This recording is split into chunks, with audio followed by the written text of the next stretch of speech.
Blood Vintage. A folk horror novel. Written by J.F. Penn. Digitally narrated by the voice of J.F. Penn.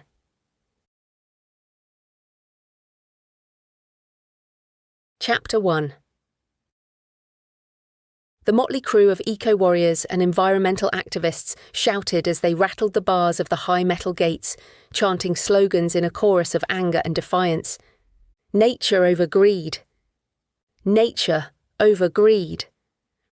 Rebecca Langford turned her back and tried to ignore them, huddling into her down jacket as an icy wind sliced through the construction site. It was unseasonably cold for April, and the grey skies and vicious weather did nothing to improve the mood of her fellow workers. Her team was already behind schedule with the new housing development on the northern edge of London, and the delays were multiplied by the protesters who made every day a struggle. The determined activists sought to protect the last trees of an ancient woodland from being cut down. Many wore camouflage gear, their clothing a patchwork of green and brown that reflected the natural world. Some carried climbing harnesses and ropes as they readied themselves to take action. But it was their headgear that set them apart from the usual mob. Their hats and helmets were adorned with twisting vines, leaves and branches. Some even had horns, and their silhouettes took on a bestial, almost demonic aspect in the pale light. It was as if the ancient trees had summoned a legion of half-human, half-animal warriors who had come to claim the last vestiges of this sacred place for their own. Rebecca shook her head to clear the vision. These were just ordinary people, idealists who believed passionately in their cause. But something about them, something primal and otherworldly, sent a shiver down her spine that had nothing to do with the cold. There was a wildness in the air, a sense of barely contained chaos that threatened to spill over at any moment. She pushed down the sense of foreboding.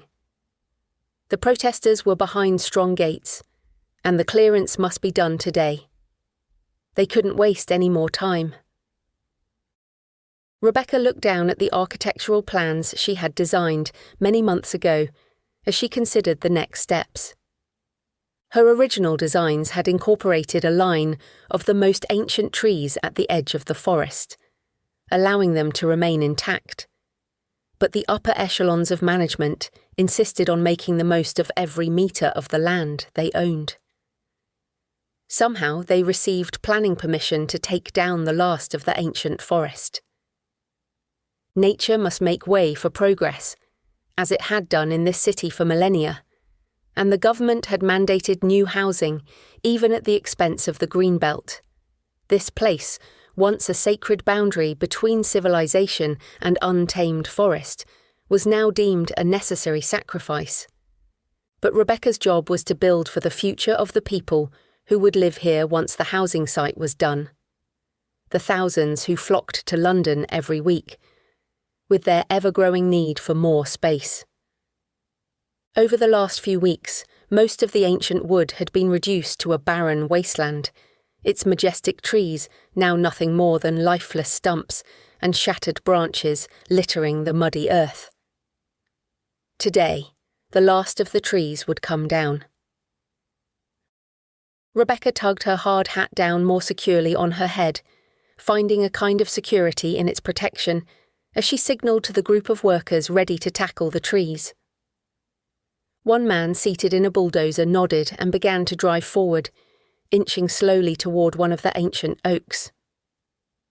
The massive tread of the machine churned the earth, grinding and tearing at the ground as it approached. Its metal teeth, jagged and merciless, tore into the wood with a sickening crunch. The tree shuddered, the wood creaking and groaning at the bulldozer's relentless assault. Its blade ripped into the heartwood. Branches cracked off, lying on the ground like twisted, lifeless limbs. Other workers collected the debris to throw into the wood chipper, and the acrid scent of sap with the bitter tang of smoke from the machine rose into the air. The protesters roared their fury. "Murderers! Bastards!" They rattled at the metal gates, their cries almost drowned out by the roar of the bulldozer. Rebecca's heart thumped in her chest at their fury, but she clenched her fists inside the sleeves of her jacket and bit her lip, holding her nerve as she tried to ignore the rising threats. She had to get this done and prove she could handle the difficult aspects of the job away from the office. It was the only way to get ahead in the fiercely competitive world of corporate architecture, and she needed the change that new opportunities would bring.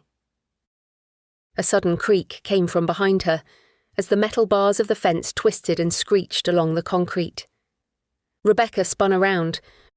A group of protesters surged through a newly made gap. Others climbed over the gates and raced toward the bulldozer and the ancient trees. The driver saw them coming, dropped out of the cab, and ran for the safety of the site hut. The protesters swarmed over the machine, attacking it with wrenches and crowbars, breaking glass, denting metal. A young man threw himself against the trunk of the ancient oak, only inches from the heavy metal blade of the bulldozer. He wrapped his arms around the gnarled bark, his fingers scrabbling for purchase as he fumbled with a length of chain. He looped it around the tree and then around his own waist, his movements frantic and desperate. One of the other construction workers lunged at the protester. "Get the hell away!"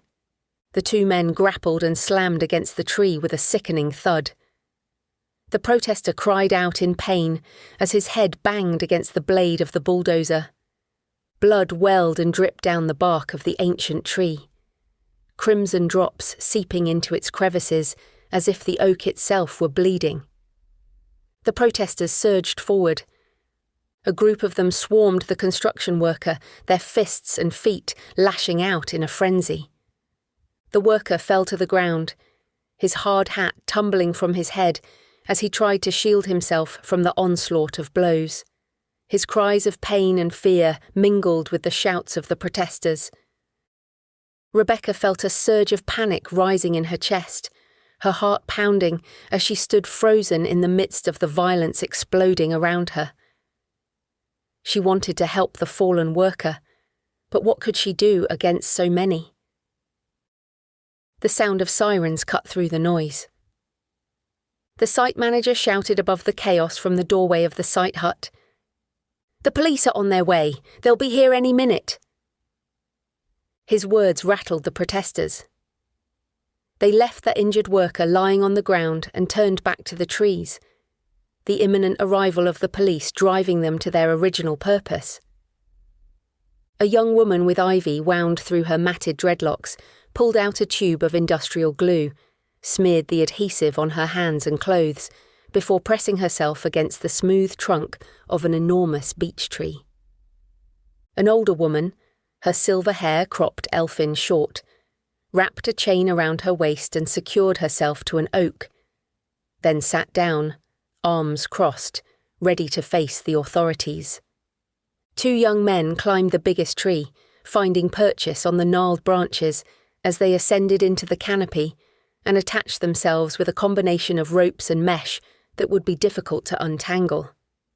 And everywhere, the glint of phones held high, cameras live-streaming the destruction. Every brutal detail, every splash of blood, every twisted branch. More protesters surged through the gap in the fence now, joining their comrades in widening circles around the trunks, some sitting, some lying down. They covered themselves with branches, daubing their clothes and skin with red paint as if they were corpses, dying to protect the ancient forest. Rebecca noticed a young woman who bent to help another protester chain herself to a trunk. Her profile was so familiar. Rebecca's heart skipped a beat, and for a moment the world around her faded into a muted blur. The determined set of the woman's shoulders, the dark curls wound with flowers. Could it really be Grace? Her sister had been a passionate eco-activist, and when she vanished 5 years ago in rural Somerset in the west of England, the police implied that her radical militancy had led her into trouble, or that somehow her alternative lifestyle and bad choices meant she deserved whatever happened. The sisters had once been close, united by a shared love of nature and a desire to make the world a better place. But as Grace's activism grew more radical and uncompromising, the rift between them had widened. By the time Rebecca moved to London and started at the architecture firm, they hardly spoke anymore. Grace's disappearance officially remained a cold case, but Rebecca had never lost hope. She pushed through the crowd, her eyes locked on the woman by the tree, as she shoved past angry protesters and confused construction workers. Her breath came in ragged gasps as she drew closer. The woman turned towards her. For a heart-stopping moment, Rebecca was certain it was her sister. But as she reached out, her fingertips grazing the woman's sleeve, the illusion shattered. Up close, the differences became apparent. It wasn't Grace, just another protester caught up in the fury of the moment. Rebecca's heart sank, the desperate hope that buoyed her now replaced by a crushing sense of disappointment and loss. She was suddenly exhausted, her energy draining away, leaving her almost boneless. A protester shoved a phone in Rebecca's face, the camera lens close to her nose. "Murderer, you did this!" Rebecca recoiled at his fury. As she turned to run, he slammed something into her chest. The blow was sharp, a stabbing pain, knocking the air from her lungs. She clutched at her chest. Her fingers came away, red and dripping. Chapter 2. The protester reared back, a triumphant smile on his face as he held his phone out, filming her shocked reaction. Rebecca gasped for breath even as she realised she wasn't injured. It was just red paint, now splattered across her chest like a gout of blood. "You're killing the earth! You're a murderer!" the man shouted as he threw another paint balloon. It exploded against her shoulder and splattered her face. Rebecca spun away and half ran, half stumbled through the crowd, her vision blurred with tears as they jostled her, their elbows and shoulders slamming into her body as she fought to get to safety. She tripped, nearly losing her footing on the churned earth, but managed to catch herself at the last moment. With a final desperate surge of energy, Rebecca broke free from the crowd and raced towards the site manager's hut. As she made it to the door, her colleagues reached out to pull her inside. Rebecca sank to the ground, her back against the wall, her legs leaden as adrenaline pulsed through her system. She took deep breaths, trying to calm her heart rate. One of the workers brought her a mug of hot, sweet tea. "Drink this, love. It will make you feel better." The site manager, Alan, was on the phone, his brow furrowed and his voice tense. "Yes, they've broken through. One man is badly hurt. We need an ambulance as well as the police." He turned to look at Rebecca, his eyes widening at the splatter of red paint on her chest and her face. "You okay?" "Not really." "Go home," Alan said, his voice gruff, his brow furrowed. "We can't continue, not with this lot inside the site. We need to get them moved on before we can get back to work. The bastards look like they're well entrenched now. Bloody hippie tree huggers." Sirens blared from outside as the police arrived, the officers well used to dealing with eco-protesters. As they processed the scene, an ambulance pulled up, and the injured worker was helped inside. Rebecca went into the bathroom and used paper towels to daub as much of the paint off as possible, but it was matted into her hair and stained her skin. Her clothes were ruined. The only thing she wanted to do was go home and close her curtains and shut out the day. She pulled on her coat and tugged it around her to hide the worst of the damage, then slipped out the back of the hut. As she hurried to the tube station, leaving the onslaught of the protesters' shouts behind, the last of the red paint dripped down off her shoes, leaving a trail of crimson drops on the pavement behind her. Rebecca descended into the depths of the tube station, and as the train pulled up, she stumbled aboard, her legs giving way as she collapsed into a seat. It was typical of London that no one said a word about her dishevelled appearance or the spatters of red on her skin. The unspoken rule: keep your gaze neutral and unfixed on anything or anyone. Avoid getting involved. Rebecca closed her eyes as the events of the morning played out in a relentless loop. The sound of wood cracking, the shouts of protesters, the accusation of murder, the fake blood. It all swirled together until the rocking of the train became unbearable. She swallowed down the nausea, counting the stops until she reached her destination. Rebecca finally emerged from the depths of the tube station. She stood for a moment, grateful for the chill spring air, as she leaned against the wall, breathing deeply, waiting for the nausea to pass. Her phone, which had been mercifully silent underground, suddenly erupted with a cacophony of messages and missed calls. She unlocked the screen and scrolled through the barrage of messages and texts, her heart beating faster at the sheer volume, and then the graphic threats of violence from unknown numbers. In the last hour, it seemed the video of her confrontation with the protester had gone viral. It had been expertly intercut with earlier images of her giving the signal to cut down the ancient trees.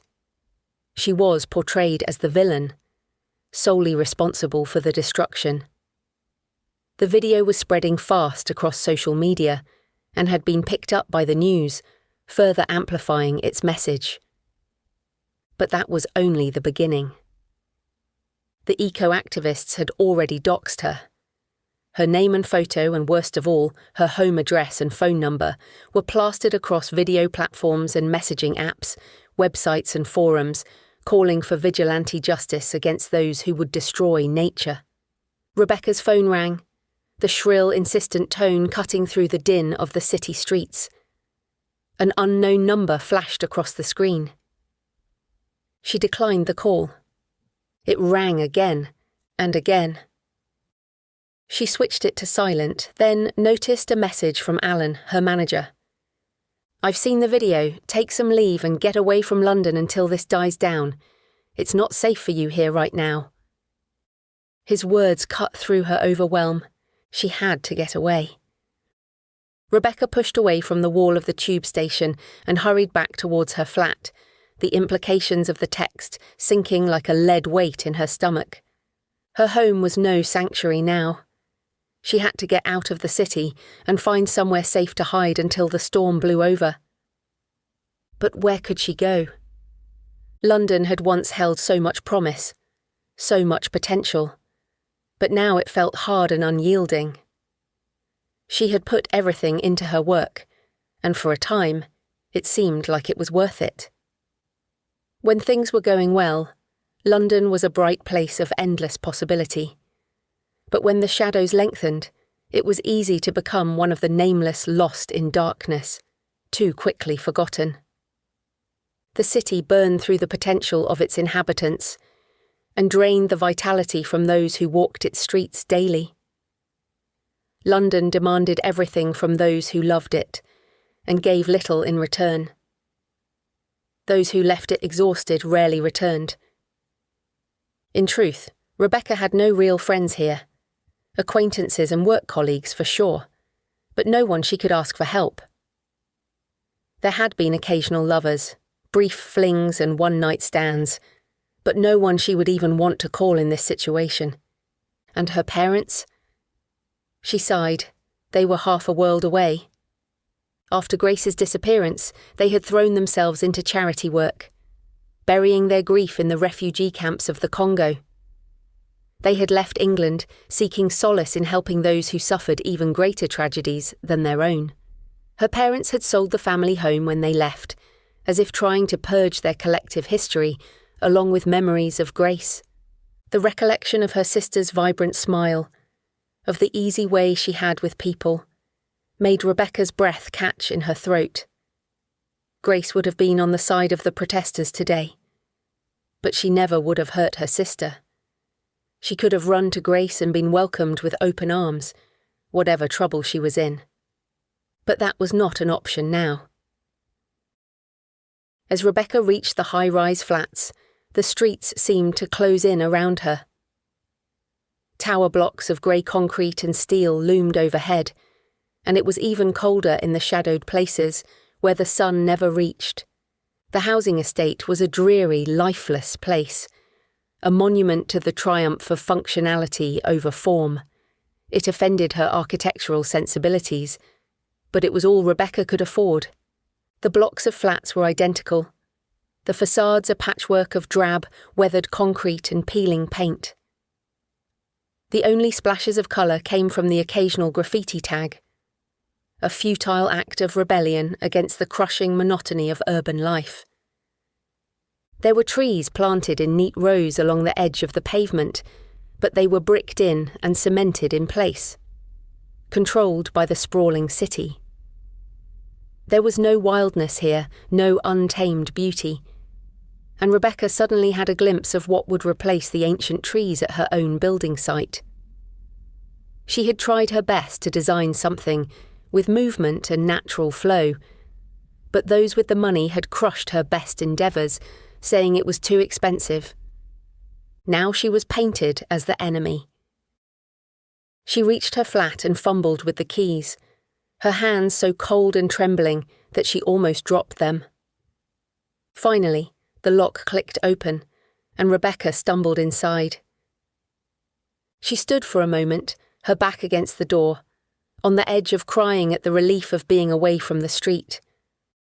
Her flat was tiny and cramped, a far cry from the airy, light-filled homes she dreamed of designing. It was hers, but it wasn't a sanctuary any longer. She couldn't stay here.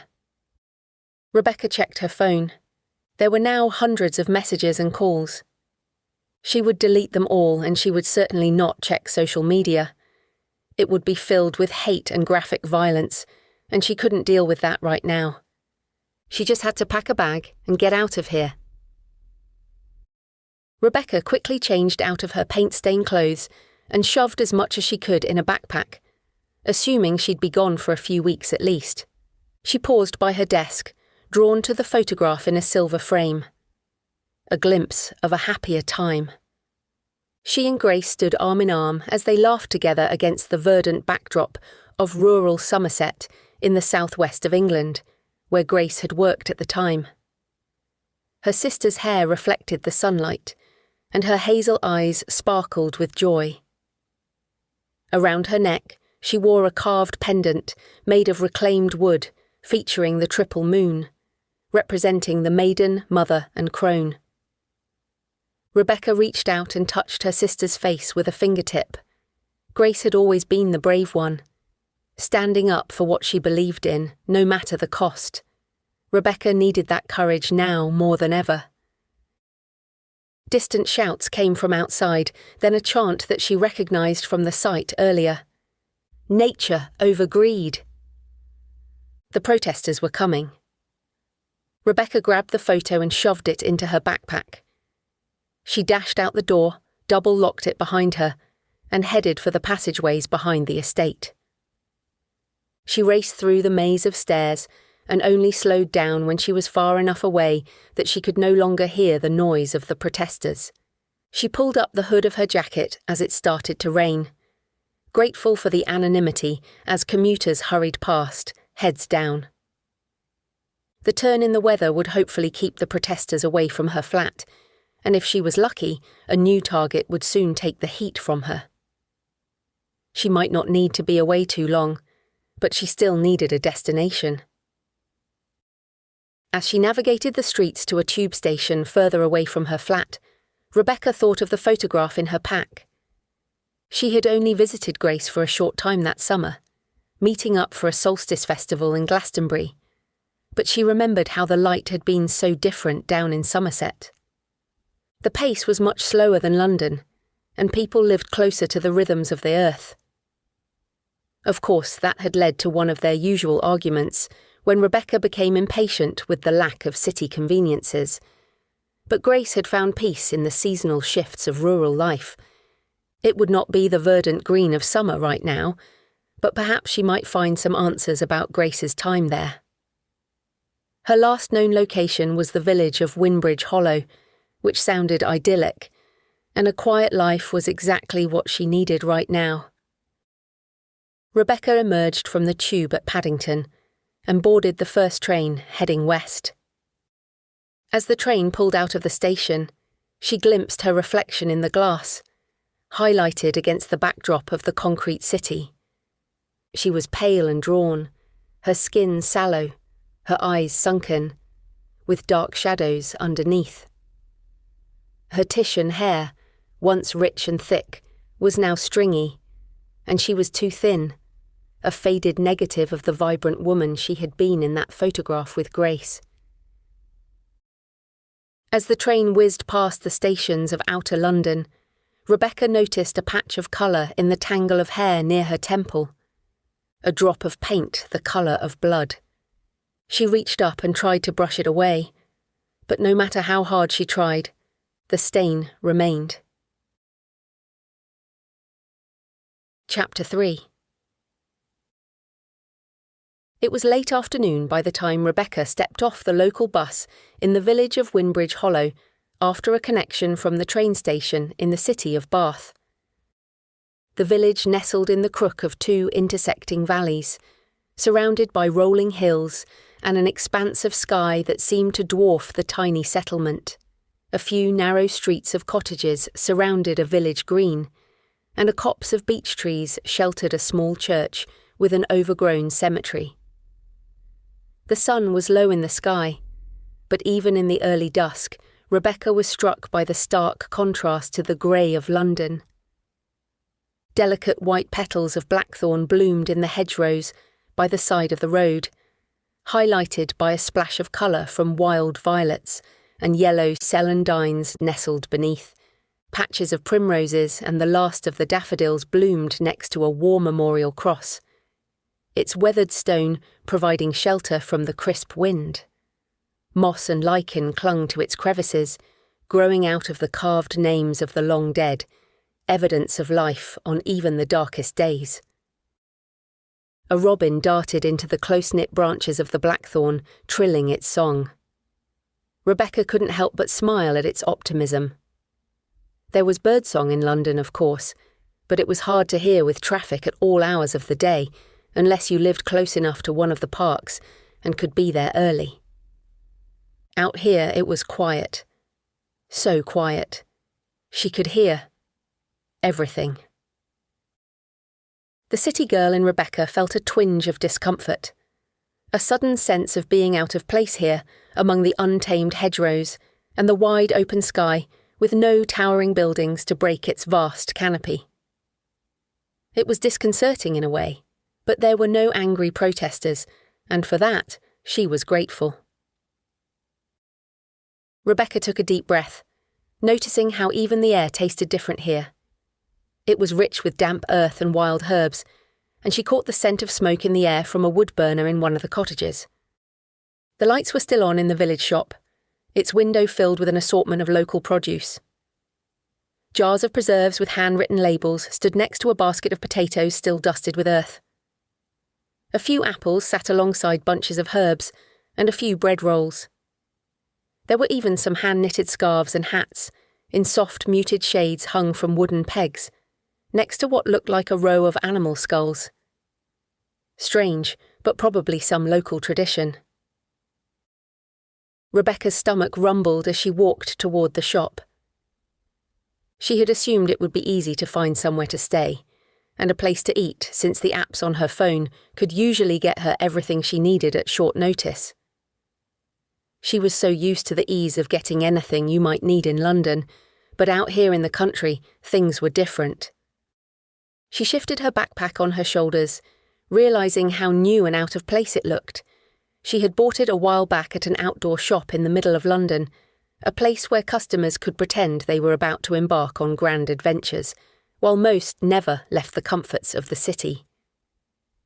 It seemed like a silly affectation now, a reminder of how far she was from the world she knew. Grace had been perfectly at home in the countryside, with her easy way of striking up a conversation and her ability to find simple food and shelter with strangers. But it wasn't the city way. Rebecca pulled her phone from her pocket to search for accommodation nearby, but the signal was weak and intermittent. A flicker of panic rose within her. She was truly cut off from the world she knew. She'd have to sleep in the hedgerow and get the bus back to civilization in the morning. Rebecca couldn't help but chuckle at herself. Seriously, how bad would that be anyway?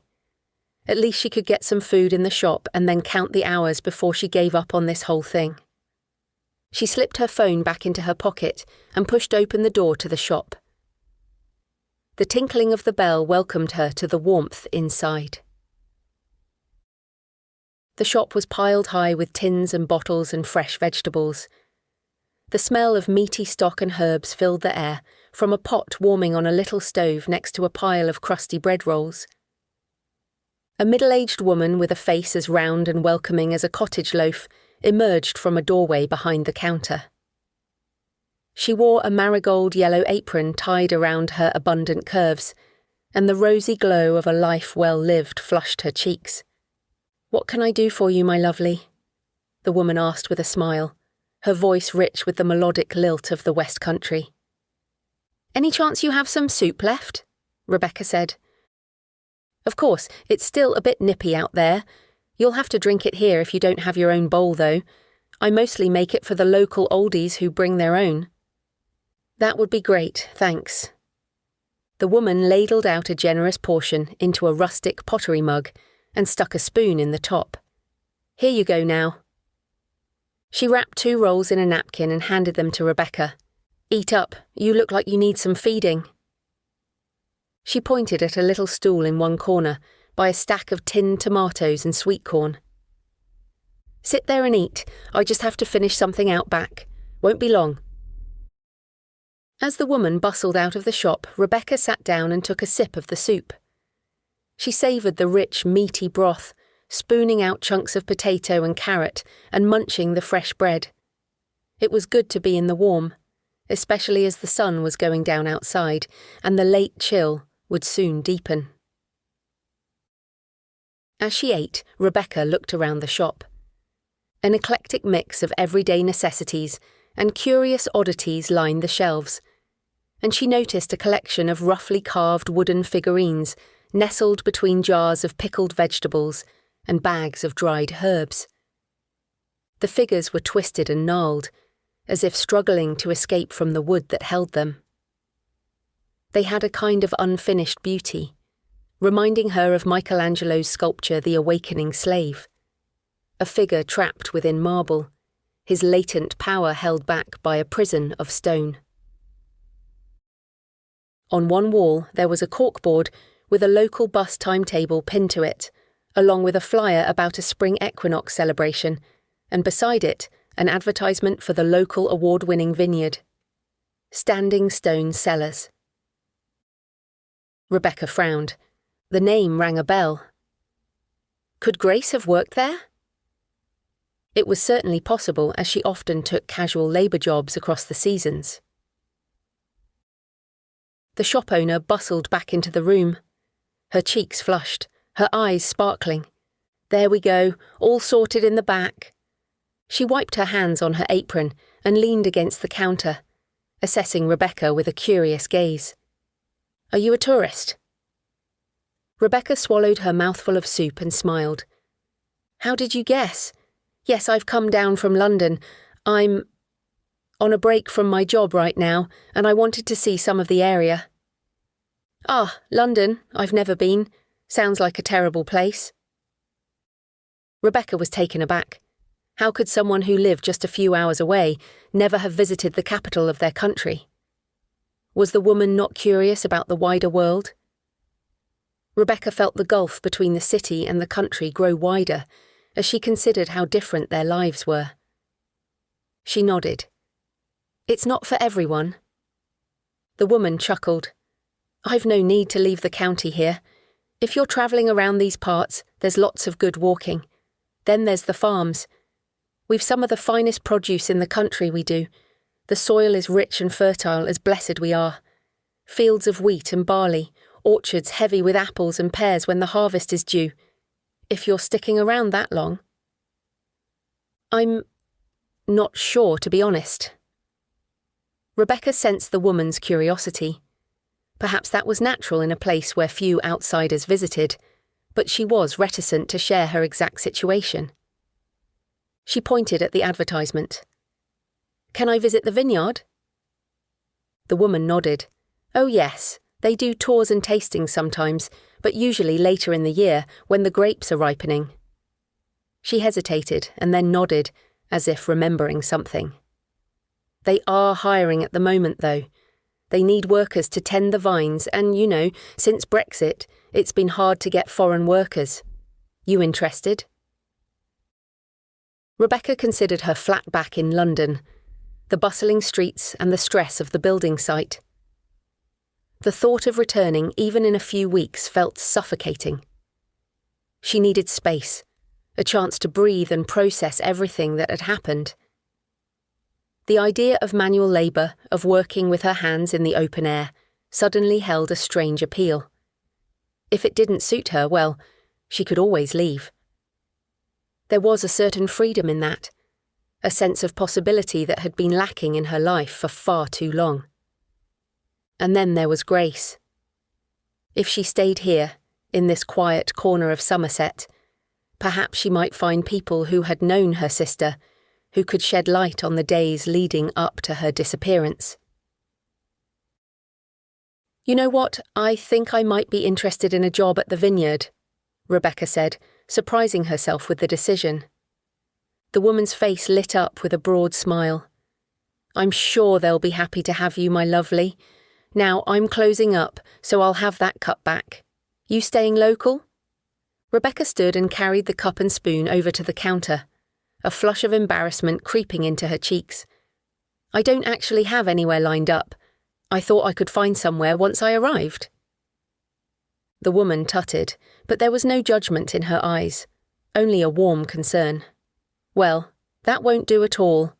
Tell you what, I've got a little box room upstairs. It's nothing special, mind you, but it's clean and dry and you're welcome to it tonight. I'm Pam, by the way. Relief flooded Rebecca, along with gratitude at the woman's unexpected generosity. Thank you so much. That would be amazing. I'm Rebecca. Pam smiled. We look out for each other round here. Now, the vineyard is picking up a new batch of workers tomorrow. I could give them a call, put in a good word for you, see if they've got room for one more. That would be great. Thank you so much for everything. This way, then. Pam beckoned, and Rebecca followed her out the back and up some old wooden stairs that creaked as they walked up. The tiny box room nestled in the attic of the cottage. There was a single bed with a worn patchwork quilt under a window, a hand-painted chest of drawers crammed beside it, with an amateur oil painting above. The sloped ceiling made it hard to stand straight. It's not much, but it's yours for the night. Pam turned on a lamp sitting on top of the chest of drawers and pointed to a small door hidden in the shadows. The bathroom's through there. Shower's a bit temperamental, mind you. Not much water pressure up here. Rebecca set her pack on the floor. I can't thank you enough for this, Pam. Really. Pam waved away her gratitude with a smile. Think nothing of it, my lovely. Now I'll give Isabel, the vineyard owner, a call. But I know the bus will be at the cross around 8 o'clock. No doubt they'll appreciate an extra pair of hands. Rebecca nodded, already feeling a sense of purpose and excitement at the prospect of working at the vineyard. I'll be there, 8 o'clock. Pam turned and creaked her way back downstairs, leaving Rebecca in the tiny box room. She could feel a cold draught through the edges of the window and shivered as she laid her pack on the bed. It was a world away from where she started the day, but as she looked out into the gloom beyond the window, Rebecca was grateful she wasn't sleeping out there under the blackthorn hedge. The darkness was thick here, deeper than she'd ever experienced in London, where she had to wear an eye mask to keep out the bright streetlights from the estate. The only light she could see in the village was a single flickering candle that burned in one of the church windows, casting eerie shadows across the graveyard with its weathered headstones half sunken into the ground. A sudden movement caught her eye. A shadow, darker than the rest, darted between the graves. Something misshapen. Something horned. Rebecca stepped back from the window and pulled the curtain quickly across, unsettled by whatever it was, and now even more grateful she was not outside in the dark. Grace would have laughed at her city girl imagination, and the thought made Rebecca even more determined to learn about the area. She got ready for bed and slipped under the covers, pulling the quilt tight around her. The bedclothes smelled musty, but she was warm and dry and safe, and grateful. As she reached over to turn off the lamp, Rebecca looked more closely at the oil painting behind it. A circle of weathered standing stones stood amongst a wild vineyard, with tendrils from the vines reaching out to strangle the base of the stones. The style was crude, but the picture was unsettling, and was that a horned shadow in the painting's corner? Rebecca shook her head and turned out the light. Her imagination was seriously running wild out here in the sticks. She would see everything in a new light tomorrow. Rebecca woke with a start, her heart racing and her skin slick with sweat. The room was pitch black, and for a moment she couldn't remember where she was. She reached out a hand to anchor herself to the wall, touching the rough stone as she remembered the events of yesterday. Strange sounds filtered in through the drafty window frame. That must be what had woken her. At first she thought it might be the wind, whistling through the cracks and crevices of the old building. But as she listened more closely, she realised it was something else entirely. A shrill cry, followed by a series of yips and barks. Foxes, maybe? There were urban foxes in London, often seen raiding bins in the early mornings, but Rebecca had never heard cries like this. An owl hooted somewhere in the distance, and Rebecca imagined its sharp beak tearing into the flesh of some tiny rodent, devouring its steaming entrails. She realised the countryside was not quiet at all. The night was full of sounds. The rustle of creatures in the undergrowth at the edges of the graveyard, the creak of branches in the wind, the call of night birds. If these noises existed in the city, they were masked by the ever-present traffic.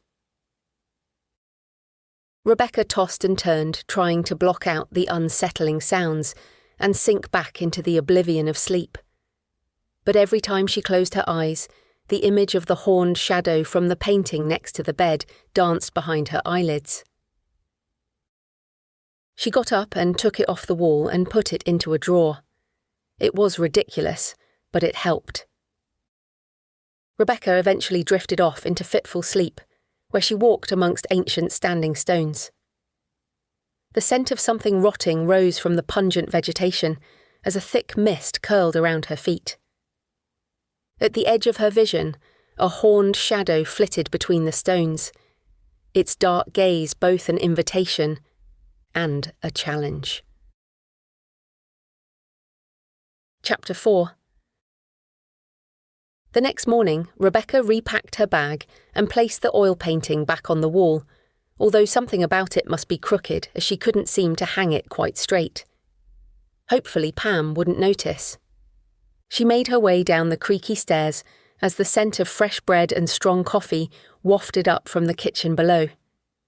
Pam was already bustling about, her apron dusted with flour as she pulled a tray of steaming cheese scones from the oven. "Morning, my lovely. I hope you slept well." Rebecca nodded. "Yes, thank you. What a cosy room. and so quiet compared to my place in London. Pam handed her a warm scone wrapped in a paper towel and pointed at a mug of freshly made coffee. "Eat that quickly now, the bus will be here soon." "Thanks, I really appreciate your help." Rebecca gratefully tucked in. When she checked her phone, she had 1 bar of service, so she sent a message to Alan, her manager, explaining she was taking an extended leave of absence and would be in touch once she was ready to come back. A few minutes later, she headed out the door of the shop into the crisp morning air. The village was cloaked in a hazy mist that clung to the hedgerows and softened the edges of the cottages. 4 people stood near the war memorial cross, slightly apart from each other as they waited for the minibus that would take them to the vineyard. Rebecca walked over to join them. An older woman with short grey hair and bright bird-like eyes crouched down by a crack in the memorial's base, her fingers gently tracing the petals of a tiny yellow flower that sprouted there. She murmured something under her breath, pulled out a small notebook tucked into her pocket, and scribbled notes with a half-chewed pen. Nearby, an elegant young woman with long black hair and high cheekbones leaned against a low wall, inspecting her immaculate nails. She wore a tailored designer jacket, more suited to a London office than a day in the fields, and Rebecca was pleased to see that she carried a bag even newer than her own. A few metres away, clearly keeping his distance, a wiry middle-aged man with a shock of black hair stood slightly hunched, as very tall men often do. His face was etched with deeper lines than was normal in a man his age, and his eyes held a distant, haunted look. He wore an olive wood cross around his neck. The last figure turned to look at Rebecca as she approached, his gaze direct and assessing. The man had the solid, well-built frame of someone accustomed to physical labour, with broad shoulders and strong, capable hands. His sandy blonde hair was cropped short, practical and unfussy, and the faint lines around his eyes spoke of long hours outdoors. "Morning, I'm Ben," he said, holding out a hand as Rebecca reached the group. His accent was distinct, the rich, lilting cadence of the northeast, a stark contrast to the local dialect. Another outsider of a kind. She couldn't help but notice the way his jacket stretched across his chest, straining slightly against the taut muscles beneath. His hand, when she shook it, was calloused and rough, clearly a man used to physical labour. "I'm Rebecca. Are you waiting for the bus to the vineyard?" Ben nodded. "Yes, it should be here soon. I'm here as a replacement maintenance engineer, and also helping in the vines. How about you?" Rebecca didn't know how to describe her escape from eco-protesters and a doxing on social media. It's possible that her actions would be frowned upon by locals anyway, and she certainly didn't want to mention her missing sister at this stage. She shrugged. "I just needed a break from the city. I'm not even sure I'm going to stay." The elegant young woman stepped away from the wall. "I'm Asha, and I am definitely not here for manual labour. I'm in marketing." "Of course you are," Rebecca thought, while outwardly smiling without judgment. The older woman stood up, put her notebook away, and brushed dirt from her hands. "I'm Helen, and this lovely little flower here is a ranunculus vicaria, commonly known as the lesser celandine. It's one of the first to bloom in spring. I'm hoping to learn more about the biodynamic practices used at the vineyard. They can be strange, but also most effective." Ben turned to the tall man. "And what about you, mate? What's your name?" The dark-haired man was silent a moment before he spoke with a terse reply. "Liam." Ben raised an eyebrow at the rest of the group. "Okay then. I guess we'll be getting to know each other later." The roar of an engine came from out of the mist, and a rickety old school bus headed their way. It was painted green, converted from its better days carrying rural schoolchildren into a means to transport tourists and workers to the vineyard. Its brakes squealed as it pulled up beside the war memorial. The driver's door swung open and a woman stepped out, her presence commanding immediate attention. "Good morning, everyone. I'm Isabel Holt, owner of Standing Stone Cellars and Vineyard." With her silver hair cropped short and muscular figure, Isabel was a handsome woman in her early 60s, and she exuded an energetic vitality. Her accent was a curious mix of British landed upper class and rural Somerset. She had a designer silk scarf tied around her neck, its vibrant colours a stark contrast to the soil-stained green dungarees she wore. "Looks like we're all here. Now let's not dally. We've a full day ahead." Pam bustled out of the village shop with a cardboard box laden with baked goods. Isabel went to help her. "Thanks, these smell amazing." Isabel loaded up the box into the back, while Rebecca and the others boarded the bus, settling into the worn but comfortable seats. As they left the village behind, the landscape opened up before them in a patchwork of fields and rolling hills, with great expanses of spring green. Soon, the narrow, winding roads were flanked by high hedgerows and towering trees, their branches stretching overhead, forming a cage across the sky. The weak spring sun tried to pierce the dark clouds, but the grey was too strong, suffocating the rays until they faded into gloom. They passed a turn-off. "Down there, that's Mabel's farm. She supplies the most marvellous eggs and chicken manure for our compost." Isabel pointed to wide fields on the left. "And that's old Tom's land and woods beyond. He brings us venison." Rebecca soon lost track of all the names of the locals and their children, and the new animals born, and the various disasters that seemed to befall them, as Isabel continued her monologue. There was clearly an intricate web of connection bonding the community here, where so many lived and died within the same area. Their ancestors were buried under the same stones. Their decomposing flesh fed the rich soil that in turn produced a harvest to feed the next generation. It was a far cry from the anonymity of London, where even neighbours remained strangers. Life was more than work here, and the land mattered. Had Grace found at least a temporary home here? As they twisted and turned along the narrow lanes, Rebecca felt a sense of disorientation wash over her.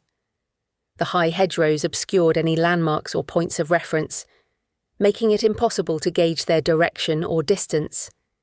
It was as if they had been swallowed up by the countryside, lost in a labyrinth that only locals could find their way out of. As an architect, Rebecca appreciated how these ancient borders had been planted to delineate farms, using natural materials to form the barriers. Much later, roads were built to wind between them, but even now they seemed out of place. It was slightly terrifying to watch Isabel drive so fast along the narrow lanes, with hedgerows so thick and high on either side that any oncoming traffic meant both vehicles had to stop, and one party reverse until they found a passing place, only slightly wider than the rest of the lane. Rebecca pulled out her phone to check where they were on the Maps app, only to see the last signal bar dwindle to nothing until it disappeared entirely. A momentary panic gripped her, fingers tightening around the device that normally tethered her to what she considered real about her world. How did she know where she was without it? Chapter 5. Rebecca took a deep breath to calm herself and gazed back out at the hedgerows. She needed time away from London, and she didn't want to see the hate fired at her on social media. A few weeks away from her phone and civilization would do her good, and then she could hitch a ride back to the city when she was ready. She tried to relax as the bus took them deeper into the countryside. They wound through a final stretch of narrow lanes on top of a hill, and the hedgerows suddenly gave way to reveal a breathtaking vista. The vineyard sat in a natural amphitheatre, its south-facing slopes capturing every precious ray of English sunshine. The rows of vines followed the contours of the land, cascading down gentle slopes towards a line of ancient oak trees that marked the edge of cultivated land before it met wild forest. There was also a sprawling mansion house, behind which lay a curious high fence made of ancient pointed staves, perhaps protecting the land beyond. On one incline, a labyrinth of vines spiralled across the hill. A curious design for a vineyard planting, but it seemed so right for this setting. From this vantage point, it almost resembled a whirlpool, drawing the eye inexorably towards its centre. Rebecca blinked, suddenly dizzy, and forced herself to look away. "Almost there," Isabel announced with enthusiasm. They passed the sign to the vineyard entrance nailed to an old, gnarled oak, its branches twisting toward the heavens. As they drove past, Rebecca noticed something hanging from one particularly tormented limb. A tiny, horned animal skull.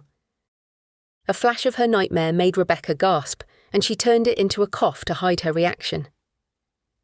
"You all right?" Ben asked. Rebecca nodded and smiled. "Yes, just desperate to get out of this bus." Isabel drove on deeper into the property, skirting the rows of vines. Their twisted trunks spoke of age and resilience, each knot a record of seasons past. The canes stretched upward, awaiting the warmth that would eventually coax the tiny tender buds into clusters of ripening fruit. Isabel wound down her window and thrust her arm out, gesturing over her land. Commercial vineyards keep their alleys sterile, the easier to drive machines through, but we encourage biodiversity here.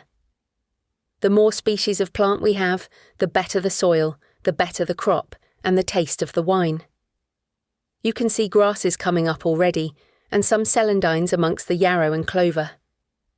We'll have oxeye daisies and wildflowers blooming soon. The air blowing in the window was alive with the promise of abundance. The rich, loamy scent of earth mingled with the sharp green fragrance of fresh growth, and a faint mineral tang, as if from a water source, maybe a nearby stream. High above, a buzzard circled, its broad wings cutting through the air with an eerie grace as it wove a hypnotic dance, each turn slow and deliberate as it scanned the patchwork of land for prey. As they passed by the vines, Rebecca noticed curious carvings on the end posts, not numbered markers as she expected, but lines cut into primitive figures and symbols. Some were human-like or floral, others more bestial. Helen had said the vineyard used biodynamic practices, and although Rebecca didn't know what that meant exactly, it might explain the strange elements. Or maybe it was just the countryside, and she was a city girl out of her depth. Isabel pulled up near a cluster of buildings that blended seamlessly into the landscape.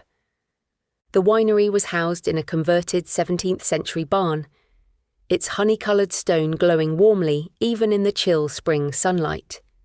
Nearby, a modern structure of glass and timber served as the tasting room, its large windows reflecting the vineyard and the sky. "Welcome to Standing Stone Cellars," Isabel announced with a note of pride. "There have been vines here since Roman times, perhaps even before. The terroir here is quite special, you see. The soil is rich in minerals, and the microclimate created by those hills," she gestured towards the distant rise, "is perfect for growing grapes." As Isabel spoke, a figure emerged from between the rows of vines, striding purposefully towards the group. A stocky man, broad-shouldered and weather-beaten, with a face that spoke of years working this land. A full beard partially hid a scar on one cheekbone, and his eyes were a startling shade of green, almost reptilian, seeming to take in everything at once. "Ah, here's Nate." Isabel turned to greet him. "Everyone, this is Nate Marshall, our vineyard manager. Nate, these are our new recruits." Nate nodded in greeting, his gaze sweeping over them all. When his eyes met Rebecca's, she felt a jolt of something. Recognition, curiosity. She couldn't quite place it. "Morning all," Nate said, his voice deep and gravelly. "I hope you're ready for some hard work." Ben stepped forward, extending his hand. "Looking forward to it. I'm Ben, the new maintenance engineer." Nate shook his hand firmly. "Good to have you on board, Ben. We've got quite a few things that need fixing." Helen piped up next, her eyes bright with enthusiasm. "I'm Helen, and I'm particularly interested in your biodynamic practices. Do you follow the lunar calendar for your vineyard operations?" A smile tugged at the corner of Nate's mouth. "That we do. Been following Steiner's methods for years now. Makes a difference, though some folks think we're balmy. But you'll certainly learn more about that." Asha cleared her throat delicately. "I'm Asha. I'll be working on marketing strategies for the vineyard." Nate nodded acknowledgement, then turned his attention to Liam, who stood slightly apart from the group. "And you are?" "Liam, here for whatever you need." Nate turned to Rebecca. "And that leaves you. What's your story? I hear you decided to come on short notice." Rebecca hesitated, acutely aware of the curious glances from the others. "I'm Rebecca. I'm on leave from my architectural company and, well, I'm here to help out with anything, I guess." Nate held her gaze for a moment longer than necessary, and Rebecca had the uncomfortable feeling that he saw more than she intended to reveal. But he simply nodded and turned back to the group. "Right then, leave your bags. We'll start with a tour of the vineyard. You'll need to know your way around if you're going to be of any use." Nate led the group away from the bus, his weathered boots crunching on the gravel path. "Right then, let's start with the basics. As Helen said, here at Standing Stone, we follow biodynamic practices. It's not just about avoiding chemicals, mind you. It's about treating the whole vineyard as a living organism and allowing the land to flourish by restoring its energy through the balance of elements." He paused near a row of vines, running his calloused hand along a gnarly trunk. These vines, they're not just plants, they're conduits between earth and sky, transforming sunlight and soil into something transcendent. After all, what is wine but a way that humans have always used to rise above the brutality of daily life? They approached a small, unassuming shed near the edge of the vineyard. Nate unlocked the heavy wooden door and the group filed in. Rebecca blinked as her eyes adjusted to the dim interior. The preparation shed was a curious blend of farmhouse practicality and esoteric mysticism. Bundles of herbs hung from the rafters, their pungent aroma mingling with the earthier scent of soil and compost. Rows of glass jars filled with different liquids stood on wooden shelves, some tinged with colour from flowers and herbs, some containing what looked like bones. Nate gestured to a corner where a cattle horn sat on a workbench. "These are one of our most important tools. We fill them with a special preparation and bury them over winter. Come spring, it's transformed into a powerful fertiliser that we use on the vines. If you stay, you will learn more about these practices." Nate clearly noticed the look on their faces. "You may have your doubts, but the results are worth it. You will see the many awards the vineyard has won in the tasting room later." As they walked out, Rebecca looked back at the strange shed. There was something about the place that felt charged, as if the air hummed with unseen energies she couldn't understand, something lost in the city where people lived so disconnected from the earth. They continued their walk through the vineyard, as Nate pointed out different blocks of grape varieties. "We use Pinot Noir in our red and sparkling wines. It thrives in cooler climates, so it's perfect for Somerset. The block at the top is Bacchus, a white, and this is Solaris, also white, which ripens earlier." As the group trailed after him, Rebecca noticed more curious carvings peering out from fence posts, trellises, and even the bark of trees. She recognised one figure from her art history course, the face of the Green Man, leafy and wild, an ancient symbol of nature and rebirth used in pagan celebration, but also carved within the Gothic cathedrals of England. Embedded in the gnarled trunk of an ancient oak on the edge of the vine rose, the Green Man emerged with disturbing realism. The lines of his face were not the gentle, flowing curves of traditional carving, but jagged and cruel, each leaf a serrated knife. His expression was one of almost malevolent glee, a twisted smile that spoke of ancient curses and forgotten rites. Vine leaves slithered around the corners of his eyes, creeping tendrils that hinted at the possibility of movement when no one was watching. The dark carved pits of his eyes followed her as she passed, and Rebecca shivered, pulling her jacket tighter, despite the warming day. Chapter 6. Nate led the group on, and they rounded a corner to find an older man bent over a wheelbarrow full of rich, dark compost as he spaded it out and worked it into the soil between rows of vines. "That's our special compost blend," Nate explained. "We add different kinds of organic matter to enrich the soil. Herbs, minerals, even animal organs and blood. It's all part of the biodynamic process." The man's spade bit into the earth as he turned over the dark soil. A glint of white caught Rebecca's eye, and she squinted, trying to make out what it was. "Are those bones?" she asked, her voice barely above a whisper. Nate nodded, unperturbed. All returned to the earth, eventually, some sooner than others. As they continued their tour, the group crested a gentle hill, revealing a new vista of the vineyard. In a fenced area between vine rows, a small flock of sheep grazed contentedly, their woolly bodies stark against the rich earth as they moved methodically through the rows. "Our four-legged workers," Nate explained. "They keep the weeds down and fertilize as they go. Nature's perfect lawn mowers they are." He pointed to the lower fields. "We have beehives and chickens who eat the pests, scratch up weeds, and fertilize the soil as well. We are almost entirely a closed system here." "Why is that so important?" Helen asked as she scribbled in her notebook. Nate took a deep breath, filling his lungs with the air of the vineyard. "You can smell the earth here.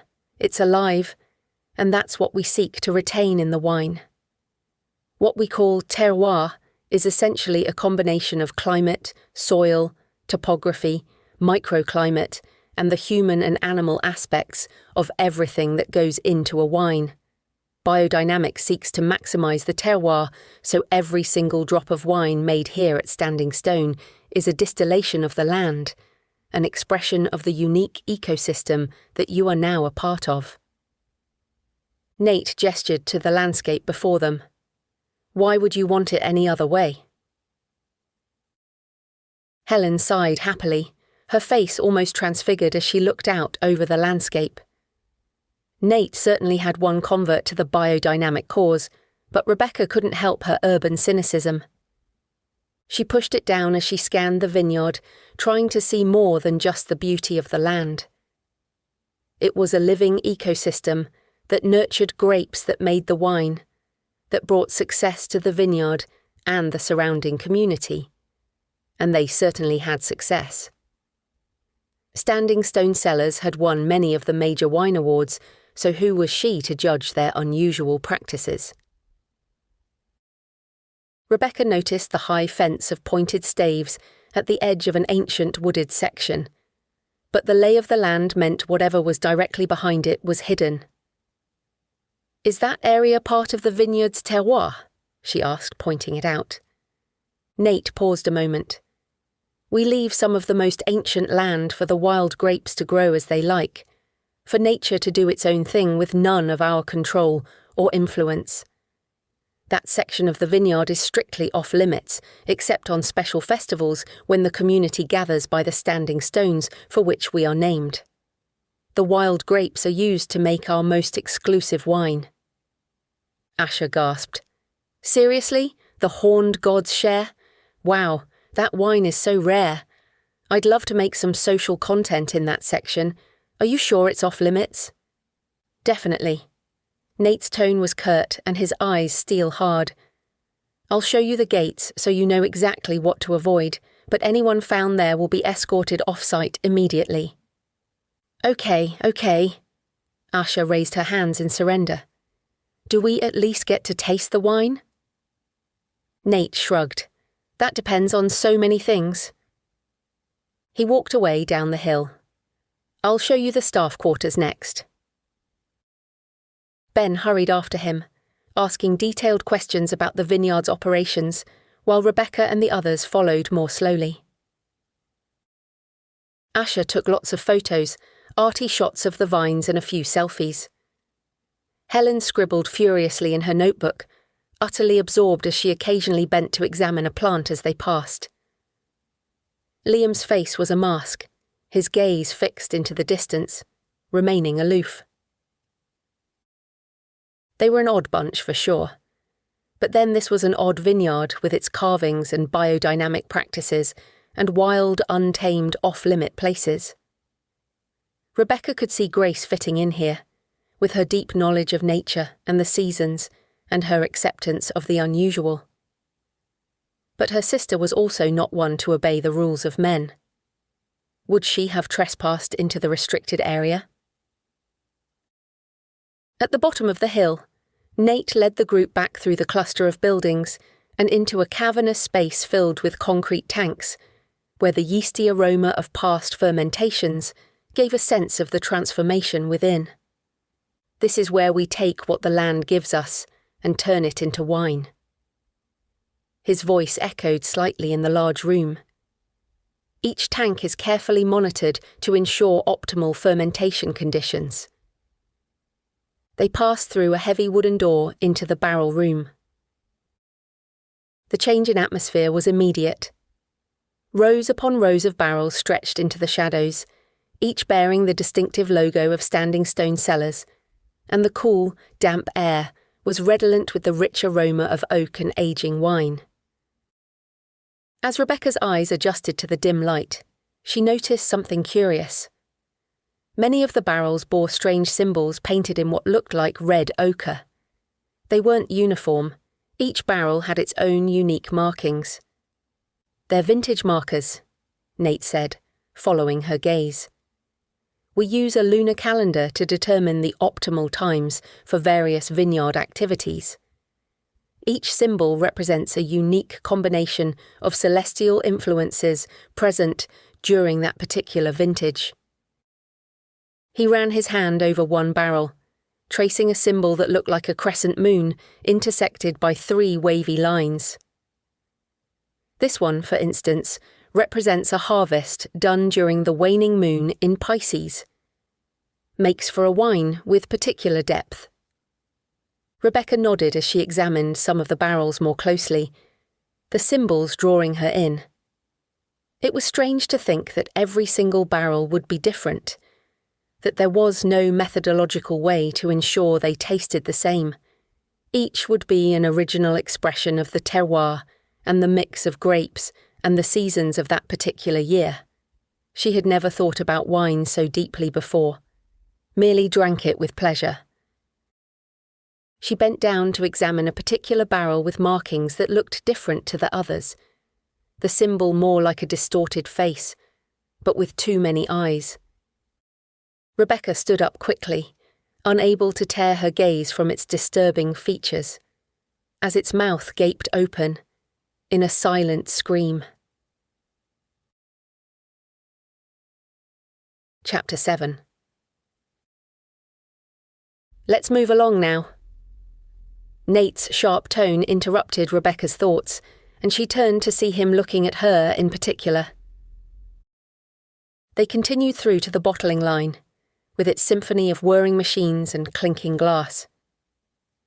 We time our bottling with the rhythms of the earth, Nate explained. The moon's gravitational pull affects more than just the tides, you know. He led them on towards a row of wooden racks, their angled frames cradling dozens of bottles, necks down. These are riddling racks, essential in our traditional method of sparkling wine production. The bottles were filled last winter, and have been aging on the lees ever since, building character. Nate took hold of the base of a bottle and gave it a precise measured turn. This helps the sediment settle, and in the final process, we disgorge the residue, add a final touch of sweetness, and seal them up again. He lightly tapped the riddling rack. Be careful in here, though. These bottles are under intense pressure, and we wouldn't want anyone to get hurt. Nate led them out and into a more conventional-looking business area, with desks, computers, and filing cabinets, topped with piles of rolled labels. This is where the less romantic, but equally important, work happens, he said, chuckling. Labelling, marketing, shipping, logistics, financials, all the things that turn our wine from a beautiful secret into a product people can actually enjoy. He turned to Asher. This is where you'll spend most of your time. Asher nodded. I look forward to getting started, and I presume you have better internet access here? I can't get any signal on my phone. Nate nodded. Of course, Isabel will show you everything later. As the others followed Nate out, Rebecca lingered by a desk that must belong to Isabel.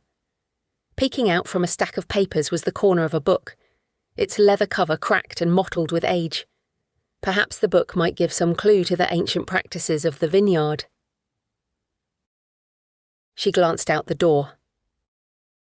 The others were only meters away, asking Nate questions about the business practices of the vineyard, but none of them were looking in her direction. She reached out, her fingers trembling slightly, as she gently lifted the papers away and touched the book. Its cover was a deep oxblood red, the colour of wine left too long in the glass. The leather was tooled with intricate patterns, organic shapes and runes that seemed to shift and change when she wasn't looking directly at them. The embossed title was still visible in faded gold. Viticulture and the Old Ways. A grimoire. Her heart pounding with a sense of trespass, Rebecca carefully opened the book, wincing at the crackle of the ancient spine. The pages within were thick parchment covered in dense text, written in a spidery hand, interspersed with illustrations that bordered on the macabre. One page showed winemaking at different phases of the moon, each illustration surrounded by gnarled vines, twisting and writhing across the page. Their leaves were sharp, as if edged with blades, while the presses dripped with a liquid too dark and thick to be mere grape juice. Rebecca! Nate's voice from outside made her jump. She closed the book and quickly rearranged the papers before hurrying outside, smiling as she rejoined the group. I was just looking at the beautiful calligraphy on the labels. What's next? Nate's gaze lingered on hers before he turned to lead them on further into the clutch of buildings until they emerged by the wall of ancient staves. The wood was stained almost black, and thick ropes of ivy wound their way up and around the posts. There was a double gate that would open up to a wide entrance, but it was barred with a heavy carved log, marked by a carved slash of lines, interwoven with what looked like horns. This is as far as you go. He placed a hand on the gate, and his voice changed to a more reverent tone. This is the heart of Standing Stone. It is the oldest part of the vineyard, dating back to Roman times, almost 2,000 years ago, and nurtured ever since by those in the community who love this land. You may come inside with the community at Samhain. Nate turned away, muttering under his breath. Rebecca, standing closest to him, caught his words. If you make it that far. She couldn't blame his doubt at their suitability. She didn't even know if she'd make it to next week. But his words struck a stubborn chord within her, fed by curiosity at the strange things she had seen already. Perhaps this could be a new start, a place to learn a completely different organic style she could bring back to the city after a break. It would certainly help her stand out, and she could feel ideas beginning to emerge already. As the group walked away from the fenced section, Rebecca glanced through a gap in the staves. She glimpsed a tangle of ancient vines and a flash of something large and dark, something horned, darting between them. She blinked, and it was gone. "Now for the part you've all been waiting for," Nate said. "The tasting room, where you'll try some of our wines. The work starts tomorrow, but for today, it's time to taste the terroir." The tasting room was an elegant, high-ceilinged space with exposed wooden beams and large windows with sweeping views of the vines outside. Several brass spittoons stood discreetly on polished wooden tables, their wide, flared rims designed to catch the swirl and splash of discarded wine, preserving the palate for the next nuanced pour. The walls were adorned with vintage photographs depicting the vineyard's long history, and Rebecca noticed a photo of a younger Isabel standing next to a man, their arms wrapped around each other, clearly in love, with a little girl standing in front of them holding a rustic corn dolly in her hands. Nate gestured for everyone to take a seat at the polished wooden tables as kitchen workers came in with platters of local meats and cheese, bread and crackers. "Right then, let's get to the best part of the job, shall we?" Nate pulled an array of bottles from a nearby rack, and Usher helped to hand out the first set of glasses. "Sparkling rosé first." As he poured, the rich aroma of wine filled the air, and they soon relaxed in each other's company. Nate shared stories about each vintage, his passion evident in every word. Rebecca savoured each mouthful, and wondered why she had even felt there was anything strange here. This was a magical place where they transformed vines and soil and sun into something that brought people pleasure. It was such a long way from the violence of the protests in London and from people who hated her for destroying nature.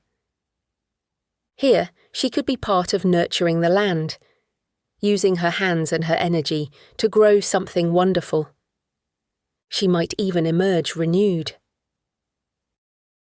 Ben leaned in close, his voice low, and she caught a scent of pine forest from his skin. "What do you think of the place, then? Think you might stay a while?"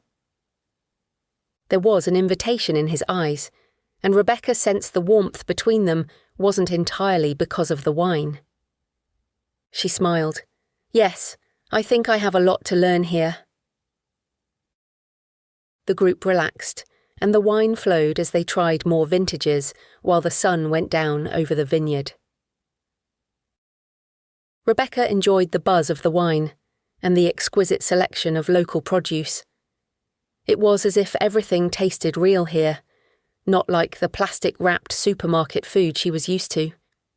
She tried to buy organic and grass-fed when she could, but this produce was truly local, and perhaps she could already taste the terroir. Ben's hand brushed against hers as he reached for his glass, and his gaze lingered a moment longer than necessary. Perhaps there would be even more for her here than just working the land. Isabel swept into the room, her presence immediately commanding attention. "Welcome again, all of you. I hope Nate hasn't bored you too much with his talk of cosmic energies and lunar cycles." Nate feigned offence, prompting laughter from the group, and she waved his comments aside with a grin. "Time to show you the bunk rooms, and turn in before you drink all the profits. It will be an early start tomorrow. There's a lot to learn and much to be done." She looked pointedly at Nate. All right, fun's over," he winked. "For tonight at least." The group made their way to the bunkhouses with an easy camaraderie, the jokes continuing as their breath misted in the chill of the night. Even Liam seemed more relaxed, although he had remained quiet while others shared stories of their lives. "Men's bunks in there," Nate said, pointing. "Women's over here, shared bathrooms over there, breakfast at 7. Good night, everyone." He spun away, leaving the group to separate. Ben and Liam went into the men's accommodation, and Rebecca, Helen and Asher into the women's. The inside was lit by a single dim bulb hanging from the ceiling, casting a soft golden glow over the room. Rough-hewn oak planks lined the walls, and the floor creaked underfoot with each step. There were ranks of sturdy bunk beds, their frames made of the same dark oak, each one with simple sheets and duvets. Woolen blankets, in muted natural shades, were folded at the foot of each bed. A small, pot-bellied stove sat in one corner, radiating a comforting warmth that took the edge off the night's chill. There were already a few people in bed, asleep. Other temporary workers, perhaps, exhausted by the day's work, so the newcomers remained quiet. Rebecca claimed the lower bunk closest to one of the windows as the others settled into their beds. She could still taste the evening's wine on her tongue, a lingering sweetness mixed with the crisp night air. As she pulled the blanket around her, Rebecca opened the curtain a little and gazed out of the window. The vineyard stretched before her, bathed in silvery moonlight. There were no clouds, and the stars were bright overhead. She thought of her flat in London, the view of human-constructed concrete and brick she'd grown so accustomed to. How different it would be to wake up in this place every morning, to breathe in the clean country air, to feel connected to the rhythms of the land. Perhaps if she stayed long enough, she would feel closer to Grace, and understand why her sister shunned the city and those who loved the urban life. The harsh clanging of a bell shattered the stillness of the night, jolting Rebecca from a deep sleep. For a moment she was utterly disoriented, struggling to make sense of the unfamiliar surroundings and the insistent ringing that seemed to reverberate through her bones. Darkness pressed in from all sides, broken only by slivers of moonlight sneaking through the gaps in the curtains. Rebecca fumbled for her phone, squinting at the too-bright screen.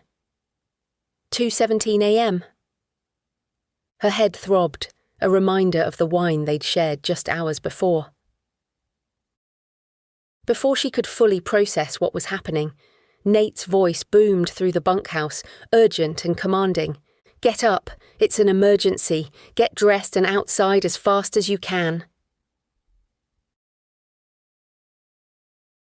Chapter 8. Around her, Rebecca could hear the rustle of blankets and confused mumbling as the other women stirred. Asher's voice cut through the darkness, sharp with irritation. "What the hell is going on?" Rebecca swung her legs out of bed, wincing as her bare feet touched the cold wooden floor. She groped in the darkness for her clothes, her fingers clumsy with sleep and residual alcohol. She pulled on a pair of jeans and a jacket over her t-shirt, shoving her feet into her boots. As she stumbled out of the bunkhouse, the chill hit her like a physical blow. Her breath frosted in the air, and she hugged herself tightly as her head cleared in the cold. The night was still, with the kind of crystalline beauty that heralded dangerously low temperatures. In the pale moonlight, Rebecca could see figures moving among the vines. Isabel's voice carried through the darkness, issuing rapid-fire instructions. Other workers were already spreading out across the vineyard. Nate appeared at her elbow, startling her. "It's a frost. Come on," he said, his voice gruff with urgency. "We need to get the bougies out. Follow me." "What are bougies?" Rebecca asked as she stumbled after him. He led her to a storage shed with stacks of oversized candles in metal pots. Frost candles, made from our own beeswax," Nate explained as he piled them into her arms along with a lighter. "They help keep the air temperature up just enough to save the new buds on the vines. We have to get them placed and lit as fast as possible, or we could lose the entire year's crop." Rebecca followed Nate back out into the vineyard, the frost crunching under her feet as they walked. The vines, poised to burst with new life, now seemed fragile and vulnerable in the biting cold. "Space them out," Isabel called, her breath visible in the frigid air. "One every few meters. Hurry now." Rebecca moved down the rows, setting out the candles as instructed. Her fingers, numb with cold, fumbled with the lighter, but soon the wicks caught and the candles began to burn. She saw Ben a few rows over, his face set in concentration as he worked, and nearby, Asher wrestled with a particularly stubborn wick. There was an urgency about the team as they worked together to try and help the land. If one severe frost could wipe out the new bud growth, the success of this vintage hung in the balance. Slowly, pinpricks of light appeared throughout the vineyard as more and more candles were lit. The flames danced in the chill air, casting flickering shadows across the frosted ground as hundreds of tiny fires held back the killing cold, a stark contrast to the silver sheen of frost that blanketed the ground. The candles created a boundary between earth and sky, a constellation that mirrored the stars above. It was as if they warded off more than just frost, but perhaps the encroaching void of night itself. The waxy perfume from the candles rose with the heat, swirling amongst the buds on the vines. Rebecca stopped to catch her breath. The vineyard had been transformed into an otherworldly place, a blend of frost and firelight in the mist, an almost liminal space that seemed out of time. She could imagine people walking here back in Roman times, 2,000 years ago, using the same handmade wax candles to drive the frost away from new vines, and a community stretching back generations, protecting this beautiful place. "Keep moving." Nate's voice broke through her reverie. "We're not done yet." Rebecca shook off her fatigue and grabbed another crate of candles, noticing Nate heading off towards the restricted area of ancient staves with a stack of candles in his arms. He ducked around the side furthest from the gate and must have used a hidden entrance, as moments later a flicker of light came through the gaps in the wood as he looked after the wild vines too. The hours passed in a blur of icy fingers, flickering flames, and the scent of burning wax. As the eastern sky began to lighten, the frantic activity gave way to a sense of quiet anticipation. Nate and Isabel walked around the vines, checking on the buds, and the workers stood waiting to see if their efforts had paid off. Eventually, Isabel returned, a wide smile on her face. "The temperature's rising. Thank you all for your efforts." Rebecca couldn't help but smile, a sense of euphoria blossoming within at being part of something so elemental. Helen reached out and hugged her. "We did it! How exciting!" The older woman's enthusiasm was infectious, and Ben met Rebecca's grin with one of his own. Isabel called across the crowd, "Time to warm up with an early breakfast." She led them all to the simple dining hall and kitchens, out the back of the main buildings. Steam rose invitingly from a large urn, and the rich aroma of hot chocolate and coffee filled the air. Plates of freshly baked pastries lay piled high next to muesli bars and fruit. Rebecca grabbed a coffee and wrapped her numb hands around the warm mug, savouring the heat that seeped into her palms and the taste of the bitter black. As the new workers stood there, sipping their drinks and stamping their feet to keep warm, a sense of camaraderie settled over the group. They had faced the first challenge together and made it through.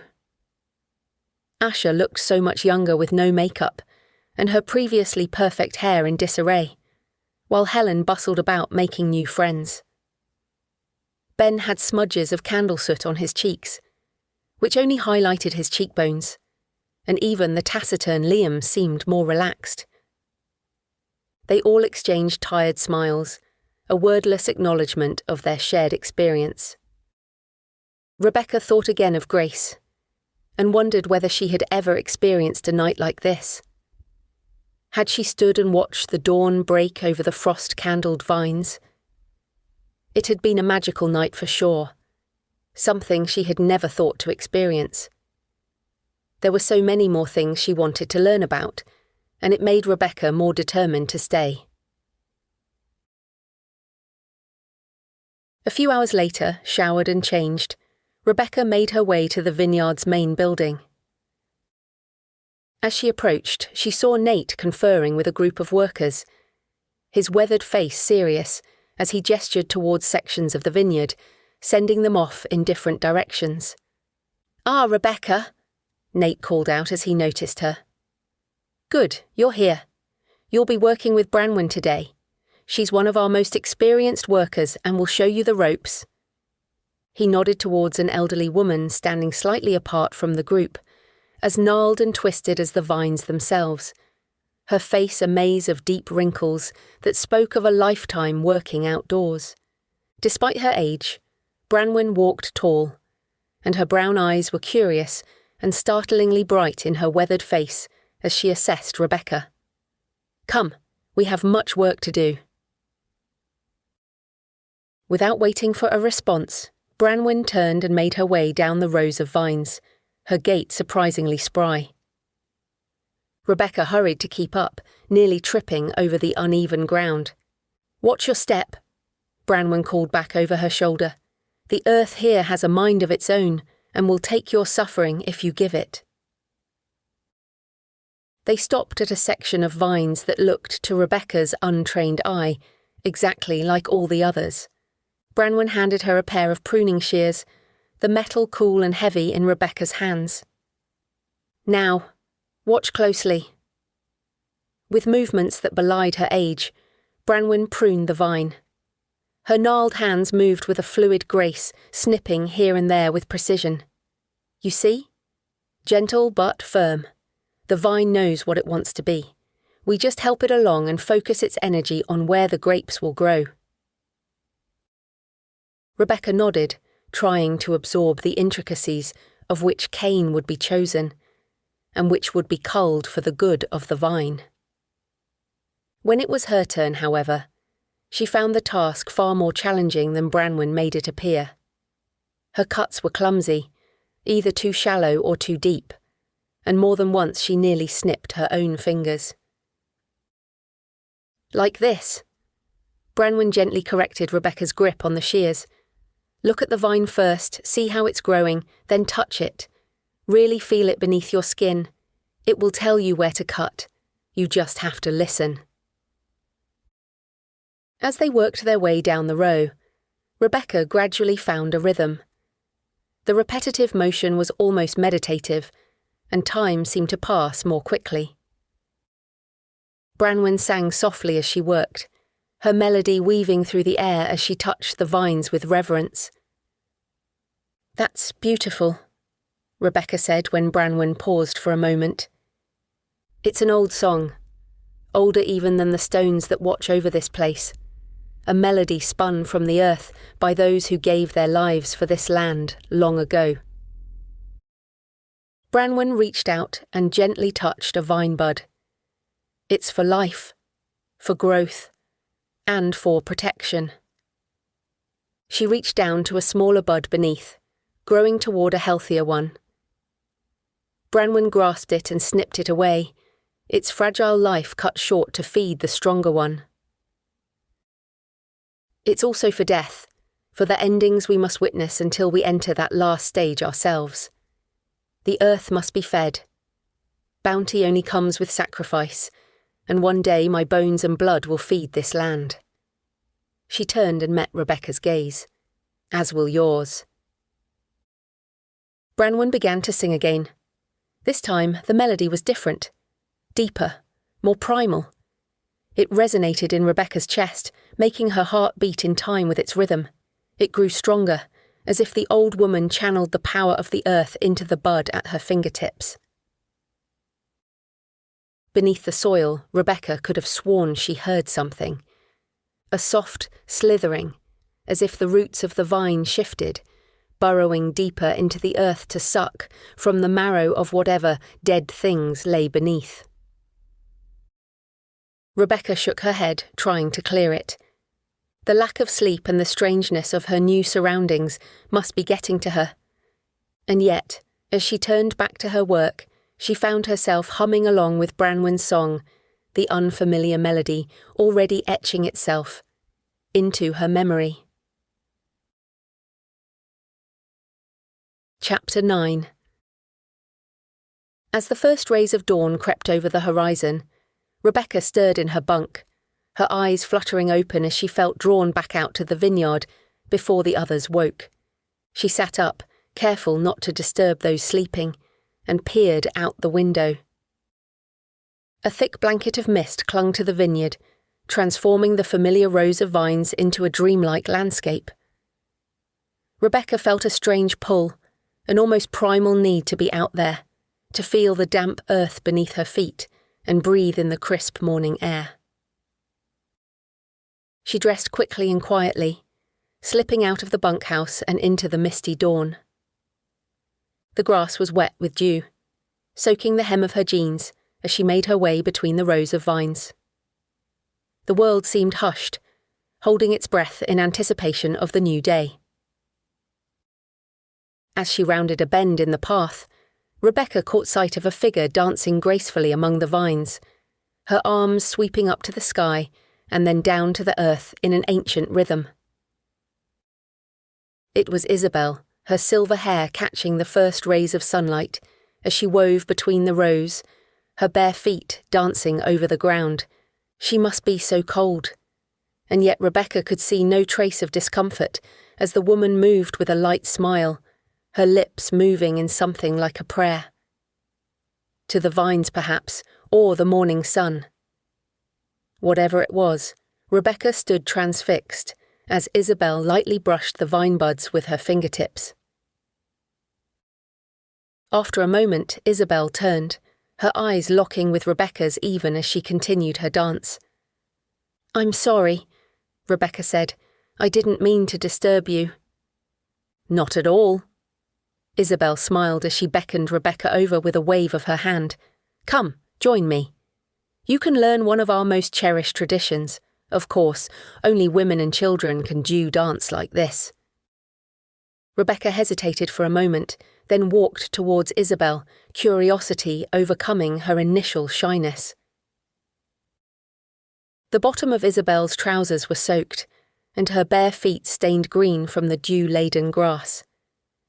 It's an ancient ritual, dancing barefoot at dawn, to collect the morning dew and distribute it amongst the vines. It connects us with the earth's energy and feeds something of ourselves in the droplets back to the ground. The idea of dancing barefoot through the damp grass and wildflowers and soil seemed unusual, almost primitive. But there was something in Isabel's eyes, a mix of challenge and invitation, that made Rebecca reach down and unlace her boots, take off her socks, and stand barefoot on the chill earth. She took a deep breath and just stood there for a minute. It was as if all sensation was magnified. The cold moisture between her toes, the soft give of the earth beneath her feet, the prickle of grass against her soles. How do I dance?" Isabel smiled as she spun once again. "There are no rules, only patterns of earth and clouds, and birds diving and soaring. Just move as you feel you want to. Let your body be free." Rebecca bit back her immediate response, honed by years in the city where such new age nonsense was usually the domain of vegan yoga studios. She felt uncomfortable at first, but as Isabel danced on, focused only on the vines and the rising sun, Rebecca swept one foot out in front of her, circling the dew and enjoying the sensation. That's it, Isabel encouraged, her voice low and soothing. Let your feet caress the earth as you would touch a lover. Explore the sensations. Rebecca followed Isabel's lead as they moved slowly between the vines, her movements becoming freer with each row. Each step brought new sensations, a patch of cool, damp moss, the rough texture of exposed roots. The earth seemed to pulse with life, responding to their gentle footfalls, and Rebecca couldn't help the smile that rose to her lips.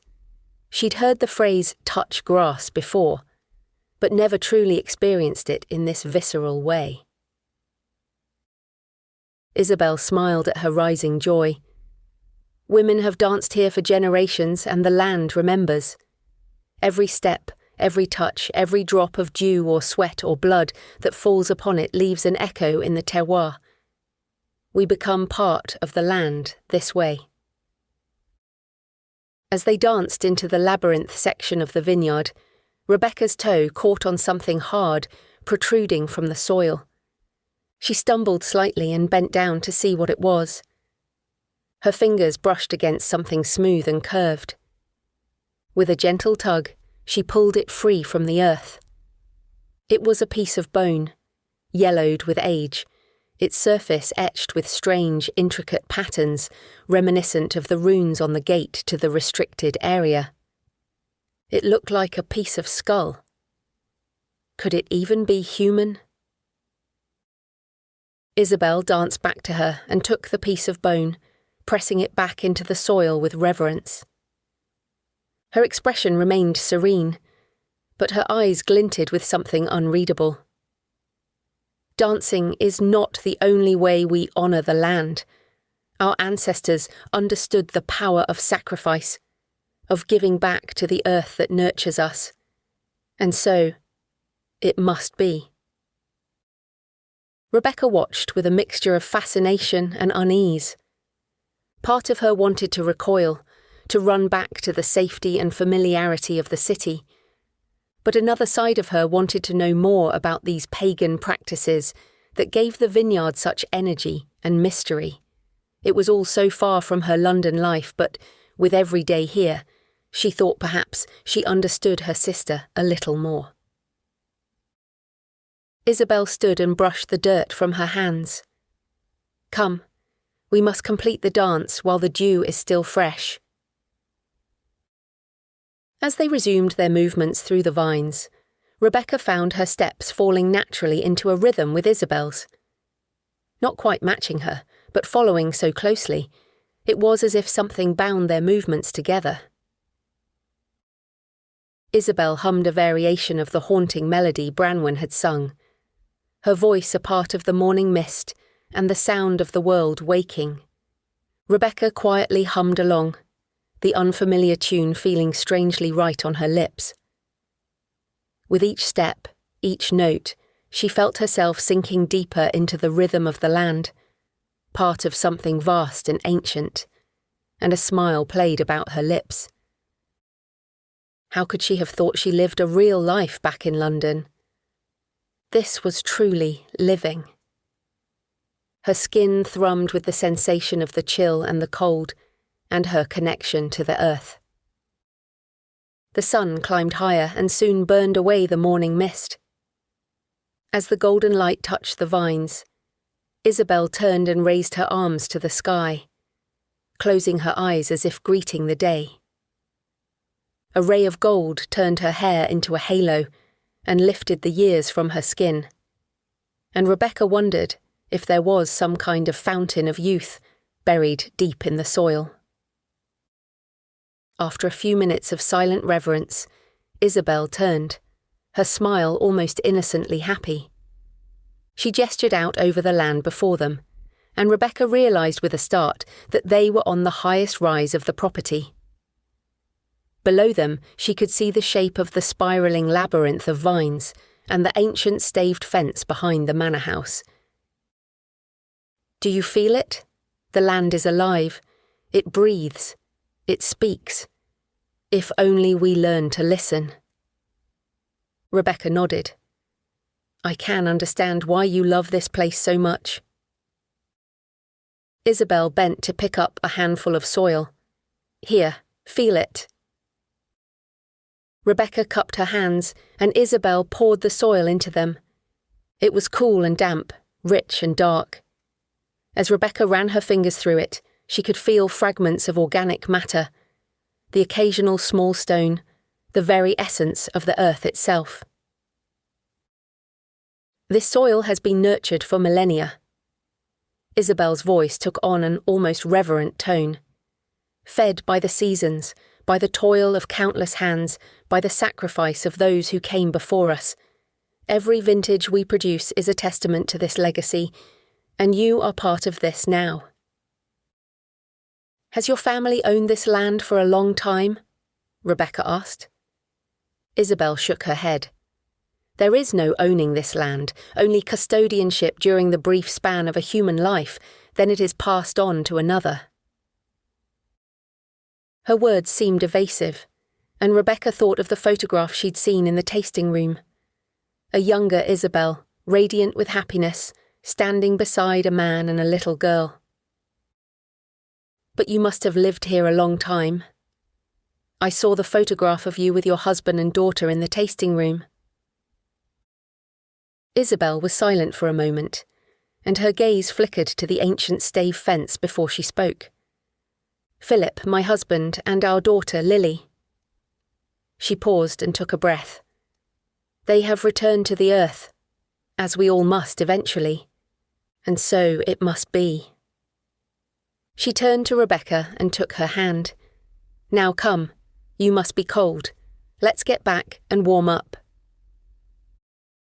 They walked down through the vines, and as they reached the vineyard buildings, Nate emerged from the kitchen, 2 steaming mugs of coffee in his hands. Morning. I thought you might both need this. That dew dancing is cold work. Rebecca accepted the coffee gratefully, the warmth seeping into her hands. Isabel took 1 mug and inhaled the rich aroma deeply before taking a sip. Rebecca is a natural, Nate. Why don't you show her more of the biodynamic preparations today? Nate's eyes widened slightly. If you're sure. Isabel turned to Rebecca, her smile warm, but her gaze holding a hint of challenge. If you're interested, of course. It's fascinating, truly at the heart of what we do here, but it's not for everyone. Rebecca felt a thrill of excitement, mixed with a touch of apprehension. This seemed more than just a simple invitation. It was a test that would take her deeper into the mysteries of Standing Stone Cellars. I'd love to learn, thanks for the opportunity. Isabel smiled as she nodded with approval. Excellent. I'll leave it with you both then. Let me know how it goes. Rebecca headed back to the bunkhouse for a hot shower, mug of coffee in hand, smiling at the possibility of the day ahead. Isabel watched Rebecca walk away, the young woman's step still enlivened by the dance. It had been a surprise to find her so openly accepting of the dew dance, but of course the land called those it needed. And who was she to question the wisdom of the horned god? Nate put a hand on her arm. Are you sure you want to reveal so much? She can't be ready. Better to know as soon as possible. Isabel turned to him, and she felt the familiar, aching fatigue sink deeper into her bones, as if the years themselves were vines, tightening around her spine, heavy with the weight of too many seasons. You know how long I've searched. Time is running out. You know this to be true. Will you teach her? Nate placed a gentle kiss on Isabel's cheek. Of course, I'll try. But if she rejects the teaching? Isabel took a deep breath, her lips thinning as her expression hardened. Then the land will have its due, as it must be. Chapter 10. Later that day, Rebecca met Nate at the door of the preparation shed. They had only entered briefly on the initial tour, and a sense of anticipation rose within her as Nate unlocked the heavy wooden door. It creaked open, and the smell of herbs and earth and a metallic tang emanated from the dark interior. Nate stepped inside, and Rebecca followed, her eyes adjusting to the dim light. Bundles of herbs hung from the rafters in front of rough wooden shelves filled with wooden boxes marked with rune symbols, and rows of glass jars filled with different liquids, some with murky silt obscuring lumps of material inside. Nate walked to the back of the room. "You only saw part of this on the first day?" He pushed open another door, hidden in the shadows, and Rebecca followed him through. The space beyond was far larger than she expected, a cavernous area that seemed to stretch impossibly far given the size of the shed they'd just left. Only one side was roofed, while the other opened to the sky, allowing shafts of sunlight to pierce through, illuminating motes of dust that danced in the air. It smelled of earth and sweet decay, and something else, something metallic and primal. Huge wooden boxes stood on one side, each filled with organic matter at different stages of decomposition. Some of the compost heaps steamed gently in the cool air, others were full of rich, dark earth. A series of large bins stood nearby, and Rebecca recognised crushed eggshells alongside bleached bones of various sizes and shapes, twisted cow horns, and what looked like the wrinkled, leathery remains of cow stomachs. She pushed down her sense of unease as Nate explained. "This is where we do the real work. It takes some getting used to, but every element here plays a crucial role in nurturing the vines and infusing our wine with the essence of the land." Nate led her to a curious contraption in the centre of the room. The large wooden barrel was mounted on a sturdy frame, its weathered surface etched with runic symbols. "This is our dynamizer, used to stir and enliven our preparations, all according to the principles of biodynamics. We dilute it further before spraying it on the vines, at times dictated by the celestial calendar. This batch has water from our sacred spring, mixed with a preparation of yarrow flowers fermented in a stag's bladder." Nate moved around the shed and gathered various ingredients. He crushed eggshells with practiced ease, mixed them with finely ground quartz, and carefully measured out portions of other materials. Each preparation serves a specific purpose. Horn manure for root growth, horn silica for photosynthesis, yarrow for potassium, chamomile for calcium, stinging nettle as a general tonic. Almost all of this is grown and gathered from the vineyard or surrounding land, keeping the whole thing a closed system. Rebecca listened with fascination. There was a poetry to the complex dance of elements, more like alchemy than agriculture. Nate walked to a shelf and selected a small vial filled with dark liquid. The glass was scratched and dull with age, and the shape reminiscent of perfume bottles used in Roman times. "We'll also add a few drops of this, distilled from plants growing in the most ancient area of the vineyard." Rebecca wanted to ask more about the off-limit area, but remembered his negative reaction to Usher's questions.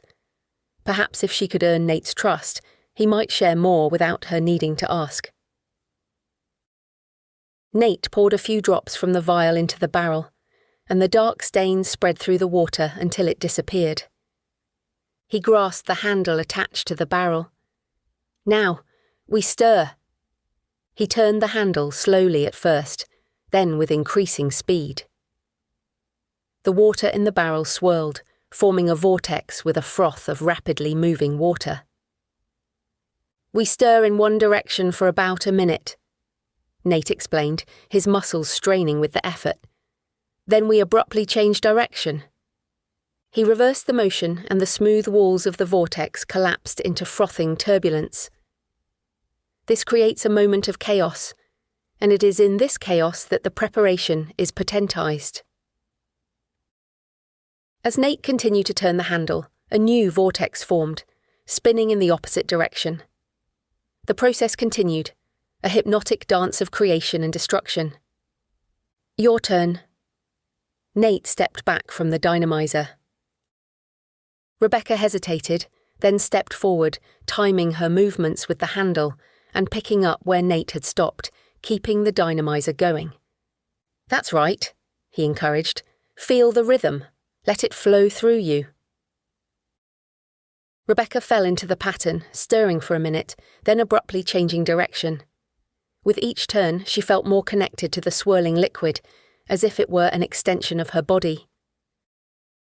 The vortex draws down cosmic forces, Nate explained, his voice seeming to come from far away.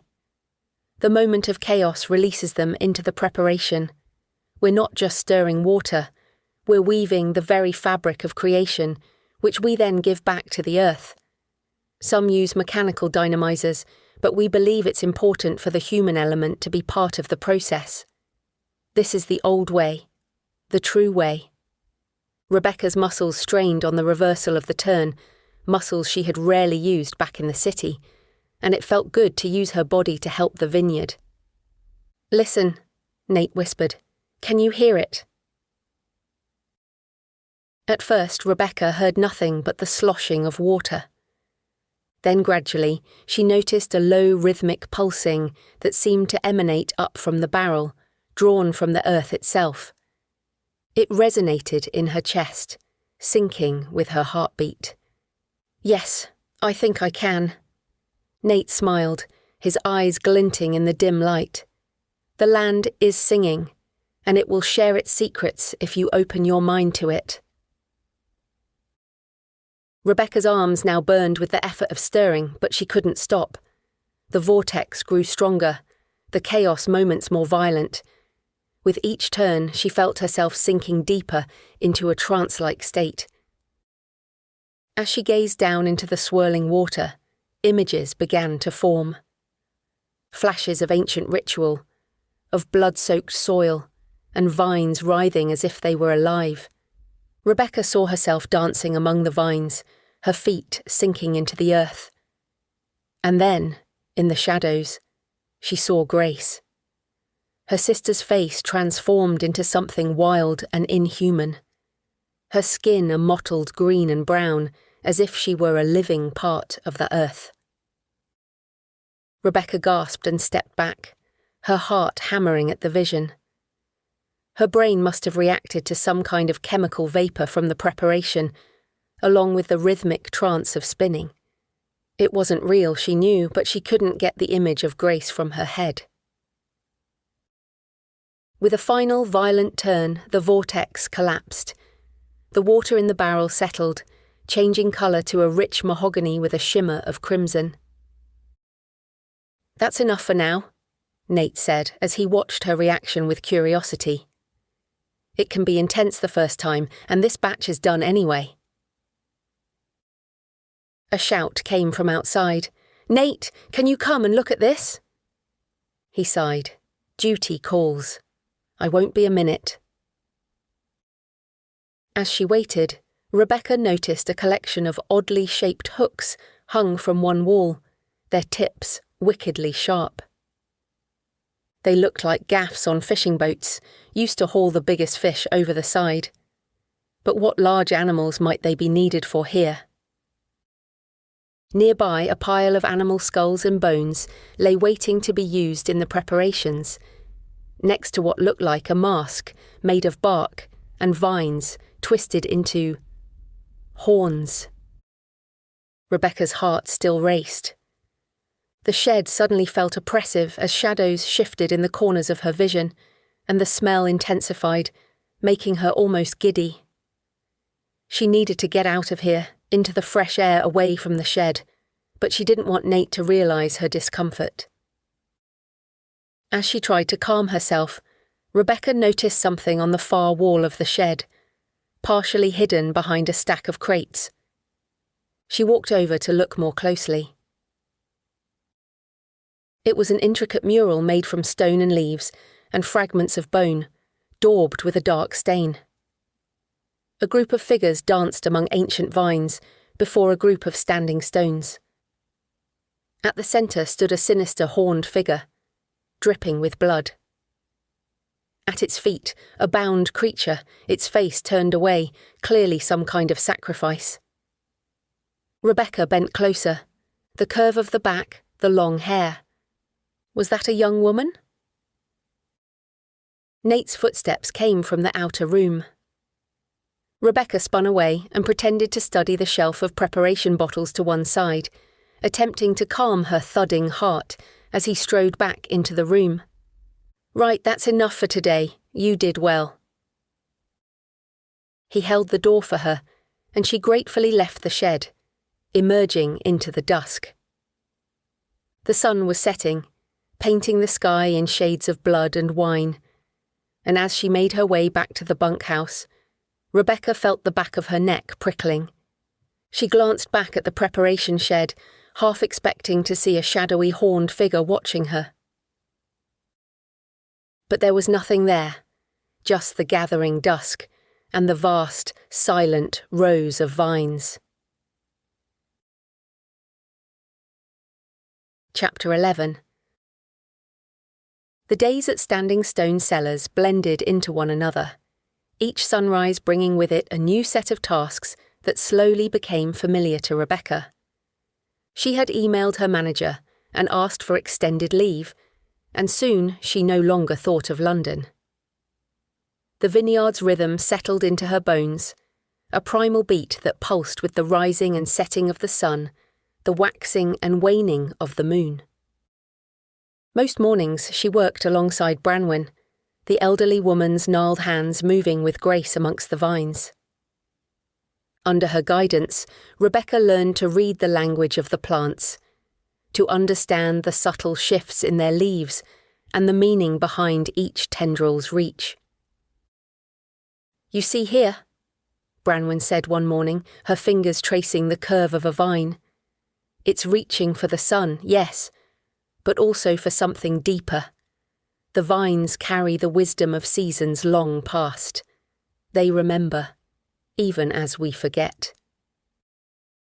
As Rebecca worked, pruning and tending to the vines, she hummed Branwen's melodies, the haunting tunes rising almost unbidden.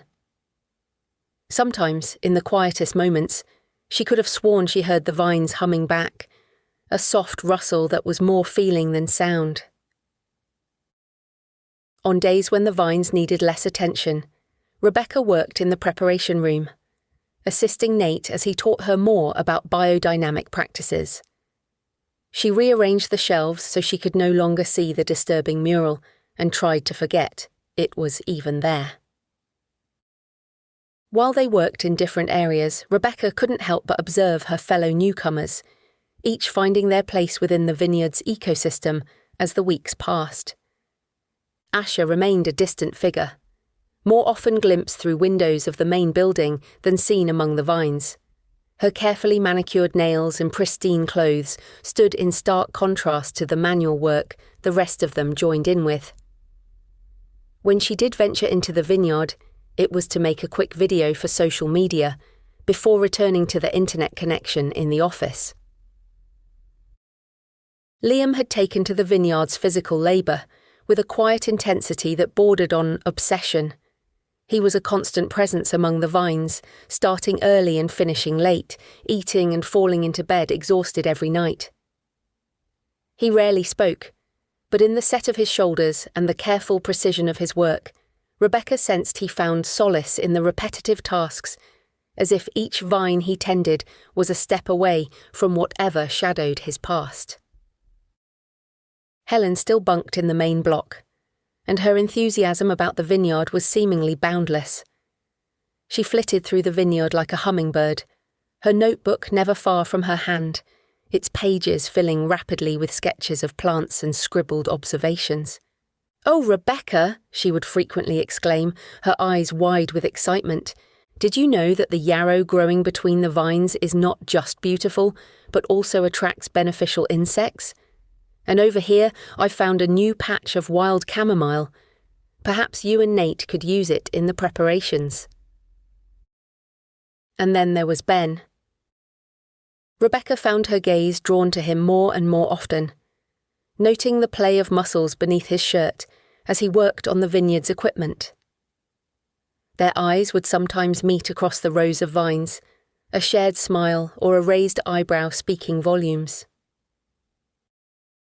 It started small, a brush of hands as they reached for the same tool, the warmth of his arm against hers as they stood side by side, listening to Nate's instructions or sitting together at dinner. But soon, Rebecca found herself looking forward to these brief moments of contact, each one sending a thrill through her that had nothing to do with the vibrant energy of the vineyard. One afternoon, as they worked together to repair a stubborn irrigation pipe, Ben's hand lingered on her arm a moment longer than necessary. "You're getting the hang of this pretty quickly. Must be all that practical architect training?" Rebecca felt a flush rise to her cheeks, one that had nothing to do with the afternoon sun. She leaned slightly into his touch. "I think it might have more to do with the teacher." Their eyes met, and for a moment, the surrounding vineyard faded away as they drew closer. Helen's excited voice calling from a nearby row broke the moment. "Oh my goodness, you simply must come and see this fascinating fungus." As they laughed together and turned towards Helen's call, Ben's hand slipped from Rebecca's arm, but the warmth of his touch lingered. Yet even as she revelled in the growing connection with Ben and the satisfying rhythm of vineyard life, a part of Rebecca remained alert. The strange mural in the preparation shed, the visions in the dynamizer, and the unsettling intensity in Nate's eyes when he spoke of the land's power. All these things lurked at the edges of her mind. Despite the serene surface of Standing Stone Vineyard, deeper and darker currents flowed beneath. One afternoon, Ben approached Rebecca as she finished tying off a row of vines. "Fancy a change of scenery? I need to check the equipment in the fermentation shed, and I don't think you've had a chance to see that part of the process yet." Rebecca nodded and brushed the soil from her hands, smiling as she anticipated time with him away from curious eyes. "Of course, I'd love to." They walked close together, hands almost touching, and entered the fermentation shed, where the earthy scent of the vineyard gave way to a yeasty aroma with an underlying tang of alcohol. A network of pipes snaked across the ceiling and down the walls, connecting a series of concrete vats. Ben gestured at the closest one. "These are where the wild yeast begins its work, converting sugar into alcohol. It's a delicate process, one where nature takes the lead. Standing Stone doesn't add commercial yeast. It's all about using the wild strains, those that live on the grape skins and in the air around the vineyard. The very essence of terroir. But every ferment is different, so it's risky and unpredictable. But that's what makes biodynamics so interesting and the resulting vintage so unusual." They walked on into the bottling area, settling into a comfortable rhythm, as Ben explained the intricacies of each piece of equipment. Rebecca absorbed the information, her architect's mind already sketching out possible improvements and adaptations. There were ways this place could be reorganized to make it more efficient, although she wondered whether efficiency was desired here, when the more elemental nature of the vineyard was the focus. Ben stretched up to check one of the gauges on the bottling line. "I love working here, but it's a long way from home." "Where's home for you?" Rebecca asked. "Northumberland. Have you been?" Rebecca shook her head, suddenly aware of how little she knew about her own country. "I've heard it's beautiful." Ben nodded. "You should see it. Miles of untamed beaches, cliffs that look like they've been carved by giants. The sea there, it's not like anywhere else. One moment it's calm as glass, the next it's a maelstrom that could swallow you whole." His eyes took on a faraway look, and Rebecca could almost see the windswept shores he described and feel the salt spray on her face. It's in my blood. No matter where I go, part of me is always there. Feet in the sand, listening to the gulls and the crash of waves. What about you? Where's home? Rebecca hesitated. The word home was so loaded with expectation about happy families and shared moments. She thought of her flat back in London, of the life she'd left behind, and the fact that her parents didn't even know she was here. A sharp sudden crack echoed through the facility, followed by the sound of liquid dripping onto the floor. Ben's head snapped around, his expression shifting to focused concern in an instant. Damn, that sounds like one of the bottles on the riddling rack. Come on, we'd better check it out. As they walked towards the source of the sound, Rebecca felt a mixture of relief at avoiding the difficult question, and regret at the lost moment of connection. She followed Ben, watching his confident stride as he navigated the maze of equipment, and wondered just how much of herself she was ready to reveal. They turned a corner and walked over to the row of wooden riddling racks filled with glass bottles. One on the end of the row had indeed burst, and shards of glass lay in a frothy pool of sparkling wine across the stone floor, as the sharp scent of citrus and elderflower filled the air. As they worked together to clean up the mess, Rebecca asked, "So why did you leave Northumberland if you love it so much?" Perhaps we don't know what we have until we lose it, but as a teenager, I was desperate to leave and go travelling. I spent a summer in Burgundy in France. I was drifting, unsure what I wanted to do with my life, and I ended up working at this tiny family-owned vineyard. Very prestigious, not that I knew anything about that at the time. As Ben spoke, his hands moved expressively, as if painting pictures in the air. Rebecca could almost see the sun-drenched hills of France, smell the rich earth and ripening grapes. They did everything the old way, hand-picking the grapes, foot-stomping some of the batches. They even had this ancient basket press. Must have been at least a century old. It creaked and groaned like it was alive. The way the people there connected with the land changed something in me, and I stayed. His voice took on a reverent tone. There was this old vintner, Jean-Pierre. He could tell you the exact row a grape came from just by tasting it. Said the vines spoke to him. Ben shook his head, a smile playing over his lips. I thought he was mad at first, but by the end of that summer I could hear them too. The whispers of the vines, the song of the seasons. Rebecca nodded. I think I know what you mean. Ben continued. It was there I first heard about Standing Stone. Jean-Pierre mentioned it one night over dinner, with perhaps a hint of jealousy about the awards the vineyard has won. He said it was one of the few places outside of France that truly understood the soul of winemaking, that they were doing something special here. He turned to Rebecca, his eyes alight with passion. And he was right. The biodynamic practices are not just about making wine. They're about connecting with the earth in a way that's been lost in so much of modern viticulture. I want to be part of taking the movement forward.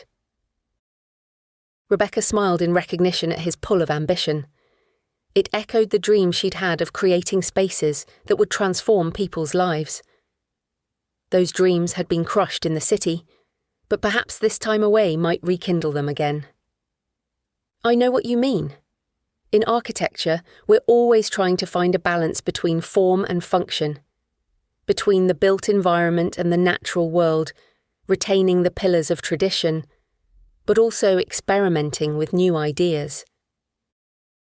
Ben took her hand, his fingertips tracing a pattern on her palm. The intimate movement made her heart race. And are you finding new ideas here? Rebecca nodded. In the city, everything is angled and cornered, but out here, the lines are curved and organic. Even though most of the vines are in straight rows, there's the labyrinth section, and the way the vines twist as they grow, how they interact with the landscape. I'm starting to see how to incorporate more natural forms into urban spaces. Green walls that mimic the growth patterns of vines. Buildings that flow with the landscape instead of imposing themselves upon it. Ben's face lit up. It's the same with winemaking. We're not just producing a drink, we're creating an experience, a connection to the land and the seasons. It's art and science, and maybe some magic all rolled into one perfect mouthful. As Ben leaned in towards her, Rebecca felt a need to tell him about Grace, and the real reason she'd come to Standing Stone. But something held her back. He seemed so entirely enthusiastic about the place, but there were still some aspects of the vineyard practices she questioned. How could she explain herself without sounding like a city girl who just didn't understand what she witnessed? He would think her ignorant, and she couldn't bear that. Given his love of nature, Ben would also frown on her involvement in the destruction of trees in London. She pulled her hand out of his and turned away.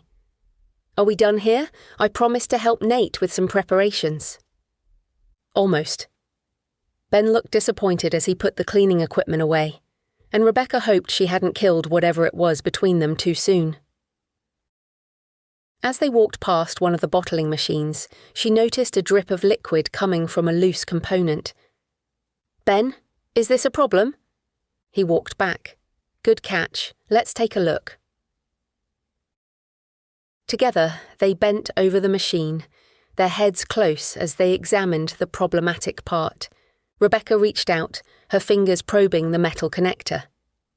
It was stubborn, refusing to budge despite her efforts. "Here, let me try," Ben offered, his hand brushing against hers as he took over.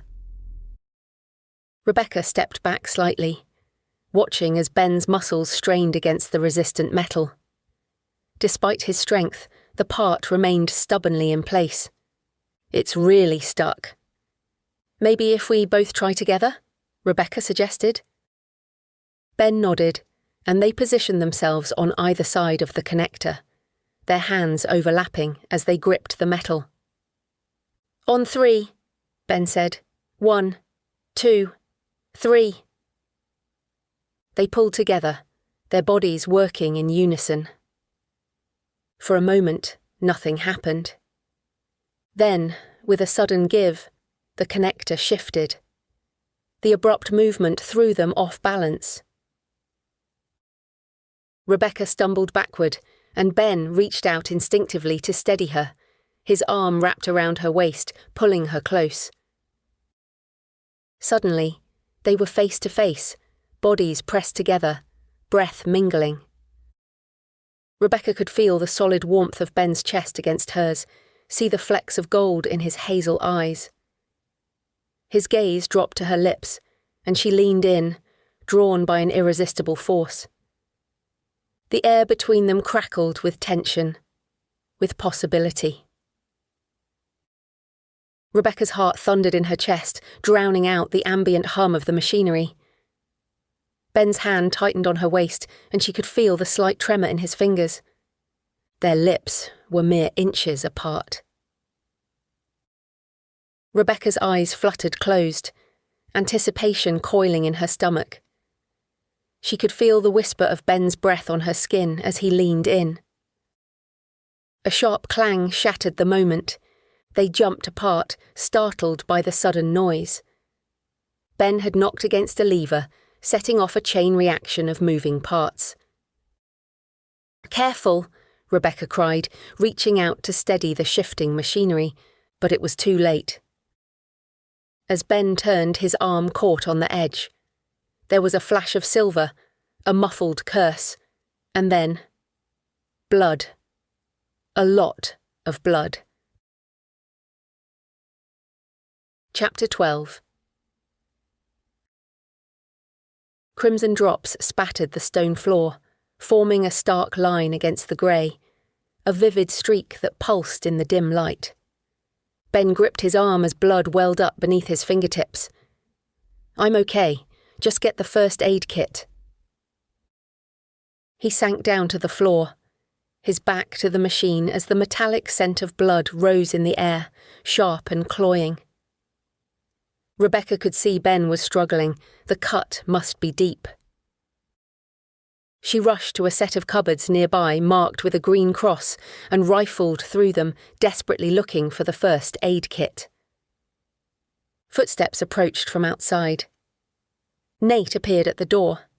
"Everything all right in here?" "Ben had an accident. We need a first aid kit, quickly." Instead of rushing to help, Nate stood for a moment, his gaze fixed on Ben and the crimson streak of blood as it pulsed onto the floor, almost as if he willed it to pump faster and leave more of a stain. There was a drain nearby, where traces of the spilled wine still lingered. As the blood trailed towards it, Rebecca fleetingly wondered what lay beneath. "Nate, the first aid kit?" He blinked, as if coming out of a trance. Yes, of course. He reached into a cabinet above the cupboards, his movements unhurried, retrieved the first aid kit and walked over to Ben with no sense of urgency. Rebecca stood watching as Nate efficiently cleaned and bandaged Ben's wound. It seemed accidents were no rare occurrence here. Isabel appeared in the doorway. "Are you okay, Ben?" "What happened?" Ben nodded, forcing a smile. "Yes, all good. Just a minor accident. Nate patched me up." Isabel's gaze lingered on the blood-stained floor for a moment before calling out, "Rebecca, would you mind helping me with something?" "If you're done here, of course." Rebecca hesitated. She wanted to stay with Ben, to make sure he was truly okay, especially as she was partly to blame. But she didn't want to refuse Isabel. Ben gave a reassuring smile. "Go, I'm fine. Nate can help me clean up here." Still, Rebecca hesitated.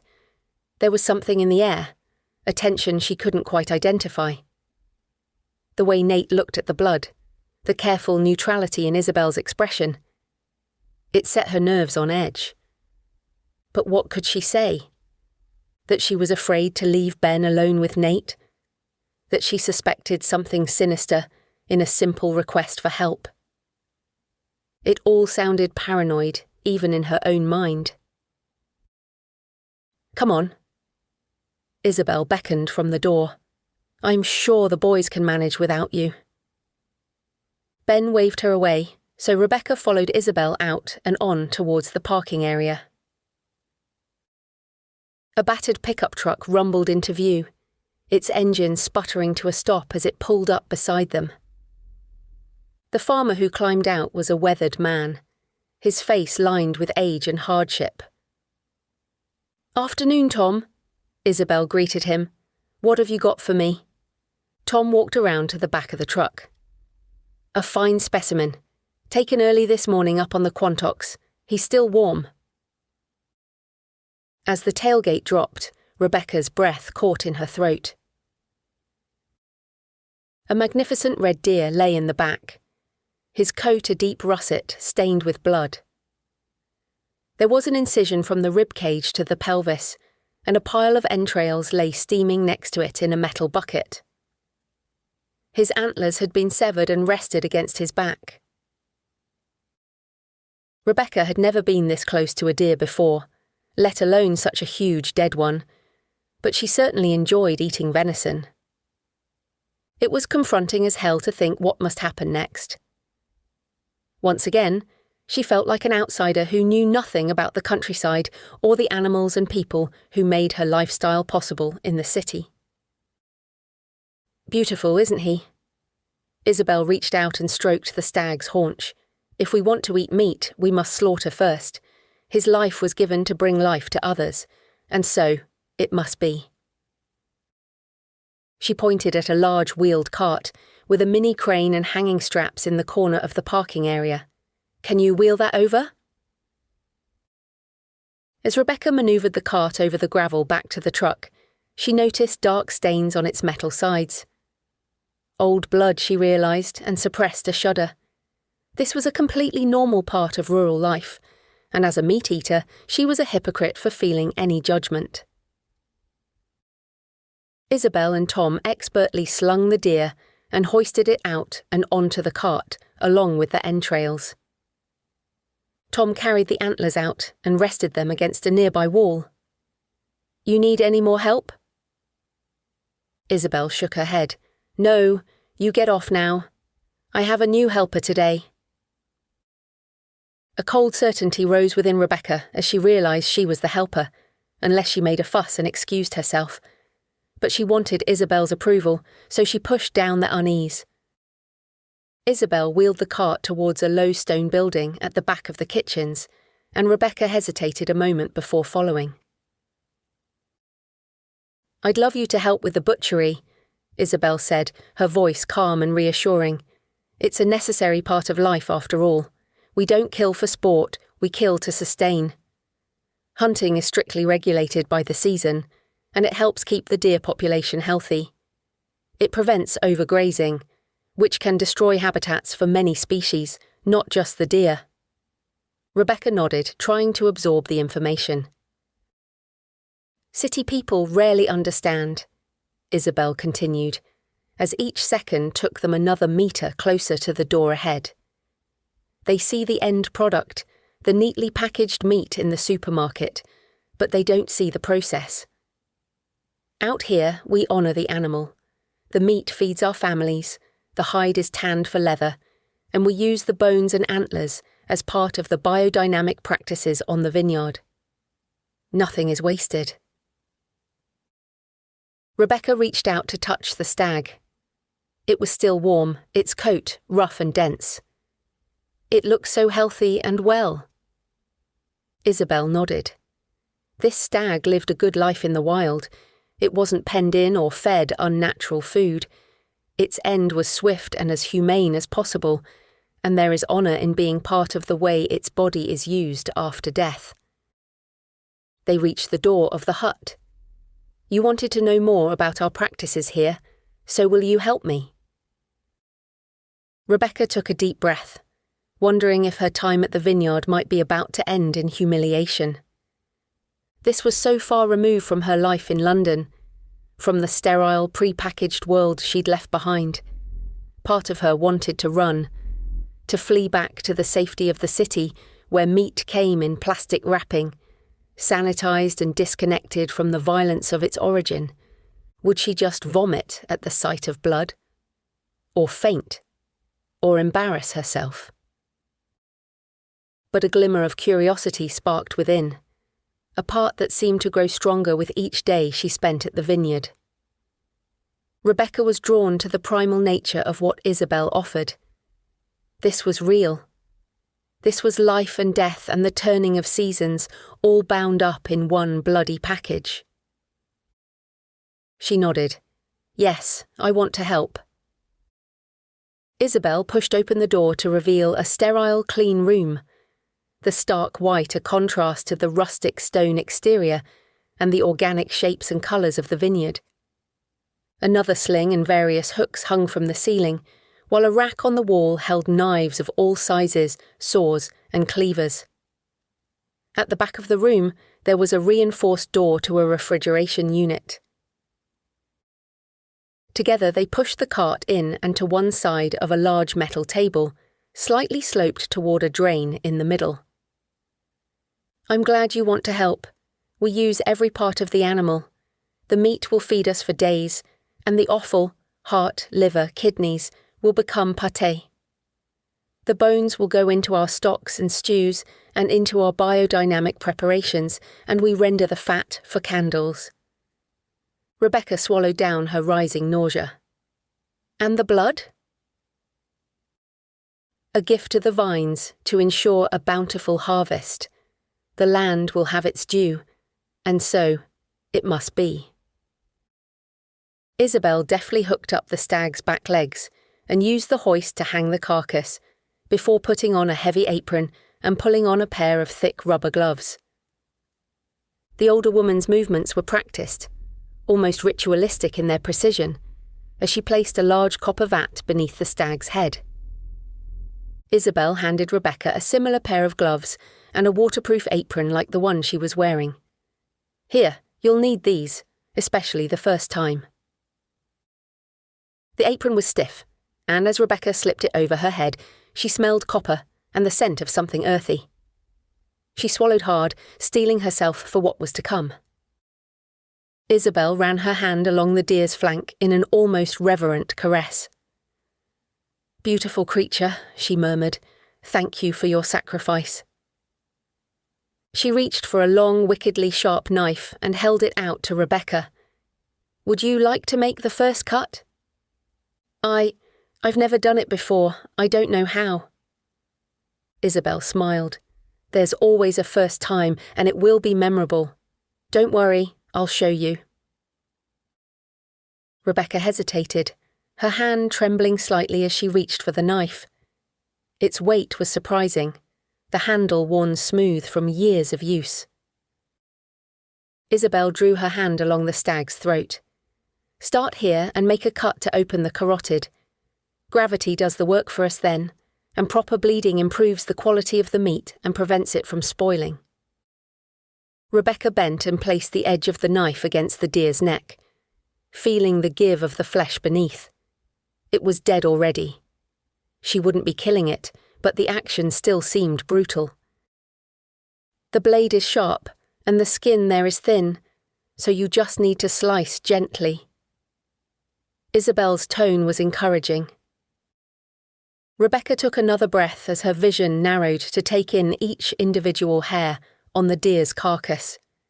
She didn't need to do this, she could just walk away right now. But what if she passed this test? What might she learn next? She leaned in and sliced the knife across the stag's neck. Warm blood gushed out, spattering into the copper vat. The metallic scent filled her nostrils, making her head swim as a few droplets splashed onto her gloves. Isabel smiled with pride as the blood began to drain out of the carcass. And there was so much blood. "I'll skin it now, it helps the drainage." Isabel took over, her movements swift and sure as she skinned the stag. The wet sound of flesh separating from hide filled the room, punctuated by the soft scrape of the knife against bone. As Isabel worked with expert strokes, Rebecca found herself drawn into the process, despite her initial revulsion.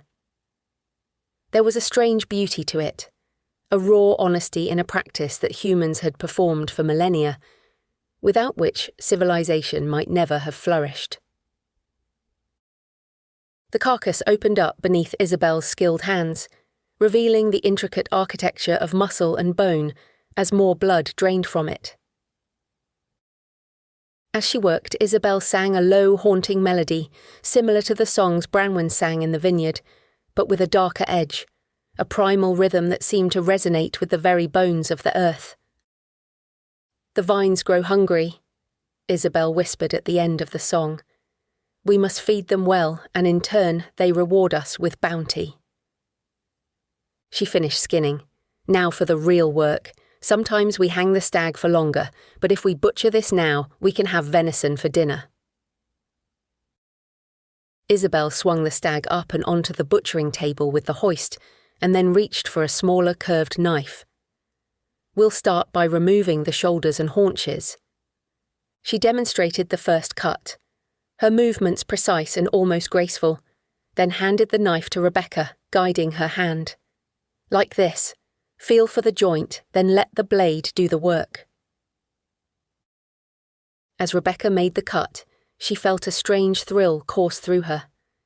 The knife sliced through flesh and sinew with surprising ease, revealing the intricate layers of muscle beneath. In many ways, it was structural and architectural, each level building on the next to make an animal that could move and live with ease in the natural environment. "Good." Isabel nodded approvingly. "You have a natural touch." They worked in tandem, Rebecca following Isabel's lead as they separated each cut of meat. Rebecca found herself falling into a rhythm as her initial squeamishness faded. There was something meditative about the process, a primal connection to the cycle of life and death. In the old days, Isabel said, butchery was sacred work. Each cut was a prayer, each drop of blood an offering. I can see why. It's beautiful in a way. As they continued, Isabel would pause sometimes, her fingertips tracing intricate patterns on the exposed flesh reminiscent of those Rebecca had seen around the vineyard. These are old sigils, passed down through generations. They honour the animal spirit and bind its essence to the land. She began to sing again, and this time Rebecca hummed along, the eerie melody seeming to resonate with the marrow in the bones they worked on. Suddenly, Rebecca's knife slipped, nicking her finger through the glove. A drop of her blood welled up and dripped onto the table, mingling with the stag's. Before Rebecca could react, Isabel dipped her finger into the mingled blood and formed another symbol across the stag's flank. The air in the room seemed to thicken, humming with an energy that made Rebecca's skin prickle. You are part of this sacrifice now, and the land will sense your essence in it. The vines will reward you. But step back now, you're tired. I'll finish the rest. Just watch me so you can learn for next time. While Isabel's actions were disturbing, her words gave Rebecca a sense of pride. If there was to be a next time, she must have passed this test. Perhaps she wasn't just a city girl after all. She wished Grace could see her here, learning more about the rural life her sister was so at home in. She watched as Isabel continued working, breaking down the carcass into smaller cuts that slowly became recognisable as something Rebecca might have bought in a butcher's shop. When they finished, Rebecca stood back to survey their work. The once magnificent deer was now reduced to neatly arranged cuts of meat, piles of organs and bones stripped clean. Nothing was wasted. Every part would feed the cycle of life and death that pulsed through Standing Stone vineyard. Rebecca looked down at herself. She was stained with blood and other fluids, her gloves sticky with gore. Yet she felt strangely exhilarated, as if she had passed through some unseen barrier into a world more vital than the one she'd left behind. They cleaned up and wrapped the various cuts, and then placed them inside the refrigeration unit, along with the copper vat of blood. As they finished and hosed everything down, Isabel turned to Rebecca. You've done well.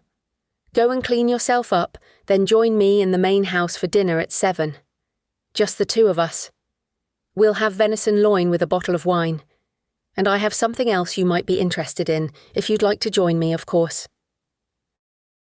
There was a weight to the invitation, a sense of significance that made Rebecca's pulse quicken. Yes, of course, I'd love that. As she turned to leave, Rebecca caught sight of her reflection in a hanging blade.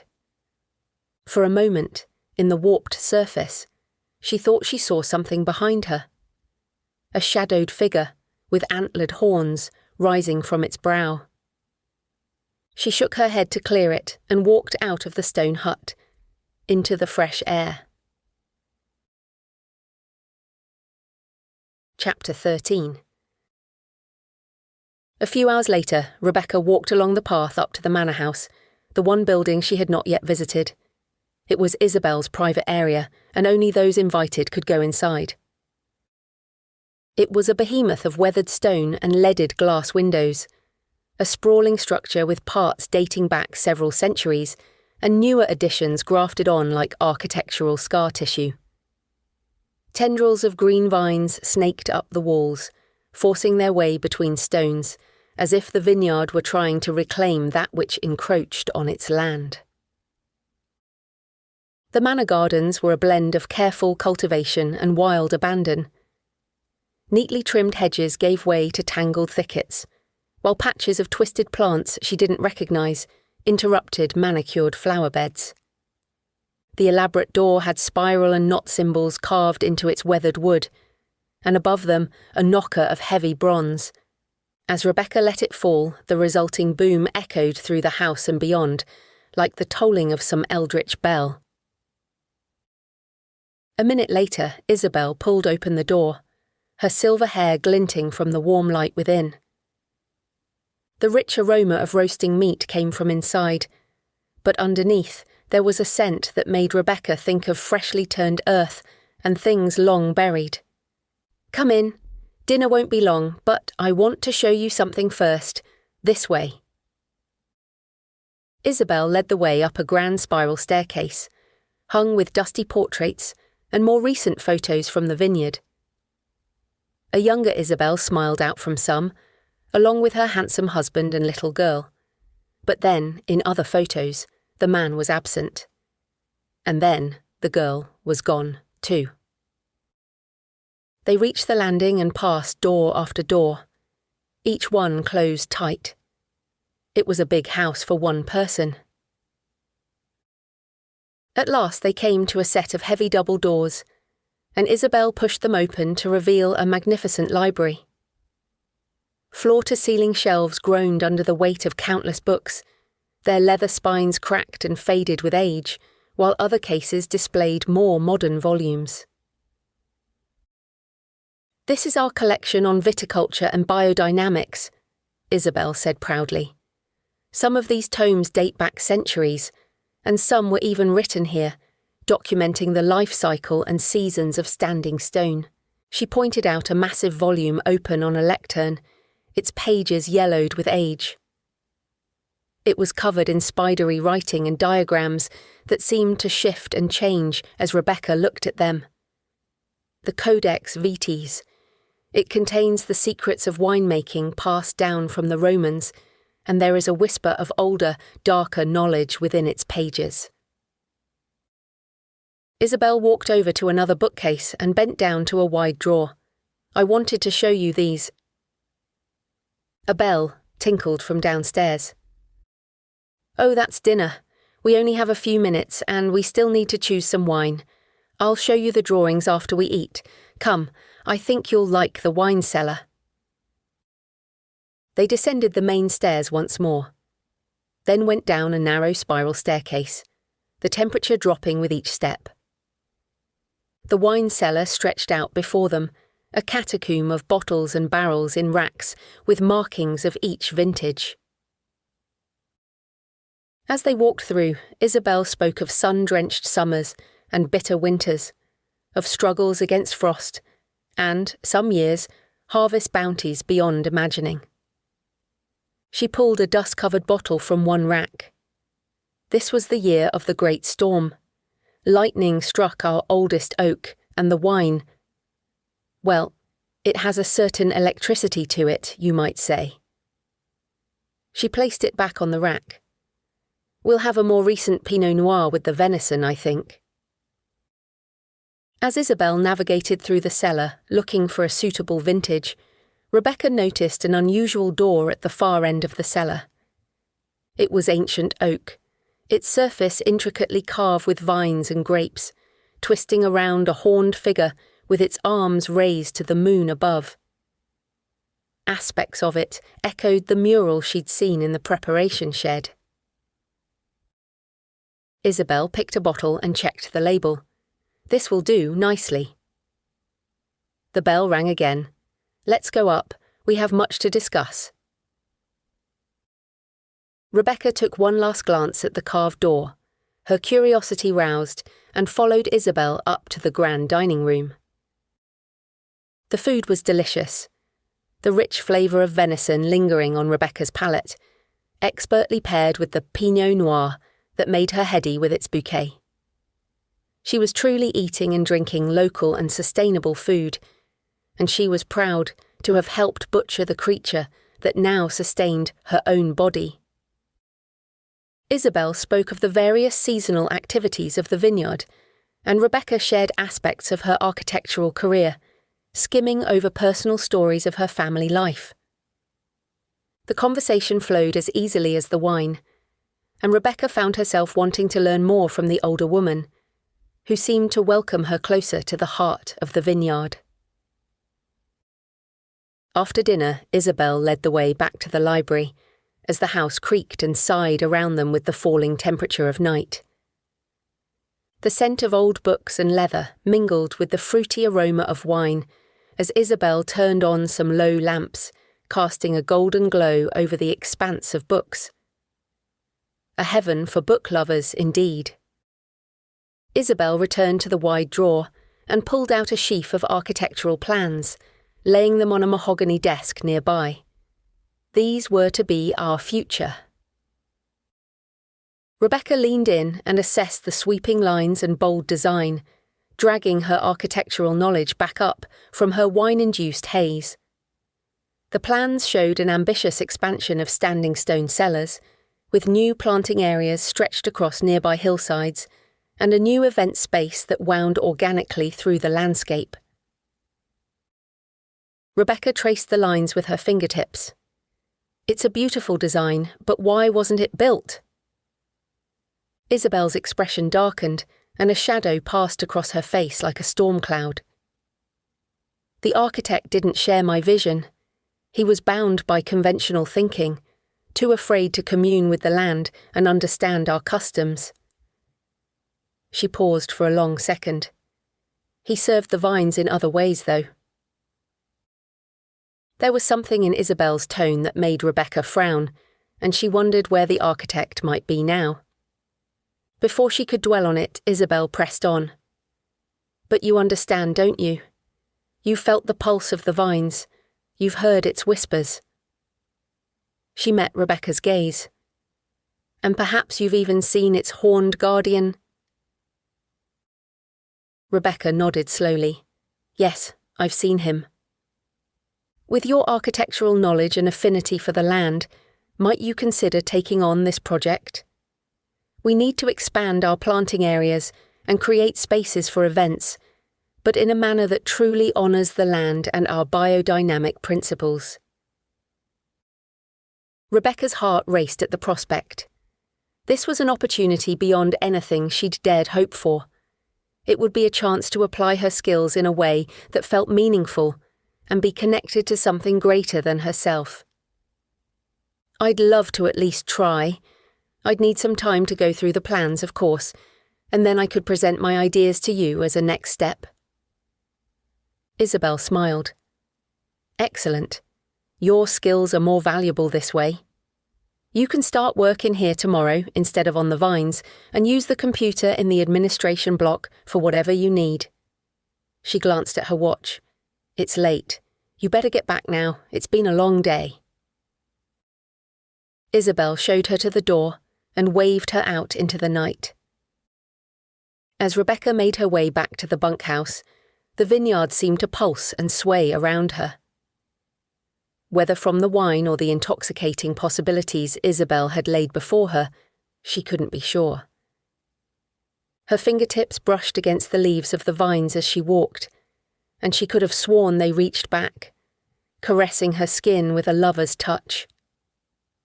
The night air was alive with whispers. The rustle of leaves, the chirp of insects, and underneath it all, a low rhythmic chant that seemed to emanate from the earth itself. For a moment Rebecca thought of Grace, of the questions still unanswered. But memories of the past slipped away like smoke, lost in the heady rush of new possibilities. There would be time later to search the vineyard records, to learn what the library held, and perhaps even to enter the mysterious door in the wine cellar. There were many secrets here, but Rebecca was one step closer to discovering more. For now, she allowed herself to dream of sweeping designs that would honour the land and structures that would grow from the earth like living things. Ben crouched in the shadows of the preparation shed as he watched Rebecca walk out of the manor house and along the edge of the vineyard towards the bunkhouse. Her footsteps wove slightly, and she hummed a strange melody as she disappeared into the darkness.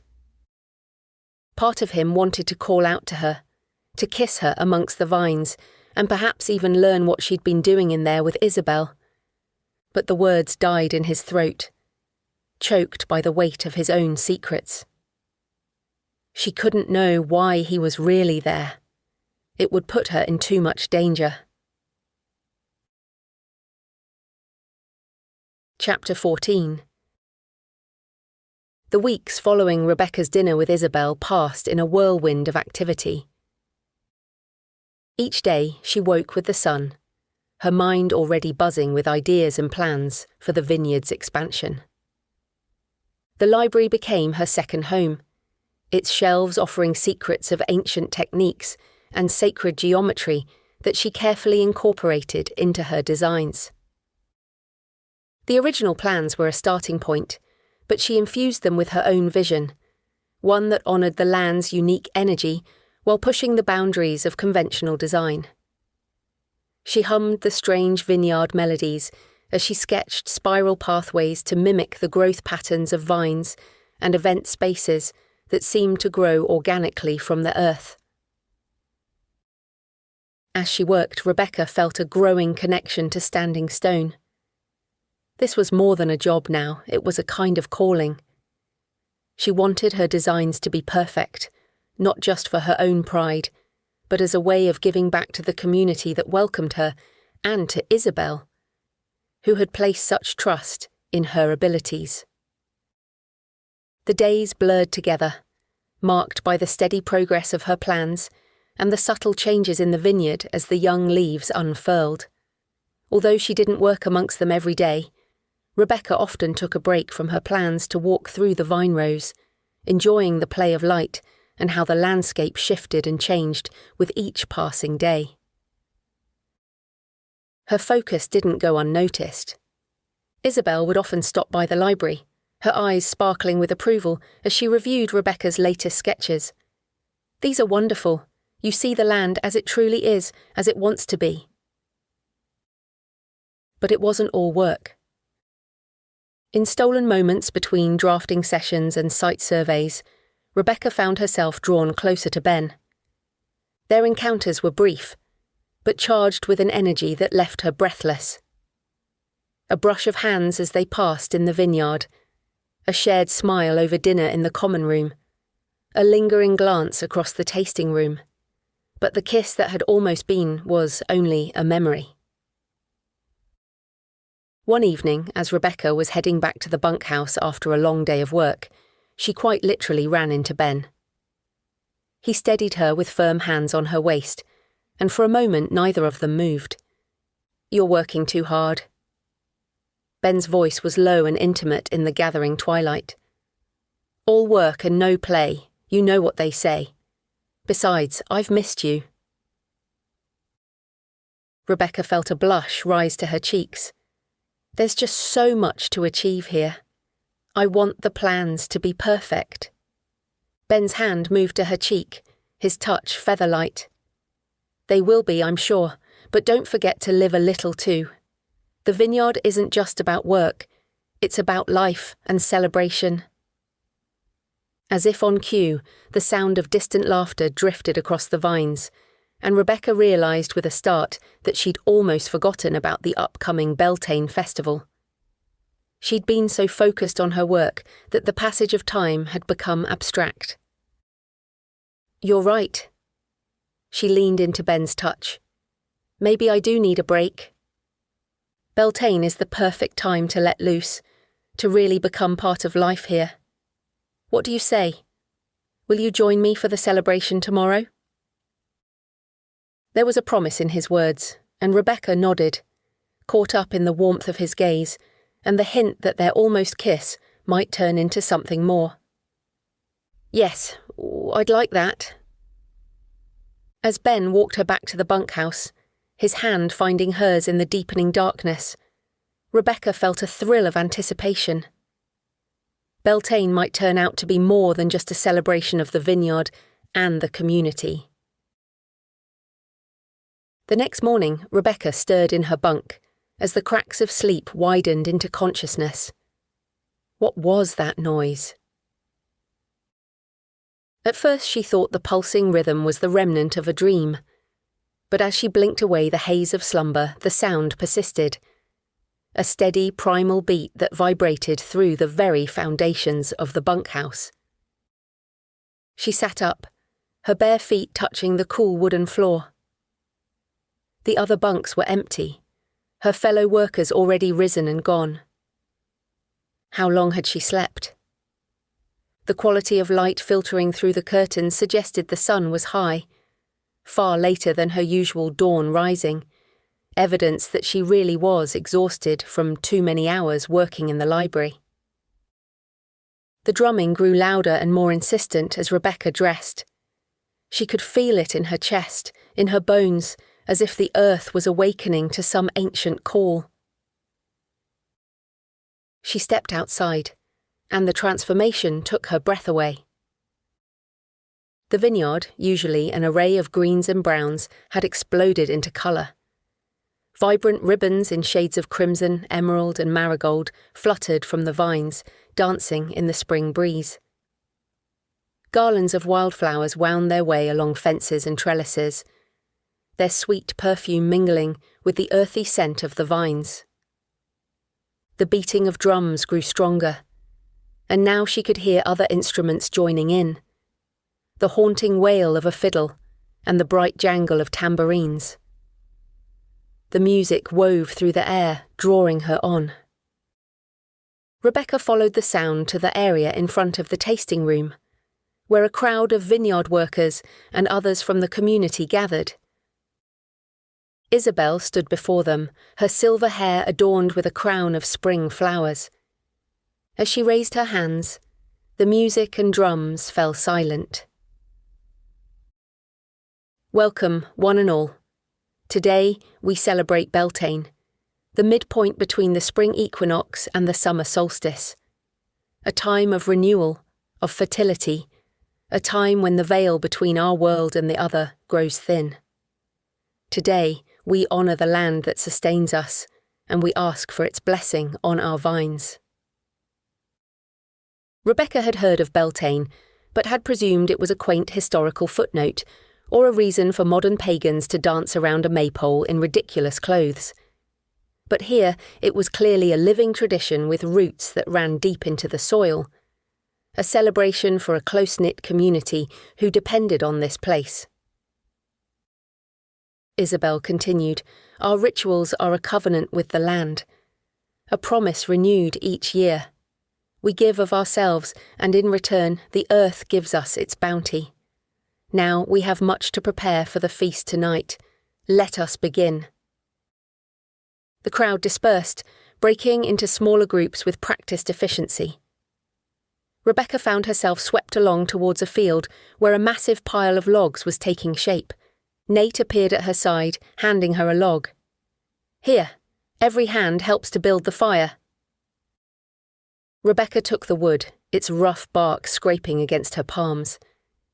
As she walked over to place it on the growing pile, she noticed the vineyard's runic symbols etched into it. From her reading, she now recognized them as old local magic, prayers to the earth written in a language older than words. She placed her log on the pile while others brought more wood. Slowly, the gigantic bonfire took shape as the drumbeat urged them on to work together in unison. As the afternoon wore on, more people from the community arrived from the surrounding area, and the usually quiet vineyard transformed into a vibrant, bustling festival ground. In contrast to the vineyard workers in their practical, earth-toned clothing, local women swirled past in flowing skirts of emerald green and deep purple adorned with intricate floral embroidery. Men wore shirts of crimson and gold, and children darted between the adults wearing wreaths of wildflowers, their faces flushed with excitement. Many of the community had woven vine leaves in their hair and painted their faces with swirls of black charcoal and lines of clay in shades of ochre, reflecting their status as creatures of the land. The air was alive with laughter and snatches of conversation in the lilting Somerset dialect.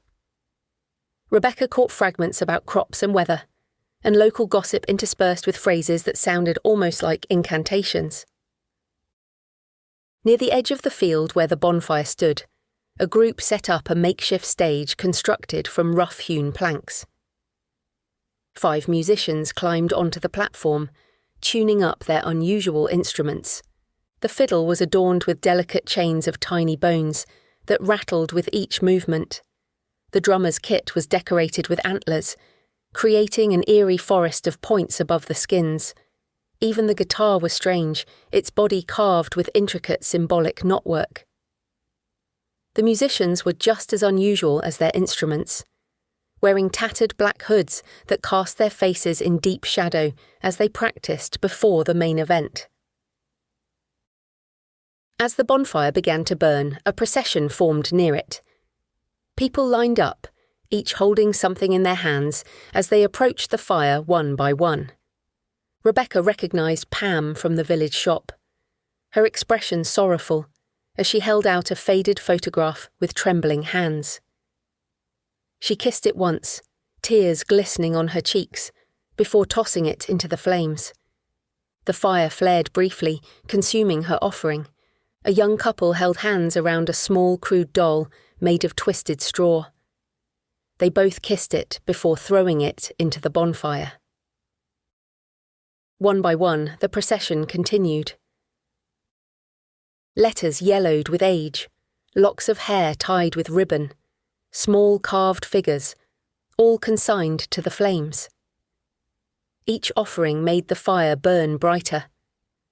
The flames took on strange hues of green, blue, and scarlet, and as one offering flared in the light, Rebecca thought she saw the face of the green man flicker before fading away.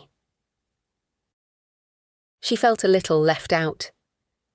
There was nothing she needed to throw on the fire, but something made her want to join in and be part of the community.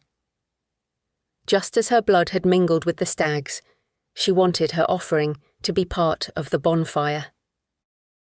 She hurried to the edge of the field and picked up some willow twigs, binding them with ivy stems and leaves into a circular pattern.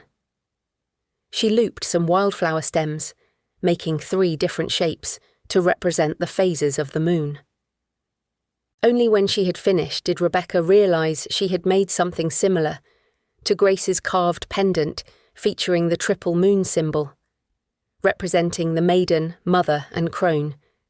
Perhaps it could be both an offering and a prayer, reminding her of why she had come to Somerset in the first place. Rebecca joined the line, and when she reached the flames, she whispered to whatever gods might be listening of her renewed desire to find out what happened to Grace, and asked for a blessing on her time at the vineyard. It wasn't much, but it made her feel more a part of the celebration. She stepped back from the fire, her heart pounding as music swelled around her, and the scent of roasting meat and herbs filled the air. As the last of the offerings were consumed by the flames, a hush fell over the gathering. Rebecca turned to see Isabel standing atop a small hillock, her silver hair glinting in the fading sunlight. The older woman raised her arms and the crowd fell silent. "The fire has accepted our offerings." Isabel's voice carried across the field. "Now, we dance." A cheer went up from the crowd as Isabel began to move, her body arching and dipping as she led the procession. Rebecca found herself caught up in the flow, swept along in a sea of colourful revellers. They moved away from the bonfire, winding through the vineyard into an adjoining field as the procession took on a rhythmic quality, their feet stamping in time with the drums. Rebecca felt the beat in her bones, and her body swayed almost of its own accord. As they crested a small rise, her breath caught in her throat. An ancient maypole stood in the field, its weathered wood rising high into the twilight. Unlike the cheerful, ribbon-bedecked poles she'd seen at summer fairs, this one was roughly carved, almost primal, befitting a symbol of more dominant male fertility. It was woven with dark ivy and crow feathers, black roses, and deadly nightshade. When she reached it, Isabel laid her hand on its gnarled surface. Our community has used this pole for generations. It is our anchor to the earth and our conduit to the sky. Tonight, we dance to awaken its power. Chapter 15. Isabel's words unleashed the crowd, and from seemingly nowhere, long ribbons appeared and were passed amongst them, each person grasping one. Rebecca found a deep green ribbon pressed into her hand. Its texture was odd, almost organic, as if it was woven from the fabric of the land. The band struck up a tune, the fiddle almost wailing as the drums beat once more, and over them a pipe trilled with an eerie melody. The dance began. It started slowly as people wove in and out, and the ribbons began to wind around the pole. But as the music built, so did the frenzy of the dance. Rebecca found herself caught up in the whirl, her feet moving as her heart raced, her breath coming in gasps. In and out, under and over, again and again. The dancers wove a complex pattern around the pole, as the ribbons created an ever-tightening web. Rebecca caught glimpses of familiar faces in the crowd. Helen, her eyes wide with wonder. Liam, his usual reticence replaced by a wild abandon. And Nate, moving with a fluid grace that belied his gruff demeanour. As they danced, Rebecca felt a change come over her. She was no longer an outsider, a city girl playing at country life. She was part of an ancient tradition that ran generations deep. The dance reached a fever pitch, the maypole now a patchwork of dark colours. Deep green, midnight blue, dark crimson, overlaid with each other as the ribbons wound tighter and tighter. Just when Rebecca thought she might collapse from the intensity, the music abruptly stopped. Isabel's voice rang out across the gathering. The pole is tethered. The earth is awakened. Now we feast and make merry, for tonight all boundaries fall away. A shout of triumph went up from the crowd, and Rebecca called out along with them. A tap on her shoulder made her spin around. Ben's face was flushed from the dance, and he held out a rough earthenware cup full of amber liquid. Here, it's local cider, just what we need after that. Rebecca reached for the cup, her fingers brushing against Ben's as she took it. The touch sent a jolt through her, and their hands lingered, neither quite ready to break the contact. Thank you, Rebecca managed, her voice husky from exertion and perhaps something more. She raised the cup to her lips and tasted it. Somerset was renowned for its cider, and this was sweeter than she expected, with an underlying complexity that hinted at ancient orchards and secret fermentation techniques. Are you hungry? Ben asked, his words suggesting layers of meaning. Rebecca nodded as she touched his chest with a flat hand, feeling his heartbeat. Whatever was building between them, it seemed as inevitable as the turning of the season. They made their way back across the field towards the feast. The scent of roasting meat grew stronger, mingled with the sweet smoke of applewood. A massive spit with a whole hog turned slowly over glowing coals, its skin crackling and glistening in the firelight. They joined the queue, the heat from the fire warming their faces as they waited. When it was their turn, one of the workers handed them each a wooden trencher, piled high with succulent pork, crisp crackling, and roasted vegetables that glistened with herb-infused oil. They settled on a low stone wall at the edge of the festivities, enjoying the rich, fatty pork and the crunch of crackling. Ben topped up their cider from a nearby barrel and raised his cup. To Beltane. To Beltane, Rebecca echoed, clinking her cup against his. This batch of cider was stronger, its sweetness undercut by a sharp, almost bitter note. As they drank, the long blast of a horn rang out. Its low, sonorous note reverberated through the night air, causing an immediate hush to fall over the crowd. A single drum began to beat, its rhythm slow and deliberate. The scattered community moved closer, forming a wide circle around the bonfire as the flames danced higher, casting long, twisting shadows across the ground. From the darkness beyond the firelight, they emerged.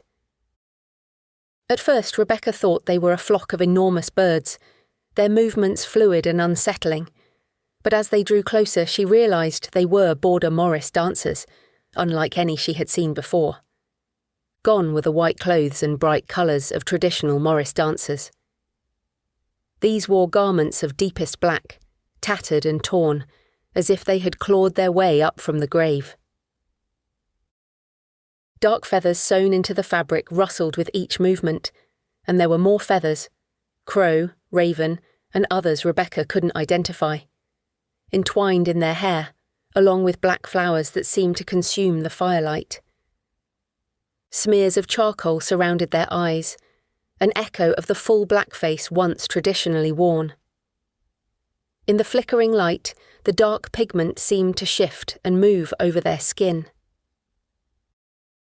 "The night gathering," Ben whispered. "A local side. Apparently they only perform on nights like this, when the veil is thin." They formed a circle, moving with an otherworldly grace, as if the ancient spirits of the land had taken physical form, rising from the earth to dance once more. A fiddle joined the drum, its melody eerie and discordant. The dancers began to move, raising blackthorn sticks still covered with thorns high above their heads. The clack of wood on wood rang out, sharp and violent, as the dancers wove in and out of complex patterns, their sticks a blur of motion as they hit against each other in an ancient rhythm. "They say the dance is a battle," Ben murmured, his lips close to her ear. "A fight to keep the dark forces at bay for another year." Rebecca shivered, leaning into him. "And if they lose?" "Then we all pay the price." The drum beat faster, becoming frenzied as the dancers matched its pace. Their movements became wilder, more abandoned. Feathers flew from their costumes, edged with bright flame from the bonfire as they spiraled into the night air. One dancer broke from the circle and stalked towards the crowd, his tattered cloak raised like feathered wings. The nearest revellers gasped and stepped away, but Rebecca found herself rooted to the spot. The dancer's gaze locked onto hers, and in its depths she glimpsed something primitive and hungry. For a moment the world fell away, and Rebecca was elsewhere, in a time long past, or perhaps yet to come. She saw the land beneath her, wild and untamed. Blood seeped into the earth as screams of ecstasy and agony intertwined around her. The vines of Standing Stone writhed like tentacles, reaching, grasping, consuming. They ruled this land. They always did, and always will, merely tolerating the humans who lived but a brief span upon their back. The dancer whirled away, rejoining the circle. The vision faded. But as the ragged group spun ever faster, Rebecca glimpsed something beneath the figure's tattered clothes. Not skin, but bark, gnarled and twisted like the ancient vines. The dance reached its climax in a blur, spinning faster than should be possible, the music a cacophony that drove them on. With a final thunderous clap of their sticks, it was over. Silence fell, broken only by their ragged breathing and the crackle of the bonfire. The dancers stood motionless. Then, as one, they turned and walked back into the darkness beyond the firelight. No applause followed them, only a collective exhale from the crowd, as if everyone had been holding their breath, There was a beat of silence, a pause between the acts of night. The fiddle started up again, this time a joyous reel, and the atmosphere shifted. Couples danced in the open space before the bonfire. The band struck up again, and more people joined in until it seemed like the entire field was full of dancing and laughter, and the sheer delight at being alive. Ben stood up and stretched out his hand. "Dance with me?" Rebecca took his hand, feeling his rough calluses against her palm. As he pulled her to her feet, the world seemed to tilt. Whether from the cider or the night's strange energy, she couldn't tell.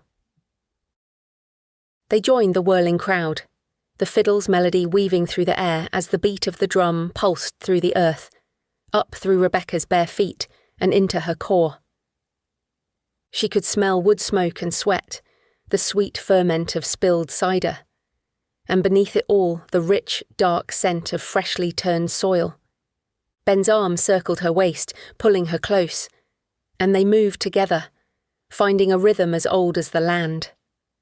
All around them, other couples danced with wild abandon. Rebecca caught glimpses of flushed faces, eyes bright with firelight and desire, as hands roamed freely, grasping at fabric and flesh alike. Laughter and snatches of song came from the shadows at the edges of the field, punctuated by gasps and low moans of pleasure. As she spun with Ben, Rebecca tipped her head back. The stars wheeled overhead, so bright here, away from the city. For a dizzying moment, she felt as if she might fall upward into the vast, glittering expanse. As the music slowed, their dance grew more intimate. Rebecca was acutely aware of every point of contact between them. His hand on the small of her back, his thigh pressed against hers, his breath warm on her neck. The rest of the world faded away, leaving only the two of them in a bubble of firelight and music. She leaned in. Their lips met, and a spark ignited between them. The kiss deepened, became urgent, more desperate. Rebecca tangled her fingers in Ben's hair. He tasted of cider and smoke and something wild and untamed. All she had to do was give herself to it and walk with him into the shadows. Together, they would join with each other and the earth. The music edged towards darkness, the melody twisting into something ancient and primal, urging them on. Rebecca pulled away, meaning to lead Ben away from the crowd. But as she took his hand, the flames of the bonfire leaped higher, casting twisted shadows across the ground. Amongst the community, she glimpsed ragged dancers, their silhouettes flickering as if formed of smoke. They moved with inhuman grace, entwining themselves with those lost in the dance, as if to become one with their flesh. One figure turned. Rebecca gasped as she saw its horns and felt its gaze upon her. "Rebecca!" Ben's voice came from far away. "Are you all right?" She blinked and shook her head, forcing a smile. "I'm fine, just overwhelmed, I guess. It's a lot to take in." Ben's answering smile was warm and reassuring. "It can be intense, your first Beltane. Do you want to get some air? Maybe we could go for a walk, in the vineyard." The invitation was clear, but Rebecca hesitated, torn between desire and a sense of unease. The vineyard beckoned beyond, dark and inviting, promising pleasure in its hidden depths. She certainly wanted Ben, and her body ached for his touch. But she couldn't shake the feeling that once she stepped into those shadows, something else might take hold of her. Of them. She stepped away from Ben, breaking their contact. "Actually, I'm feeling a bit heady. That cider must have been stronger than I expected. I'll just sit out the next dance and I'll call it a night soon. But you carry on." She pointed into the whirling mass of dancers, people she recognised from the community, and others from around the region who celebrated together. This is too much fun for you to miss." Ben hesitated, his gaze darting out to the crowd and back to her. "I can sit with you if you like. Make sure you get back to your bunk safely." She shook her head. "No, seriously, you stay. I'm fine.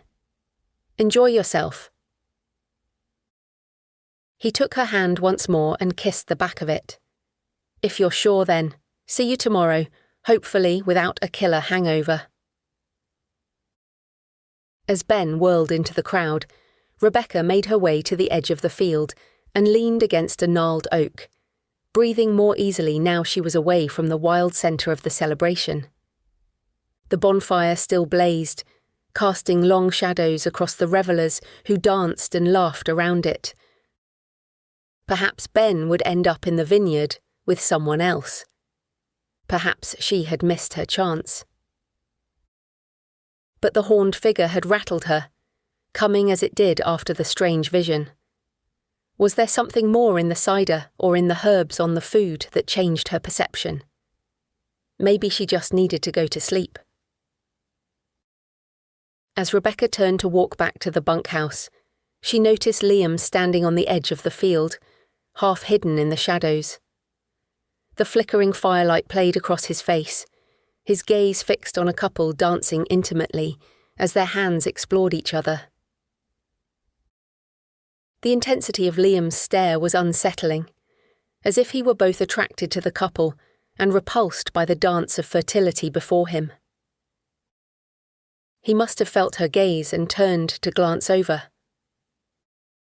Rebecca quickly looked away, not wanting him to know she'd been watching, and headed for the bunkhouse. Chapter 16. Liam watched as Rebecca stumbled away from the Beltane celebration, her steps unsteady in the dim light. The bonfire's glow faded behind her, leaving her silhouette wavering against the darkness of the vineyard. He frowned, wondering why she was now alone. She'd been dancing with Ben earlier, their bodies entwined in a way that made Liam's chest tighten with the memory of loss. But now she was by herself, clearly affected by the night's revelry. With a quick glance back at the dancers to make sure no one was watching, Liam made a decision. He'd make sure she got back to the bunkhouse safely. Follow her at a distance and she wouldn't even know, but at least she'd be safe. The rural night was full of predators, and tonight there were more than ever. It was the right thing to do. The Christian thing. A voice whispered in the back of his mind, and he pushed it away with a grimace. He kept to the shadows at the edge of the vineyard rows as he followed her, feeling the weight of the night press down upon him. The Beltane celebration, with its rituals and uninhibited dancing, stirred forbidden urges deep within, urges he'd tried to bury. But the energy of the pagan festival had awakened them once more, and with the effects of the cider, and whatever herbs were in it, he struggled to keep them from breaking forth. As the vines whispered around him, their young leaves rustling in a breeze he couldn't feel, Liam thought of the parish he'd left behind. The young teacher's face flashed before him, her eyes wide with hurt and betrayal.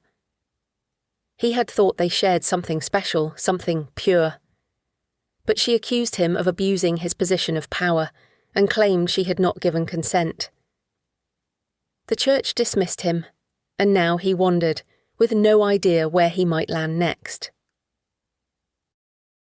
He was still so angry, and, to be honest, he was confused at how the generations seemed to be so different. Young people now had such strange ideas about permission, ideas that certainly had no basis in the Bible. How was anyone meant to find a partner when the rules were so unclear? Ahead of him, Rebecca swayed slightly and reached out a hand to steady herself against a gnarled vine.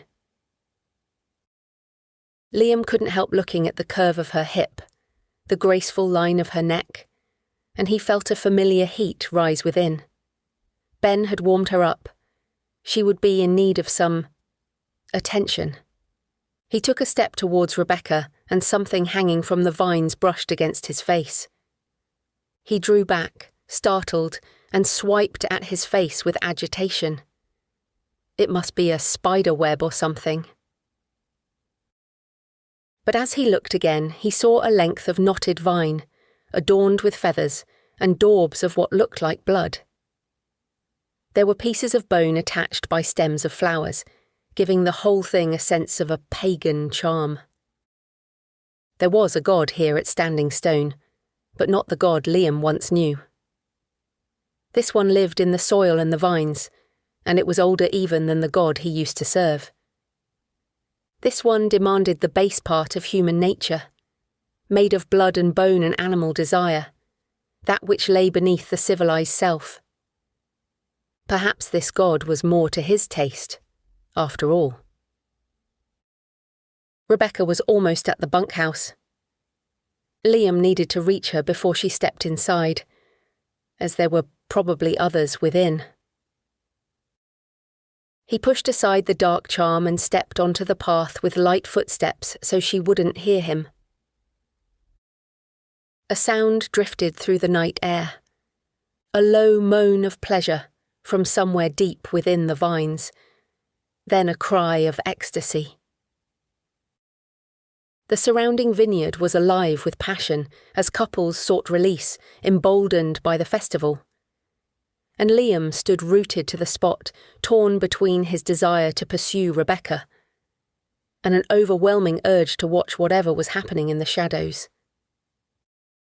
After a moment, he stepped into the vines and followed the sounds of pleasure from those who had surrendered to the wild call of Beltane. Liam crept into the spirals of the labyrinth, using the curtains of leaves and the long grasses to hide his approach. He caught sight of bare limbs, entwined as the sounds of pleasure grew louder. He moved so he could see more of the couple. It was Nate, his muscular body thrusting into a young woman, her hair interlaced with flowers. Her head was tipped back in ecstasy as Nate gripped her neck with one hand, holding her down onto the soil of the vineyard beneath. It was violent, primal, but the young woman writhed in clearly consensual pleasure, an offering to the god of this land. Her fingernails raked down Nate's back, drawing beads of blood, and he laughed as he pushed into her harder, faster. The young woman wrapped her legs around Nate's hips, urging him deeper. And as Liam leaned in to see more closely, he stumbled against the vines. The couple paused mid-thrust, looking toward the sound but showing no sign of embarrassment. "Come closer," the young woman called out. "Join us. All are welcome at Beltane." Liam's heart beat faster as he stepped out of the vines, the stir of desire overtaking him. Nate smiled in welcome as he thrust again into the young woman, nodding as he did so at a jug. "Drink that and join us. Tonight we give our pleasure to fertilize the land." Liam downed the rest of the cider in the jug as he stripped off and joined the couple on the hard earth. The sensations of touch and taste seemed enhanced by the drink, and Liam gasped as the woman reached for him, losing himself in her. The vineyard was alive around them as tendrils moved with an unnatural serpentine grace. They swayed and curled in the night air, the vine tips reaching out to caress the lover's skin as the leaves rustled with a sound like whispered incantations, an ancient language long forgotten by human ears. The vines wound around them, binding them to each other, binding them to the earth, and the sensation on his skin took Liam to a new level of pleasure. As he thrust into the young woman beneath him, he felt Nate's firm hands close around his throat. At first he welcomed the man's touch, urging him to greater intensity. Shadows danced at the periphery of Liam's vision, twisting and writhing in the air in a mimicry of the lovers. But these shadows were old and wild and hungry. A tendril of vine brushed against Liam's cheek as it wound itself around Nate's hand and began to tighten. It wrapped more loops and contracted in pulses like a serpent. Liam bucked and writhed, grasping at his neck in desperation as he fought for breath. But more vines wrapped around his wrists, pulling his arms apart. Beneath him, the young woman wrapped her legs around his hips and held him tight. Her pupils were wide, her lips parted with pleasure and dark fascination as Liam thrashed in pleasure and pain, unable to escape the tightening grip. Images flashed before his eyes as his vision darkened. An ancient rite performed in a forest glade before even the Romans walked this land. Blood seeping into eager soil as ecstatic dancers merged with each other and the land itself. He saw the cycle of seasons stretching back millennia and felt the weight of countless harvests and sacrifices. The god he once believed in had no power here. Chapter 17. The morning sun streamed through the bunkhouse windows, waking Rebecca from fitful sleep. Her head throbbed with the aftermath of the celebration, and she groaned softly as she sat up and ran a hand through her tangled hair. The events of Beltane felt distant and hazy now, like a half-remembered dream. The pulsing rhythm of the drums, the whirling dancers with their crow feather cloaks, the hungry eyes of the horned figure in the shadows. In the clear light of day, it all seemed far-fetched, and Rebecca wondered what kind of herbs might explain her fevered imagination. Helen would know. Rebecca glanced over to the older woman's bunk, but Helen was still and deeply asleep. That could wait until later, for now she desperately needed coffee and fresh air. Dressing quickly, she made her way outside and squinted against the brightness of the early morning sun. The vineyard looked peaceful in the early light, with bedraggled ribbons the only evidence of the celebration. The other fields must need a lot more clean-up, no doubt the focus of the community today. As she walked towards the kitchen for coffee, movement across the yard caught Rebecca's attention. Nate emerged from the butchery shed, his muscular arms straining as he pushed a large heavy wheelbarrow with a tarpaulin covering its contents. It must be a big animal for Nate to struggle so much with it. She instinctively stepped into the shadow of the nearest building and watched as Nate headed to the restricted area of ancient vines, turning a corner to unlock and enter the hidden side gate. Rebecca followed at a distance, staying out of sight but desperate to see inside, even briefly. As he pushed through, she had a glimpse of what lay inside. The vines looked different from the carefully tended rows of the main vineyard. They were wild, untamed, with leaves of deepest green glinting with an almost metallic sheen, and the fruit was heavy, with an imperial purple luster. It was way too early for the grapes to be so ripe, and the rest of the vineyard had no fruit at all. Was there something in this location and the direction of the sun that made it mature so much faster? Or was there something different in the soil? Nate shut the gate behind him, blocking off her view. As she headed into the kitchen, Rebecca wondered if she could find out anything more from the library. The wild layout and the different colours inside sparked an idea for enhancing a wing of the new buildings, and she needed to know more about that area. Perhaps if she showed Isabel an expanded design, she might even be allowed inside the gates for a closer look. Once everyone was up, much later than the usual start time, the vineyard workers and others from the community pitched in to clean up the aftermath of the festival. The fields were a sprawling mess of trampled grass, discarded cups and wooden plates, and the detritus of celebration.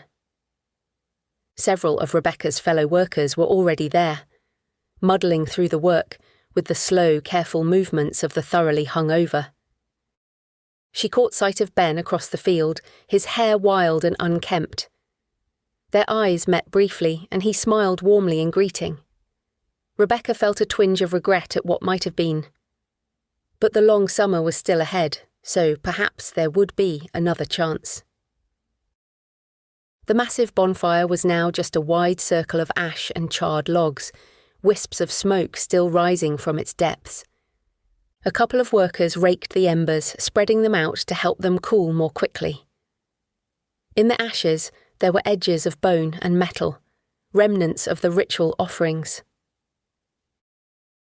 "Rebecca," Isabel called out as she clambered up the rise. "Come and help with the maypole." Rebecca headed up and over, joining Isabel and 5 others in the adjacent field. The ancient pole loomed overhead, its dark wood seeming to draw in and consume the sunlight. The ribbons wrapped around it, intertwined with dark ivy and black roses, now hung limp and faded, like tattered banners in the aftermath of battle. Together, the team worked to topple the pole and lay it gently on the meadow ground, before slowly cutting away everything on its surface. As Rebecca worked her section, she uncovered intricate carvings along the pole. They had been hidden last night, but now she could see they reflected aspects of the ancient celebration. Human figures contorted into impossible positions as they danced, or made love amongst the vines. Animals, some recognizable, others nightmarishly mutated, wound their way through the vines that crawled across the surface of the pole. Their tendrils, some tipped with sharp thorns, reached out as if to ensnare whatever they touched. At the top of the pole was a face, neither human nor animal, but something in between. Its eyes were hollow, its mouth open as if to devour a sacrifice. Horns sprouted from its forehead, curling back like crescent moons over a wild tangle of what might have been hair or leaves, evoking a twisted version of the Green Man. Quite something, isn't it? Rebecca started at the sound of Isabel's voice beside her. She hadn't heard her approach. "It's certainly unusual," she managed, unable to take her eyes off the carving. "The maypole has been in the community for generations, and some say it's as old as the vineyard itself.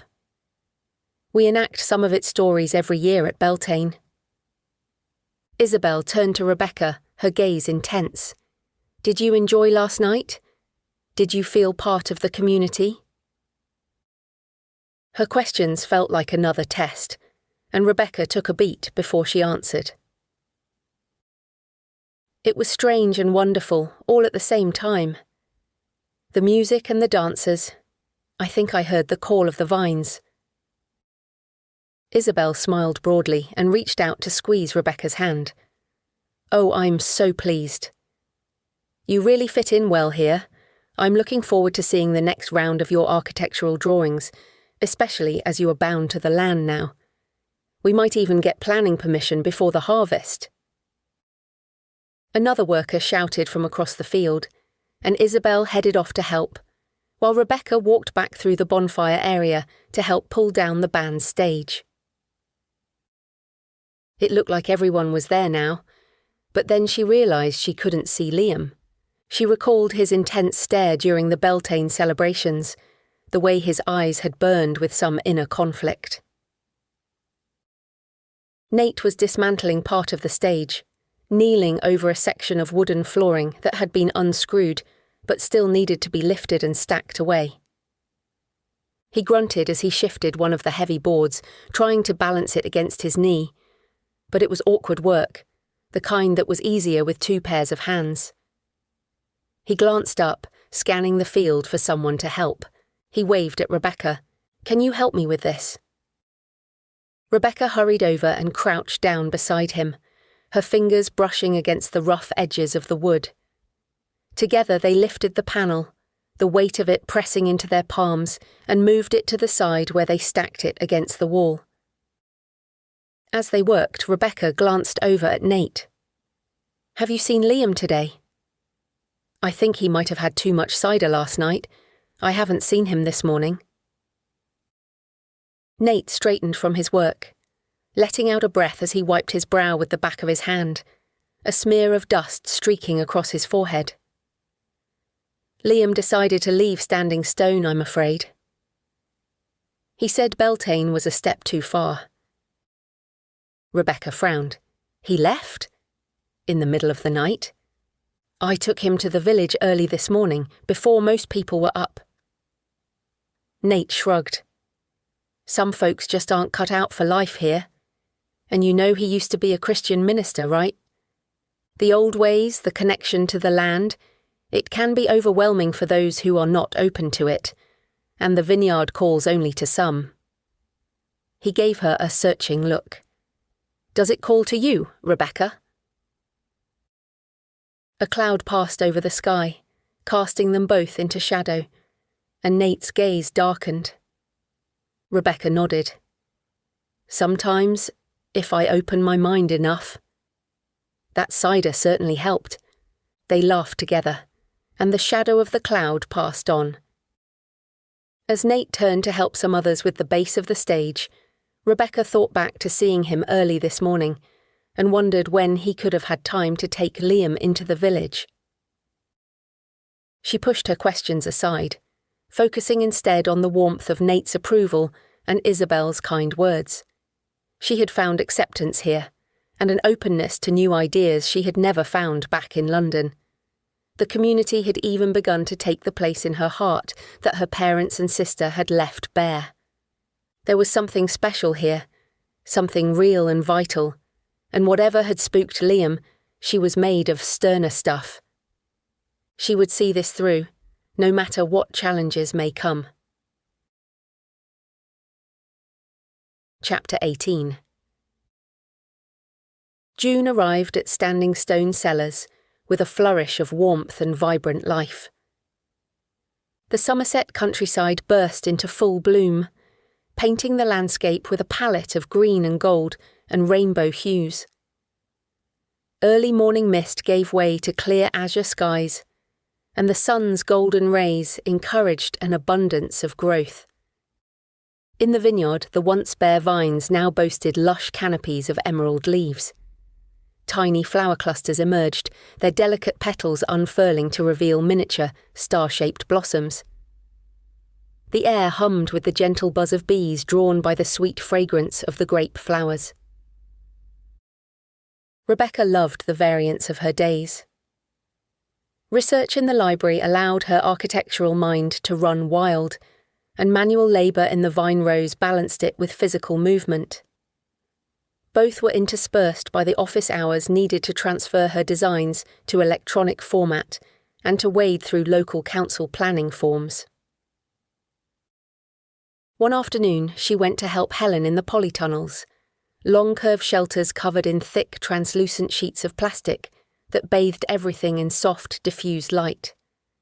Warm and humid, the air inside smelled of earthy soil and the fresh green fragrance of new growth, mingling with a faint tang of sun-warmed plastic.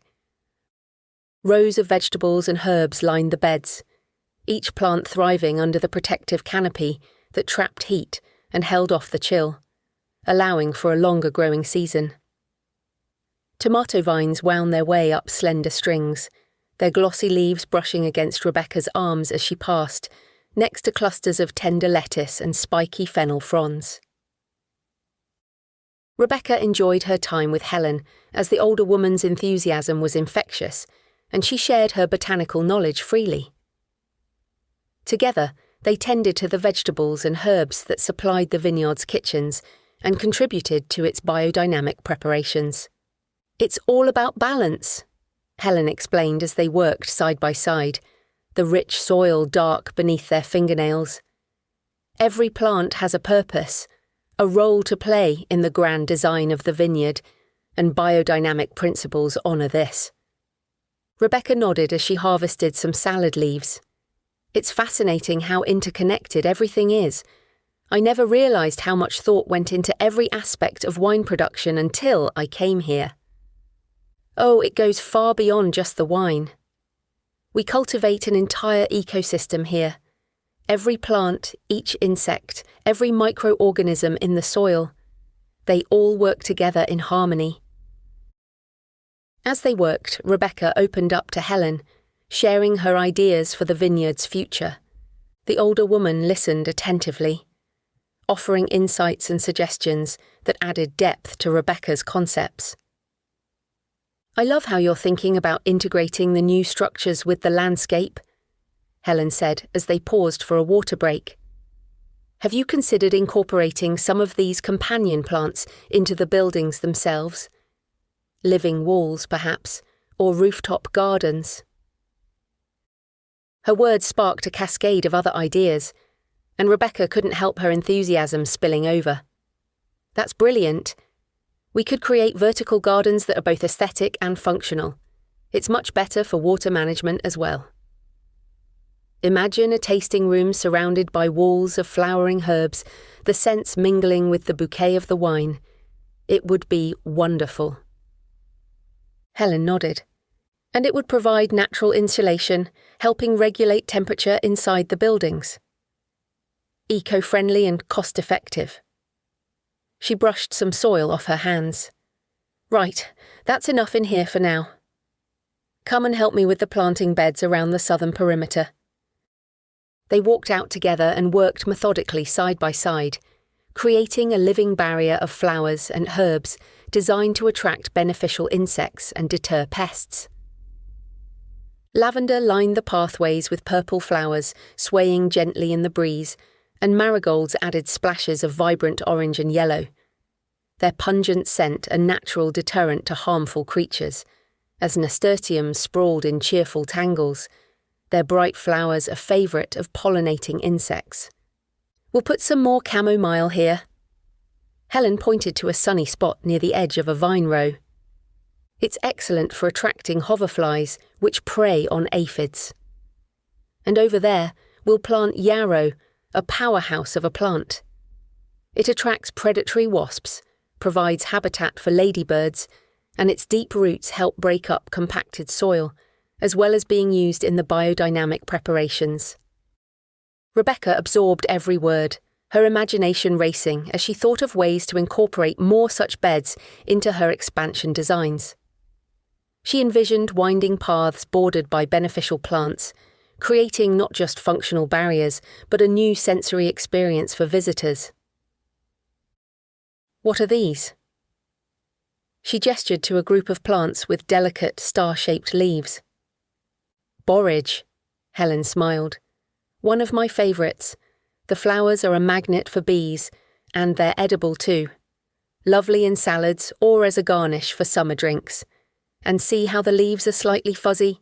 That texture deters some pests.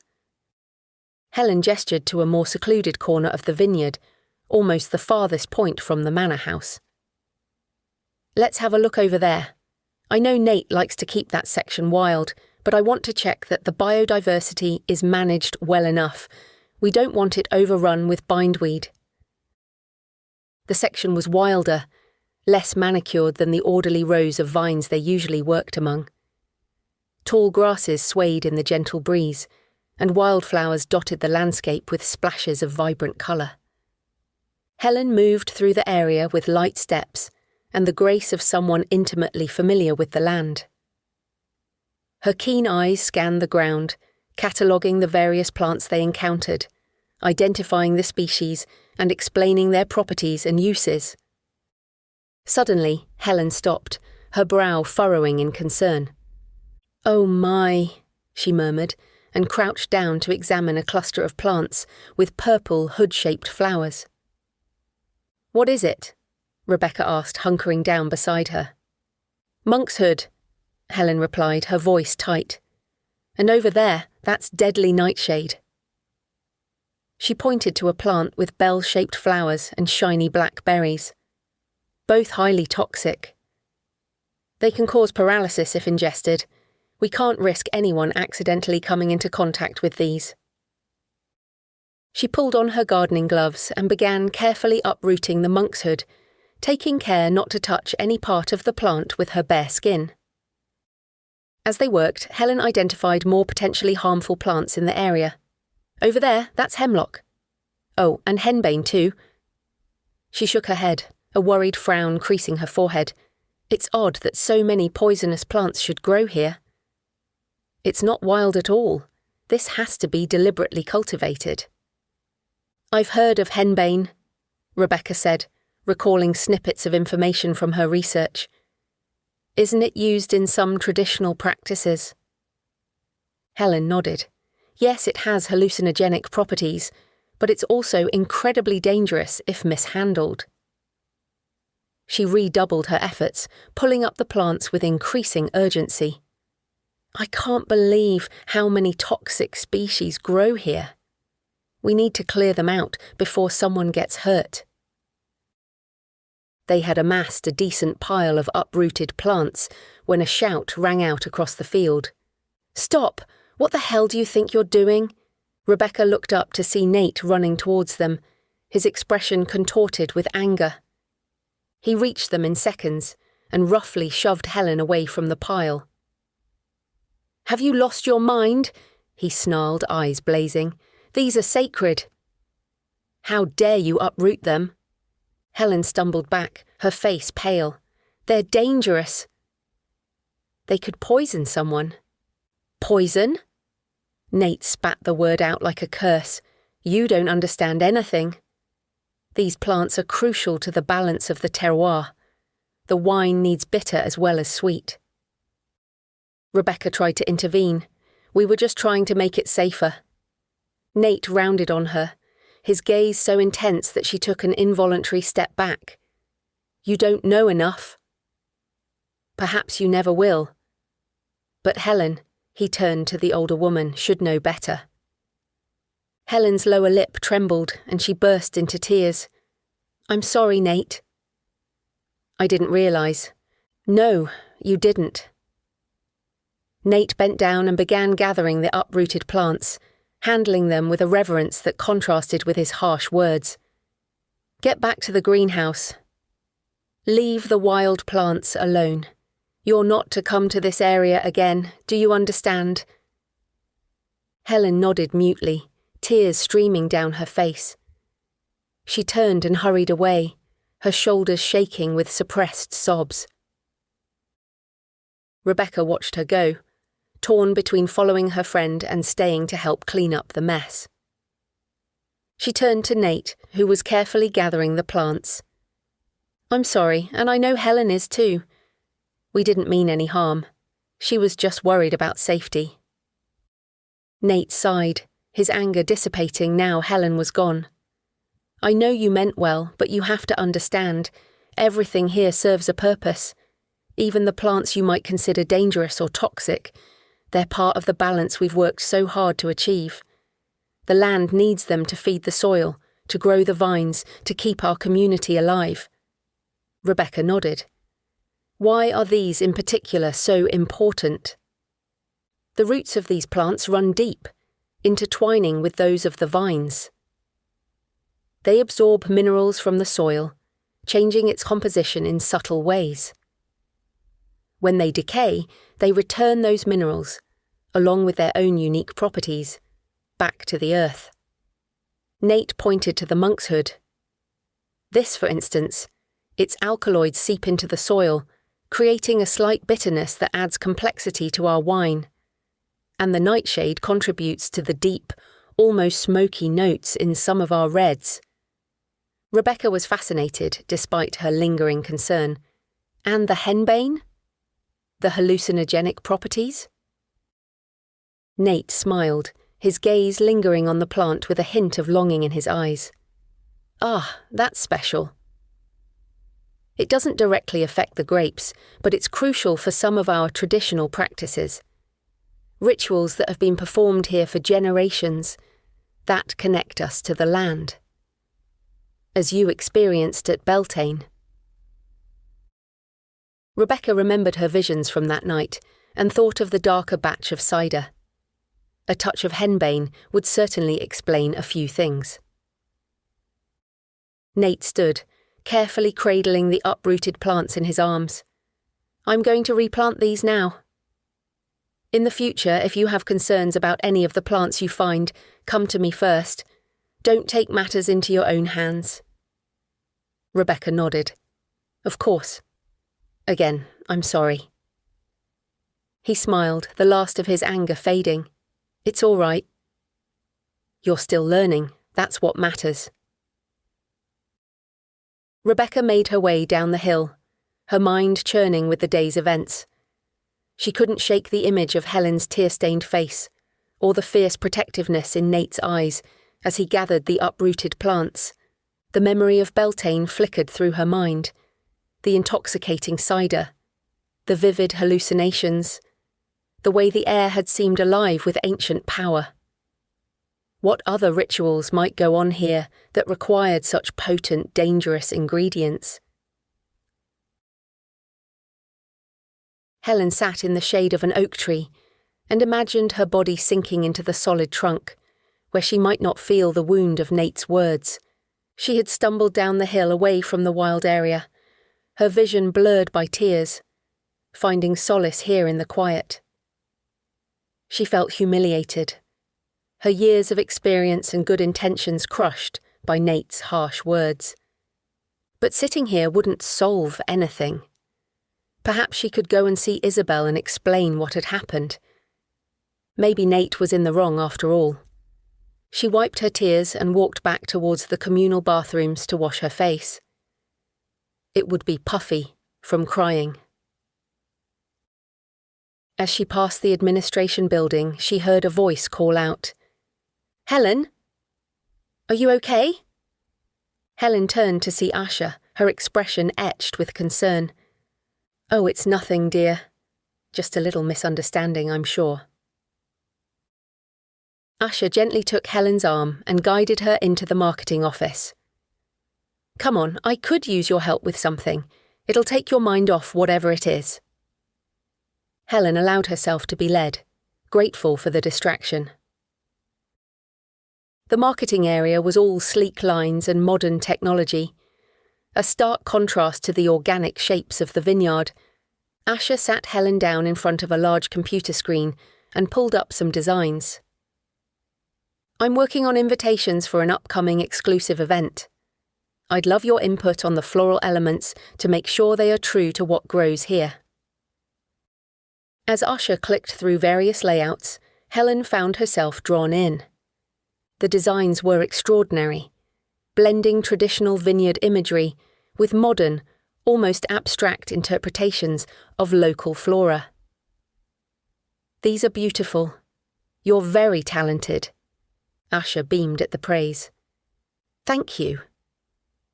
I want them to capture the essence of Standing Stone, the tradition, but also the unique elements that will attract those who want a different kind of vineyard experience." They discussed different flower choices and colour schemes, and Asha took meticulous notes with an ornate Mont Blanc pen. Helen noticed several photos pinned next to the computer. Asha with an older couple, presumably her parents, and some younger children who must be her siblings. They all shared Asha's warm smile. A sharp pang of longing almost made Helen gasp. She'd never been blessed with children of her own, a fact that had haunted her for years.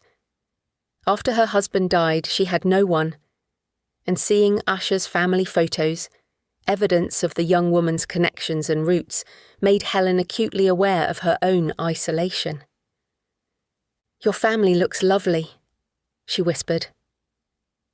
Asha glanced at the photos and smiled. "They are.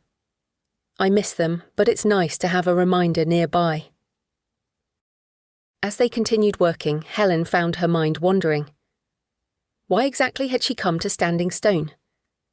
The promise of sustainable biodynamic practices had drawn her for sure, and she had hoped to contribute her botanical knowledge to a worthy cause.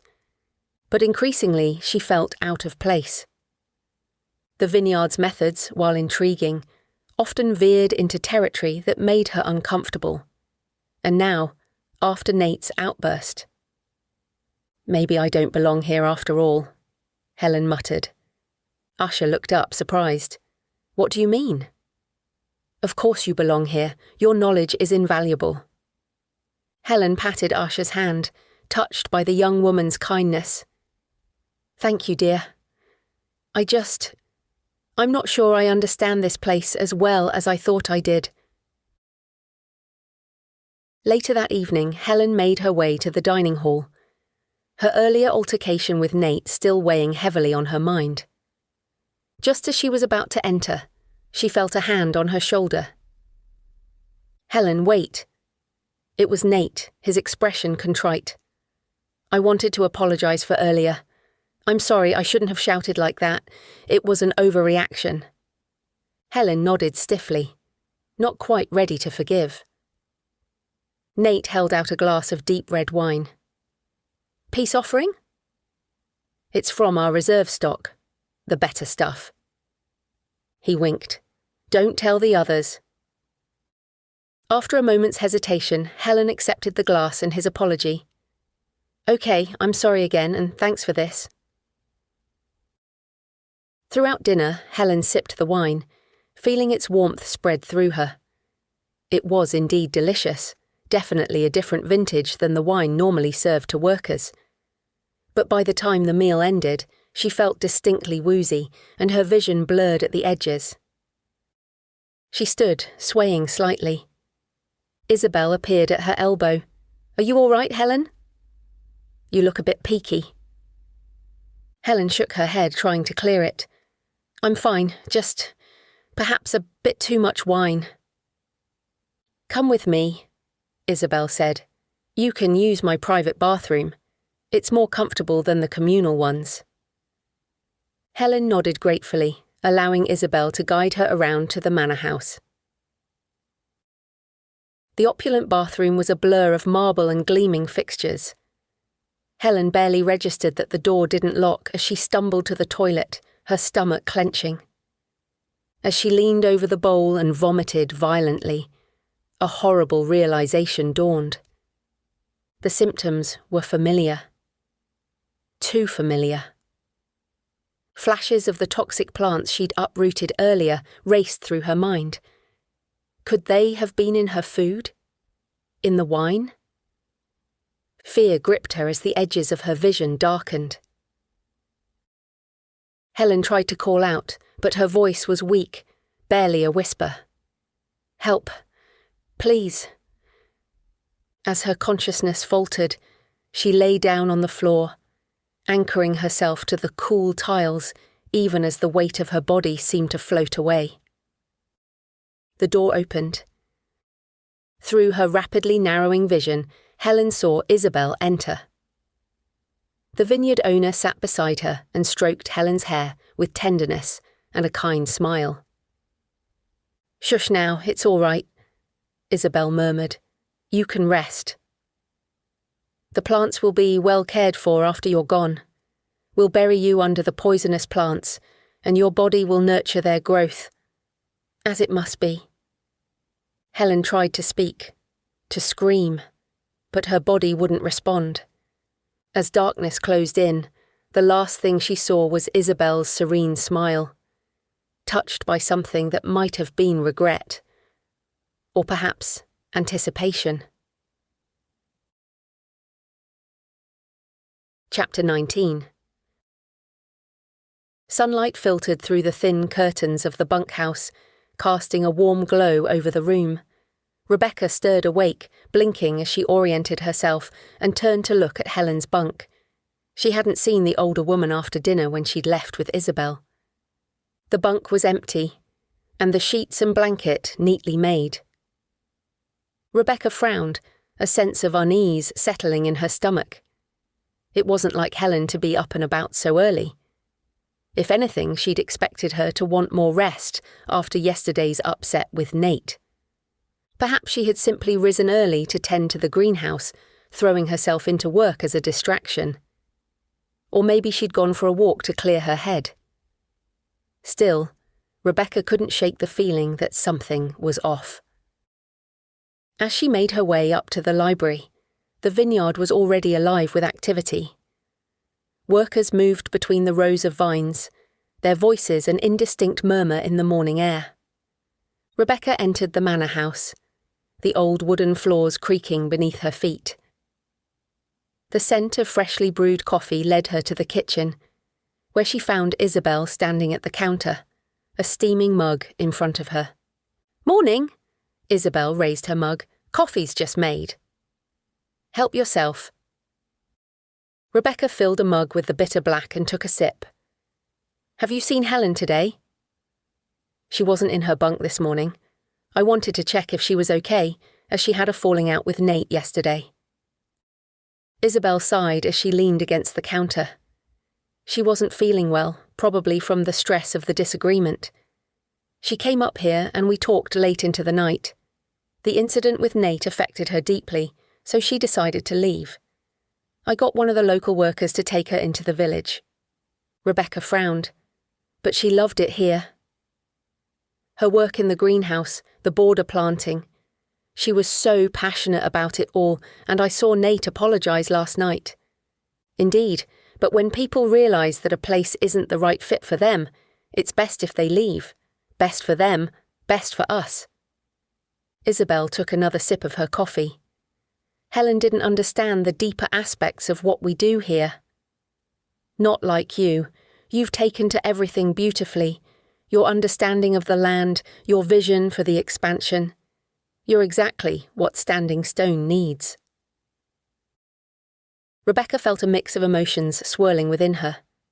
Disappointment at Helen's departure and concern for her friend's well-being, but also a warmth at Isabel's words.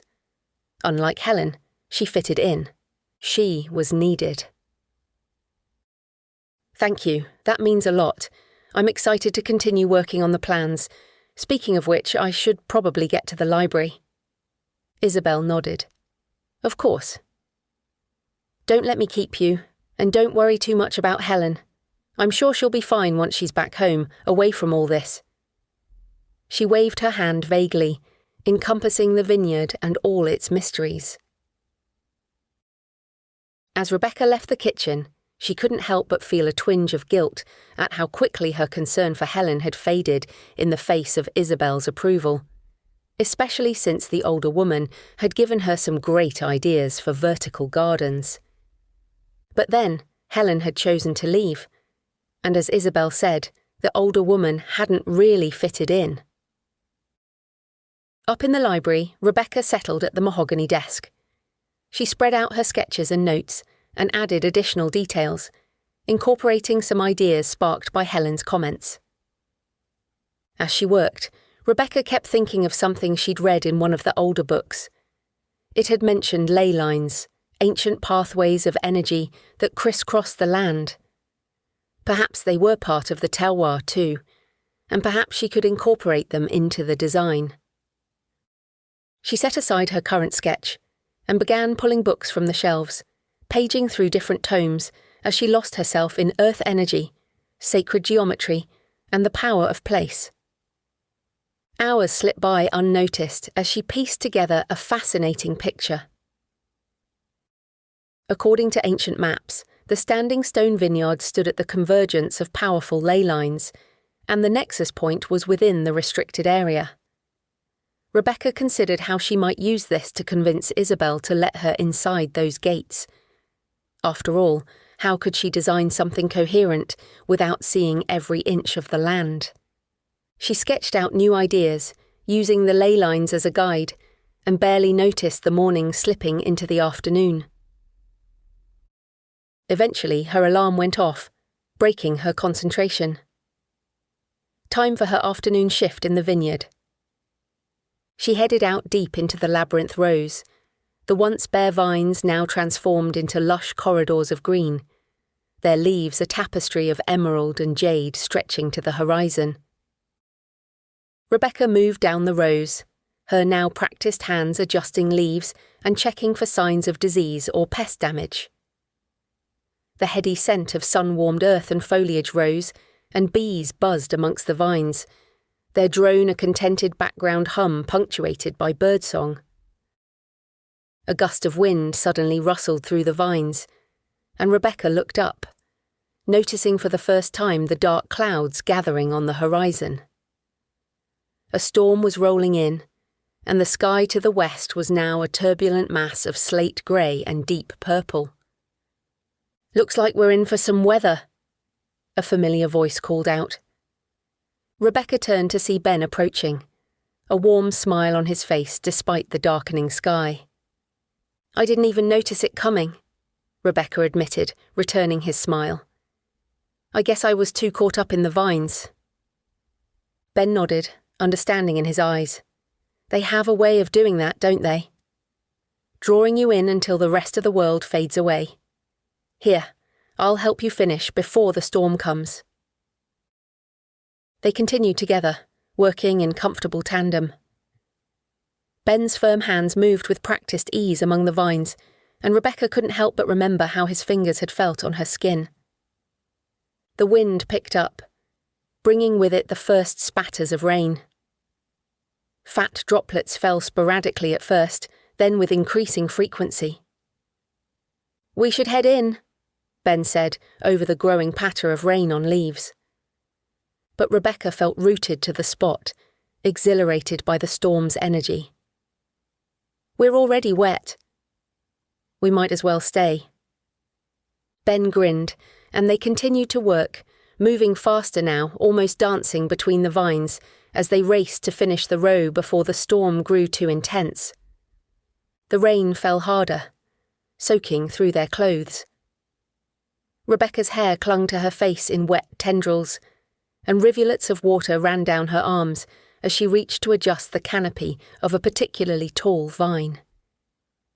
She felt alive, her every sense heightened by the storm's wild energy and the smell of wet earth and the verdant green land. Lightning flashed in the distance, followed by a low rumble of thunder. The wind whipped through the vineyard, causing the vines to sway and dance. At the end of the row, Ben turned to Rebecca, his eyes bright, his face flushed. For a moment, they simply stood there, rain streaming down their faces. Then, as if moved by the force that drove the storm, they came together. Ben's lips met hers, and Rebecca felt as though electricity coursed through her veins, channeled from the sky, through his mouth and into the earth. She pressed herself against him, and their kiss deepened, becoming more urgent. Rebecca tangled her fingers in his wet hair, while his hands slipped under her t-shirt, onto her bare skin, pulling her closer. They were lost in each other, oblivious to the raging storm, its wild energy flowing through their intertwined bodies. The scent of petrichor, rain on dry earth, mingled with the heady aroma of ripening grapes as they sank to the ground, the wet soil cool against Rebecca's back. The vines swayed above them, and she imagined their leaves brushing her skin like 1,000 gentle caresses, even as Ben explored her body with his rough hands. Lightning flashed again, illuminating Ben's face above her. In that moment, Rebecca saw in his eyes a reflection of the primal force that pulsed through the vineyard. Thunder rolled overhead, its deep rumble resonating in her chest, matching the rhythm of her pounding heart. As they moved together, Rebecca felt the boundary between her body and the earth dissolve. She could sense the intricate network of roots beneath her, the slow, steady heartbeat of the ancient vines, and she was part of it all. The rain washed over them, each drop falling as it had since the dawn of time, and their joining was just as ancient, a celebration of life and growth and renewal. When it was over, they lay together in the wet grasses and wildflowers under the vines, and listened to the storm gradually subside. The rain softened to a gentle patter, and shafts of golden sunlight pierced through the breaking clouds. The vineyard glistened in the aftermath, every leaf transformed into a prism, scattering rainbow light.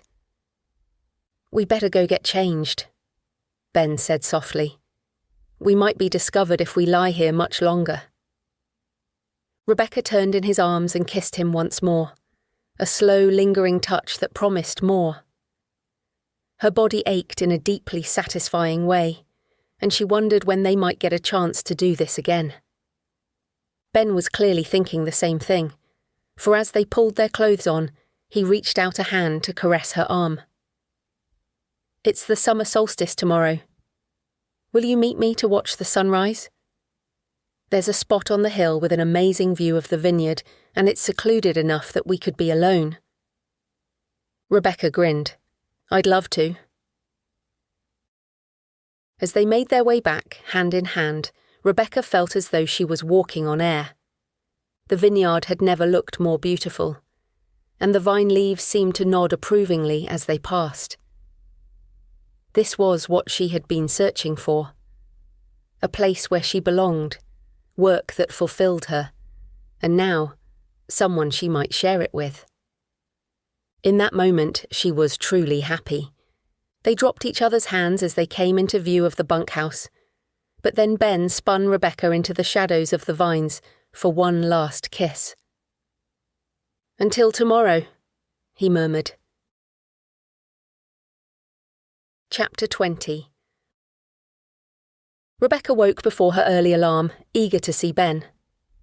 The bunkhouse was silent, her fellow workers still lost in dreams as she walked out into the pre-dawn darkness. Outside, the world held its breath, poised on the edge of the longest day, as Rebecca made her way to the end of the bunkhouse, the gravel crunching softly beneath her feet. Ben was already there, a thermos in one hand and a backpack slung over his shoulder. He reached for her hand. "Morning. Fancy coffee on the hill, and maybe some dessert?" Rebecca smiled at the promise of pleasure ahead. "Lead the way." They set off and soon left the rows of the vineyard behind. The path wound uphill, becoming steeper and more overgrown as they climbed. Rebecca's breath came in short gasps, but the exertion felt good, grounding her in the moment. As they neared the summit, the eastern sky lightened with a pale wash of colour. Ben reached back, offering his hand to help Rebecca over a tricky section. The warmth of his touch lingered even after they'd moved on, and she craved his touch on her skin once more. Finally, they reached the top of the hill and turned to look at the view. The vineyard spread out below them, a patchwork of green and gold in the growing light. Beyond it, the Somerset countryside rolled away to the horizon, a tapestry of fields and hedgerows. "It's so beautiful here," Rebecca sighed. "I can't believe I thought my life in London was enough, when all this was only a few hours away."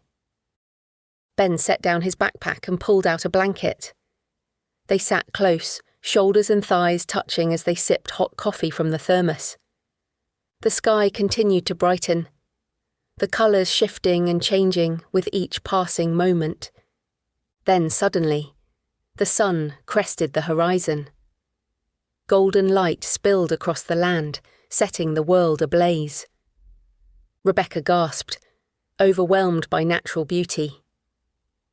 In that moment, she felt completely connected to the land, to the turning of the seasons and the ancient rhythms that pulsed beneath the surface of modern life. "Happy solstice." Ben gently turned her face towards him as he leaned down and brushed his lips against hers. Their kiss deepened, and Rebecca reached for him. Electricity sparked between them, but Ben groaned and pulled away. "I'm sorry, I want you so badly, but there's something I need to tell you before we take this any further." "I should have told you earlier, before yesterday." Rebecca turned to face him, a mix of curiosity and apprehension flooding through her. "What is it?" Ben took a deep breath. "You won't tell anyone?" "Of course not," he sighed. "I'm still working for the vineyard I told you about in France. They sent me here to find out how the hell Standing Stone produces their award-winning wines. They are too good, almost impossible for this climate, and biodynamic methods alone can't explain it." Rebecca reeled back at his words. "So you're spying on them?" Trying to steal their secrets? Ben winced. I prefer to think of it as research, but yes, I suppose that's what I'm doing. He took her hands, his expression earnest. I've found some strange things that go way beyond what's normal for a vineyard, even a biodynamic one. He looked around furtively, his voice dropping to a near whisper despite their isolated location. The preparation shed has all kinds of weird concoctions in it, some definitely not part of biodynamic recipes, and there's this mural on one wall, hidden behind some crates. Figures dancing among the vines, and a horned creature, and what looked like a sacrifice. His words brought back Rebecca's experience on her first day in the preparation shed, when she had seen the mural, along with visions in the dynamizer, and heard the song of the vineyard. And that's not all, Ben continued. I've heard sounds at night coming from the restricted area. Chanting, as well as screams and moans, maybe pain, maybe pleasure. And I've seen Nate go in there with something large and dead, wrapped in a tarpaulin. Surely you've noticed that not everything is normal here? Rebecca's head spun as she considered his words. It was indeed strange here, but surely that was just part of rural life, and the richness of the terroir and the award-winning wine came from the unique blend of it all. The practices here were old and perhaps not entirely conventional, but perhaps they could be explained as a unique blend of pagan practice and modern biodynamics. She'd certainly found evidence of that in some of the older books in the library, but then she thought of the disturbing mural, the wild Beltane celebration, and the horned shadows dancing at the edge of her vision. I don't know what to think, Rebecca admitted. Some days I question what I might have seen, and I'm disturbed by some practices. But other days I feel deeply connected to something special here, an energy in the land that calls to me, and a community who has welcomed me in. Ben nodded. I can see how much you love it here, and that's part of why I'm telling you this now. Your designs for the expansion, your understanding of the land. It's incredible, and I know Isabel and Nate see your promise. But I'm worried what might be asked of you if you become too deeply involved. Rebecca pulled her hands away from his. I'm already deeply involved. Isabel has approved my designs, and we're moving to the next stage. Planning applications, costings, timelines. This is more than a job for me now. Ben sighed and ran a hand through his hair. That's why I need your help. Isabel trusts you, and you have access to the house and the library. Rebecca frowned. You want me to spy on her for you? I can't do that. I know it's a lot to ask, Ben said, his voice pleading, but think about it. If there is something sinister going on here, don't we have a responsibility to uncover it? Rebecca stood and walked to the edge of the hill, needing to put some physical distance between them. As she gazed out over the vineyard, the neat rows of vines now fully illuminated by the morning sun, everything looked beautiful and peaceful. How could something so lovely harbour anything sinister? She wanted to reject Ben's request, to stay in the safety of unknowing, but his words caused doubts she had pushed deep down to resurface. She had originally come here to look for grace, and somehow she had been coaxed from her path by the promise of a new life at Standing Stone. The vineyard had become more of a home than she'd ever expected, and Isabel showed great trust, offering her a chance to make a real impact with her designs. The community here had welcomed her, and Rebecca felt like she belonged here in a way she never had in London. But if there were indeed dark secrets here at Standing Stone, might they be connected to her sister's disappearance? Was this the chance she'd been waiting for to finally uncover the truth? I need to think about it, she said finally. This is a lot to take in. Ben nodded and stood to join her. I understand. Just please promise me you'll keep this a secret. If Isabel or Nate found out, I'm not sure what might happen. Rebecca remembered Nate's violent outburst at Helen, and his muscular arms straining as he pushed a heavy wheelbarrow into the restricted area. As much as she respected the man, she didn't want to get on his bad side. "I won't say anything, but that doesn't mean I'll help you." He nodded. "Of course. Just be careful, okay? And remember, I'm here if you need me." He leaned in to kiss her again, but Rebecca pulled away. His words had chilled any desire and soured the possibility of anything they could have had together. As much as her body wanted more of his, she couldn't stop her conflicted thoughts. She needed time to think. They began the trek back down the hill, the mood between them markedly different from their excited climb in the pre-dawn darkness, and the distance between them growing wider with every step. Chapter 21.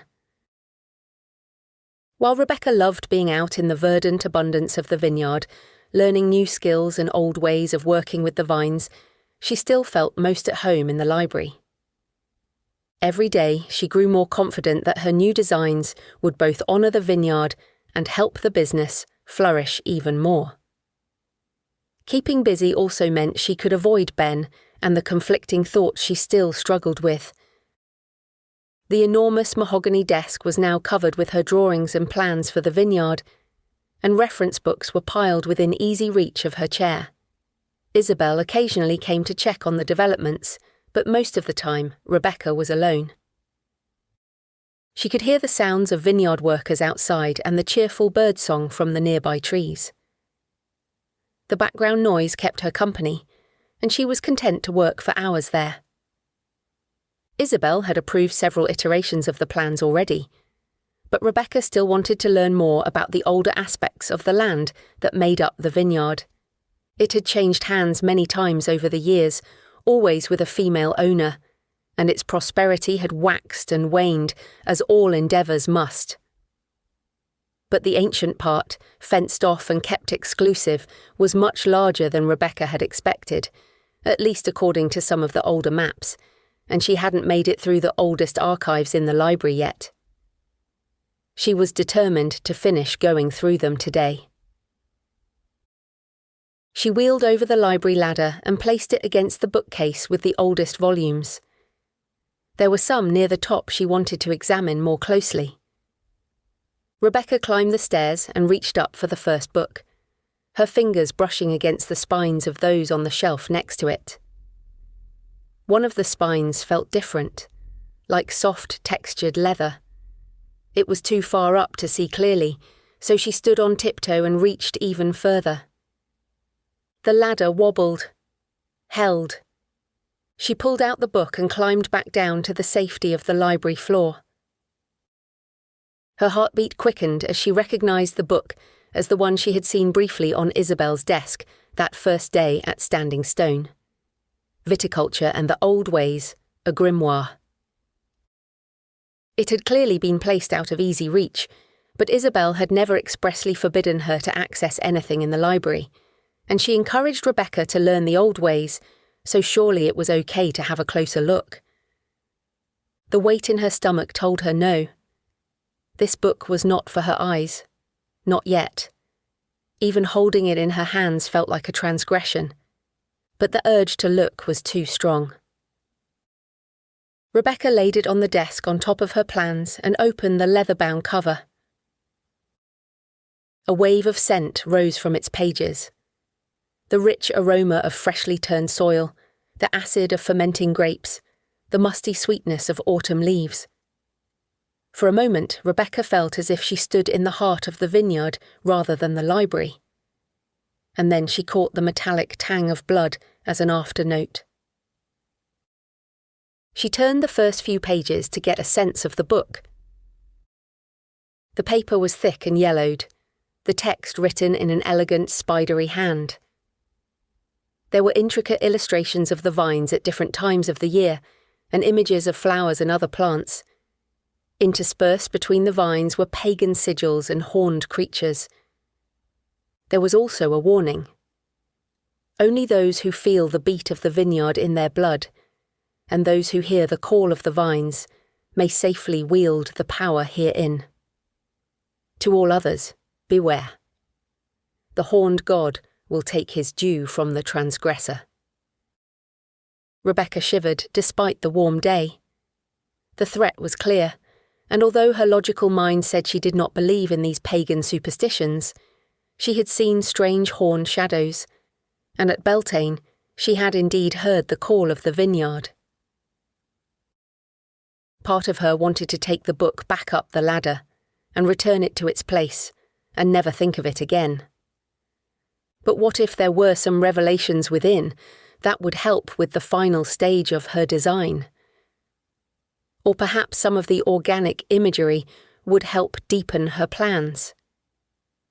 She turned the page and began to read. The first few chapters covered sigils of growth and protection, with intricate diagrams of symbols and where to place them in the vineyard, which explained the carvings on the end of the vine rows. There were lunar cycle charts and diagrams of hand-cranked machinery. The next section covered the creation of potent plant-infused preparations, tonics, and wines. Some were variations on the biodynamic versions Rebecca had already learned with Nate, but then there were pages which encouraged a darker use. There were drafts for seeing visions that used wormwood, henbane, and belladonna. Some of the plants Helen had pulled out before she'd left the vineyard.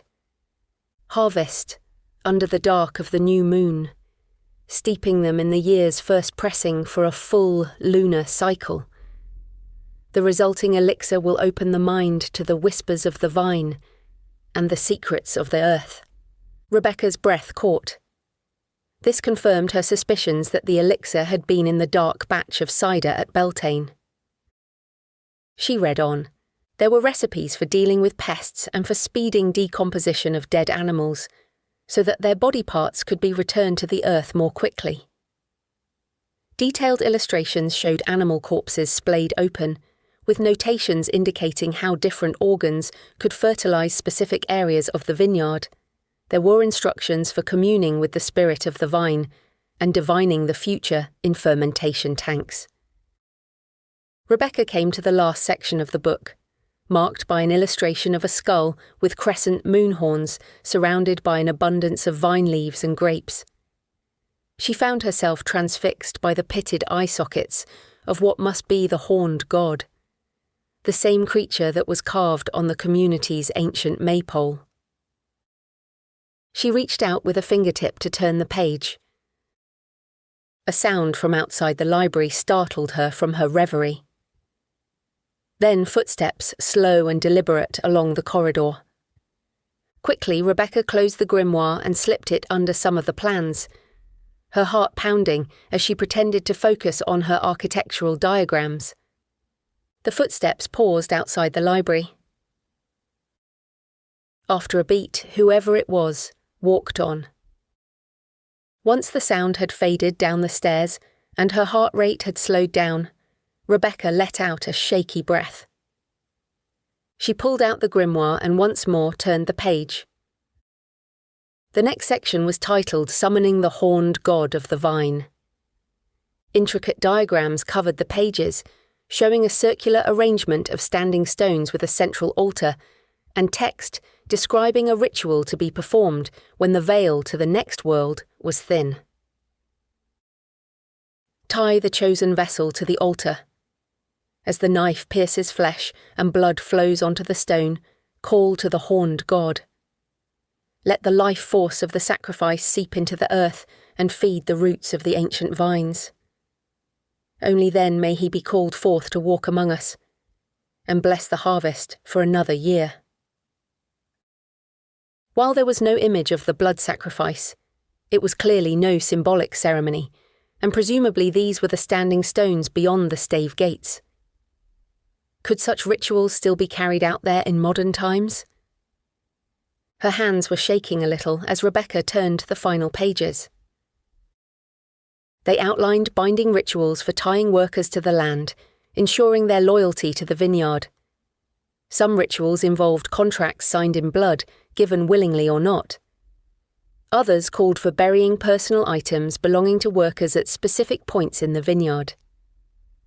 The most disturbing rituals hinted at a form of human grafting, binding the worker's life force directly to the vines.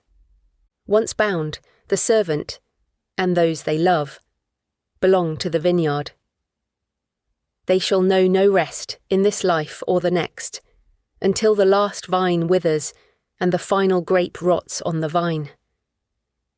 The bond can only be broken by finding another who accepts its yoke, willing or unwilling. There were lists on the last few pages, long columns of names, all women, stretching back over centuries. Rebecca scanned the list, recognizing some names from local history books she had already been through. These were the women who had owned the vineyard over generations. She paged through to the last name. Isabel, as expected.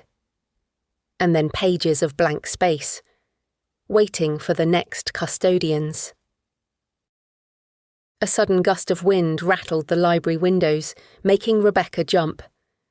The lamp on her desk flickered, causing the shadows in the room to dance and shift into the silhouette of a horned figure. She blinked and the figure was gone. But the sense of being watched, of some ancient and hungry presence lurking just out of sight, remained. With trembling hands, Rebecca closed the grimoire. She climbed the ladder and placed it back on the shelf. Her thoughts whirled as she considered all she'd read. This was exactly the kind of thing Ben was looking for, but could she tell him about it without jeopardizing her place here? This architectural project was the chance to fulfill her career dreams of designing a beautiful space with organic lines that was also functional and commercially viable. It could lead to so many more opportunities. She couldn't give it up. The grimoire was just an old book of superstitions, and words on a page couldn't hurt her or Ben. She would keep quiet about it, at least for now. Chapter 22. The summer heat made the air shimmer above the vines as Rebecca walked through the rows. The vines were heavy with ripening grapes, clusters of tight, round berries hanging from their trellises, showing the first hints of deep purple, dusky blue, or pale green, depending on the variety. Leaves were full and vibrant, their broad surfaces soaking up the sunlight, occasionally curling at the edges from the heat of the season. The air was thick with the sweet, slightly tangy scent of ripening fruit, mixed with the earthy undertones of warm soil. Bees and other pollinators buzzed lazily among the vines, drawn by the wildflowers between rows. Marigolds, nasturtiums, and clover thrived, adding bursts of orange, red, and green beneath the vines, serving both as natural pest deterrents and living mulch. Rebecca paused at the entrance to the labyrinth section, and the memory of the rainstorm with Ben came flooding back. Part of her wished she could return to that moment and relive it, to capture the time before he told her of his true intentions at the vineyard. She had been avoiding him for weeks now, making sure that her shifts didn't coincide with his, and merely nodding politely in the dinner hall. They had gone from lovers to distant acquaintances in such a short time, but Rebecca still wasn't ready to talk yet. The transfer of her drawings and rough plans into the architectural AutoCAD software kept her busy in between long shifts in the vineyard, and the manual labour under the hot sun kept her occupied.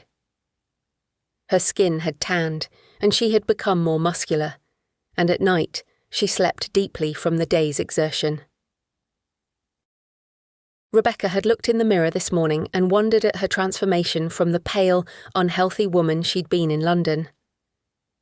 The vineyard had changed her life for the better in so many ways, and she didn't want Ben to threaten the new sense of home and purpose she'd found.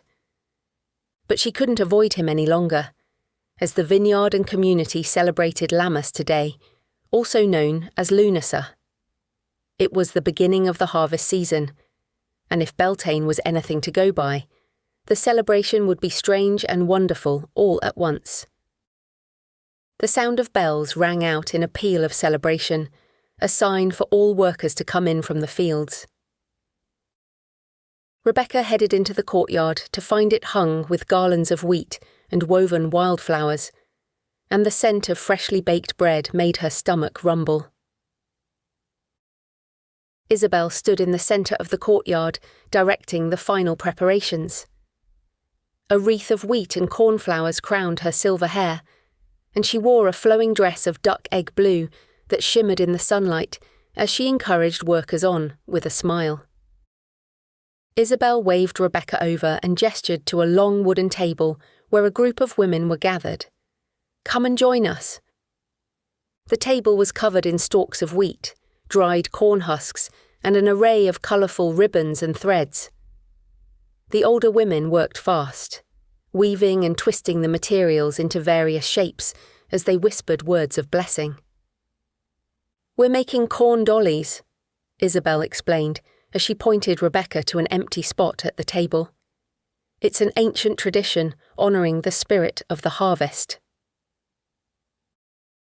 Rebecca sat down and picked up a few stalks of wheat, unsure about what to do with it. Some of the women created simple plats, while others crafted more elaborate figures.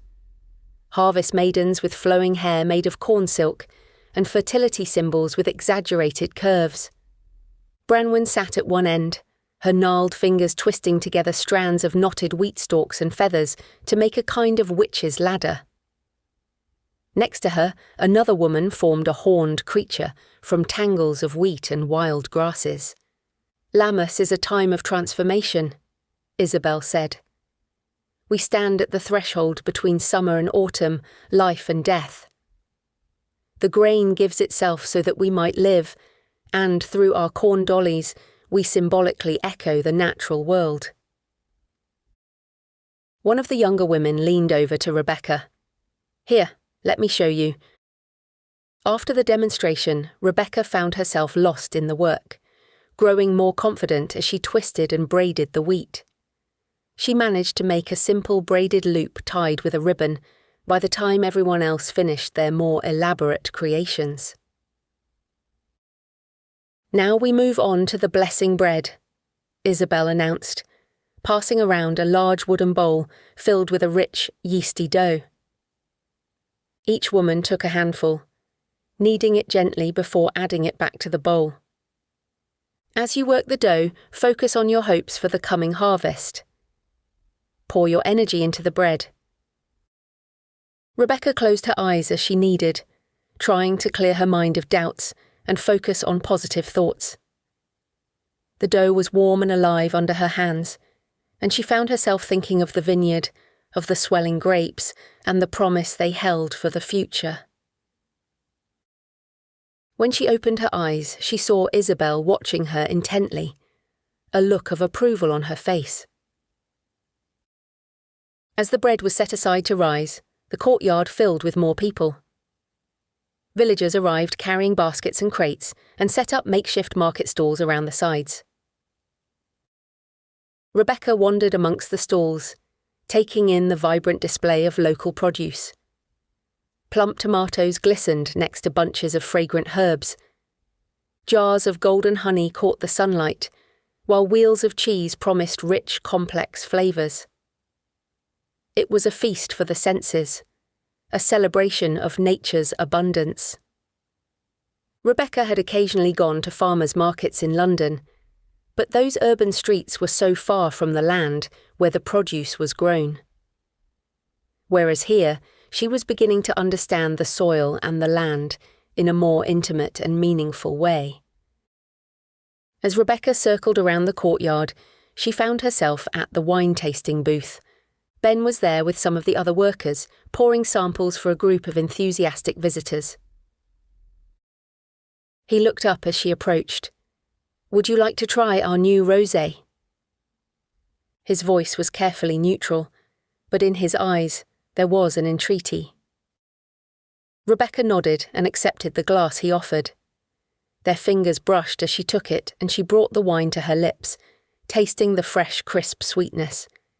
She couldn't help but smile. "It's delicious." Ben grinned. "It's from the south-facing slopes. You know, the ones near the oak tree with the barrel hive for wild bees. The grapes there get the most sun."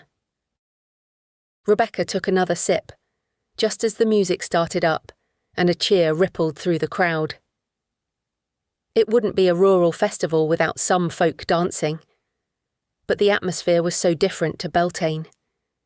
She couldn't imagine a side of Dark Morris emerging in their cloaks and black feathers this time.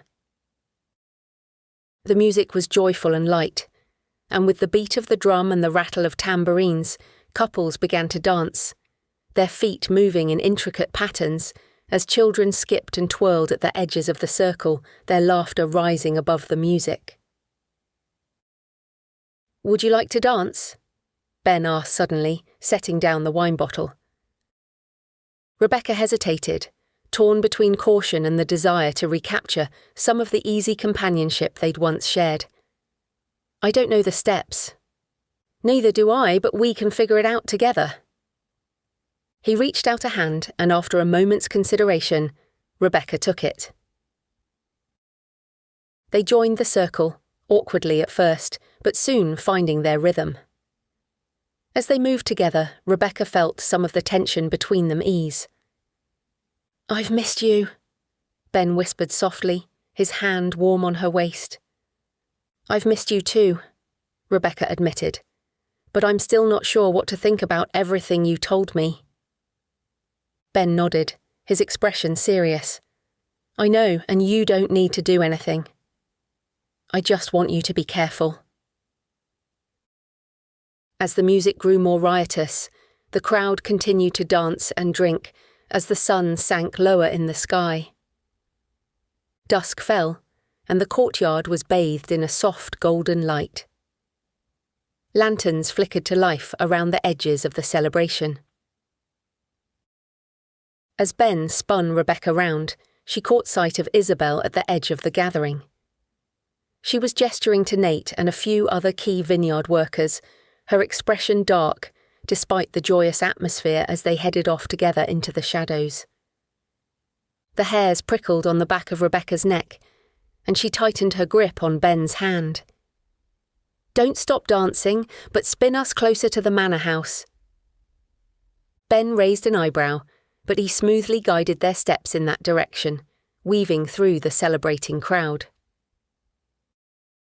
As they neared the manor house, Rebecca watched Isabel lead the small group around the corner, their movements purposeful. She pulled Ben into the shadows after them, staying well back, but keeping them in sight. Isabel stopped on the side of the manor house closest to the most ancient part of the vineyard, where vegetation almost completely obscured a section of the wall. Thick tendrils of ivy snaked across the ancient stones, intertwined with thorny stems of black roses, their petals absorbing what little light remained. Isabel bent down and opened a latch. Nate helped her to haul open a heavy door, its well-oiled hinges making no sound. Rebecca's breath caught in her throat. She knew the layout of the manor house from her work on the expansion plans, and this door had to lead to that mysterious room connected to the wine cellar. The small group entered. The heavy door swung shut behind them with a dull thud, followed by the click of a lock. "Let's take a closer look," Ben whispered. Rebecca hesitated a moment, but she needed to see what that door might be. Those within surely wouldn't emerge too soon, so it was the best chance they had to explore. They hurried over with light footsteps, and, in the dim light, examined the door more closely.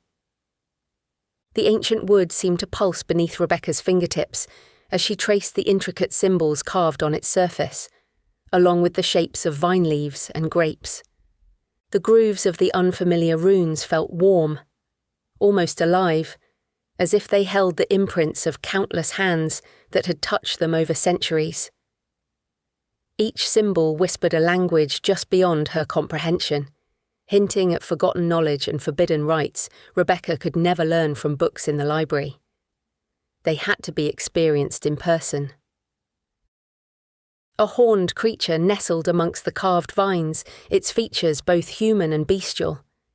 Its eyes glinted with malevolent intelligence, and its mouth twisted in a leering grin that spoke of primal urges and eternal hunger.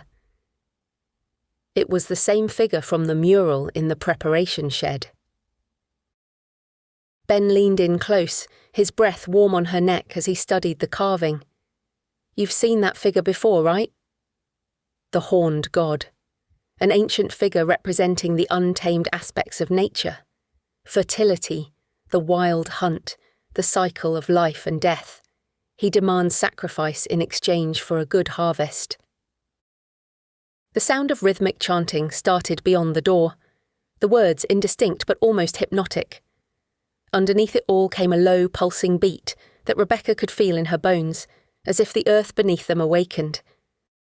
The crawling ivy around the walls seemed to move towards the sound, and in their branches, Rebecca noticed shapes of ancient faces contorted in silent screams. Whatever this was, it was not meant to be witnessed. They couldn't be discovered here. As she pulled Ben away, Rebecca thought she saw the carved vines writhe on the door, and the horned god turn its head to watch them go. Chapter 23. As harvest time grew near, Rebecca walked around the curve of the labyrinthine block of vines, examining the heavy bunches of fruit. Each cluster of grapes hung low, their skins taut and glossy, catching the pale autumn light in a way that made them seem to glow from within. The once vibrant green of summer had softened to rich hues of burgundy, indigo, and the occasional golden bunch, as though the sun had chosen some for its own. The surrounding leaves, still clinging to the last vestiges of green, rustled softly in the breeze. As she worked, Rebecca considered how much this place had wound itself deep within her, and even the more unusual aspects of Standing Stone seemed just part of the unique mix of elements that made up the terroir. Soon these grapes would be picked and turned into wine that others would drink. In it, they would taste a fraction of the land's bounty, and perhaps in that mouthful of bliss find escape, even just for a moment. Then the cycle would start all over again, and there was something deeply reassuring in that. Millennia had passed since the Romans ruled this land, but even back then, the annual cycle of the vineyard was the same, and, with biodynamic practices, perhaps even the day-to-day operations were not so dissimilar. Rebecca walked in the footsteps of those who had worked the land for generations, which made her feel even more a part of the community. She thought of the mysterious room in the wine cellar and the disturbing carved doors that led to it, the grimoire with its description of sacrifice, and of course, the restricted area of the vineyard. She was desperate to know more and hopefully to dispel the doubts that she and Ben had about Standing Stone. But Rebecca resisted further investigation. It was too risky. Perhaps if she could become a more useful member of the community, and if Isabel trusted her enough, she would be invited inside and could learn everything she needed to set her mind at ease. Ben's suspicions and her own intuition had intensified into doubt and uncertainty, but she would risk her place here if she were discovered. Indulging her curiosity just wasn't worth it right now. The architectural plans were in good shape and proceeded through the council's planning permission process. If approved, they could begin preliminary work next year, with Rebecca overseeing it all. She smiled as she considered what that project would mean to her, after too long working on projects designed for utility, not beauty, and destroying nature rather than enhancing it. She was a long way from London now, in every way. Voices came from below on the hill. Rebecca turned to see Nate and Isabel walking up through the vines, checking the bunches of grapes as they went. Isabel waved. "Come and help us decide whether it's time for harvest." Rebecca joined them and together they examined a few bunches. "I think we're ready, but let's double-check." Nate pulled an almanac from his back pocket, its burgundy cover marked with the year. He flipped it open to a page covered in colourful bar charts and cryptic symbols. This is the biodynamic calendar. It's how we time everything in the vineyard, and luckily, there's enough of a community worldwide that a central company publishes these. Many here are experts in natural cycles, but these charts make decisions easier. Rebecca leaned in to examine them more closely. What do all these colours mean? Nate ran a calloused finger along the page. Each represents a distinct part of the plant. Fruit, flower, leaf, root. See how they change day by day? That's the moon and planets influencing which part of the plant is most receptive. Rebecca pointed to the strange glyphs in the rightmost column. And these symbols? They're constellations, Isabel explained. The moon's position affects the energies flowing through the vineyard. We have to work with that energy, not against it. Just as the moon pulls the tides and tugs at the moisture in the vine sap, it stirs the blood within us all. She reached out and gently caressed a leaf. Like us humans, plants are mostly water. When the moon is waxing, it pulls that water upward, energizing the leaves and fruit. During the waning phase, that energy retreats into the roots. We're as much at the moon's mercy as these grapes, and that ties us all together.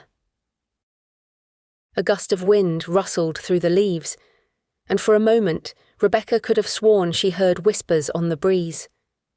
Whispers that spoke of earth energy and lunar cycles and cosmic forces that had shaped life since the beginning of time. Nate gestured back at the rows of vines. We can honour this ancient wisdom and harness its energy, with some help from science. He held up the almanac. According to this, we're approaching a fruit day.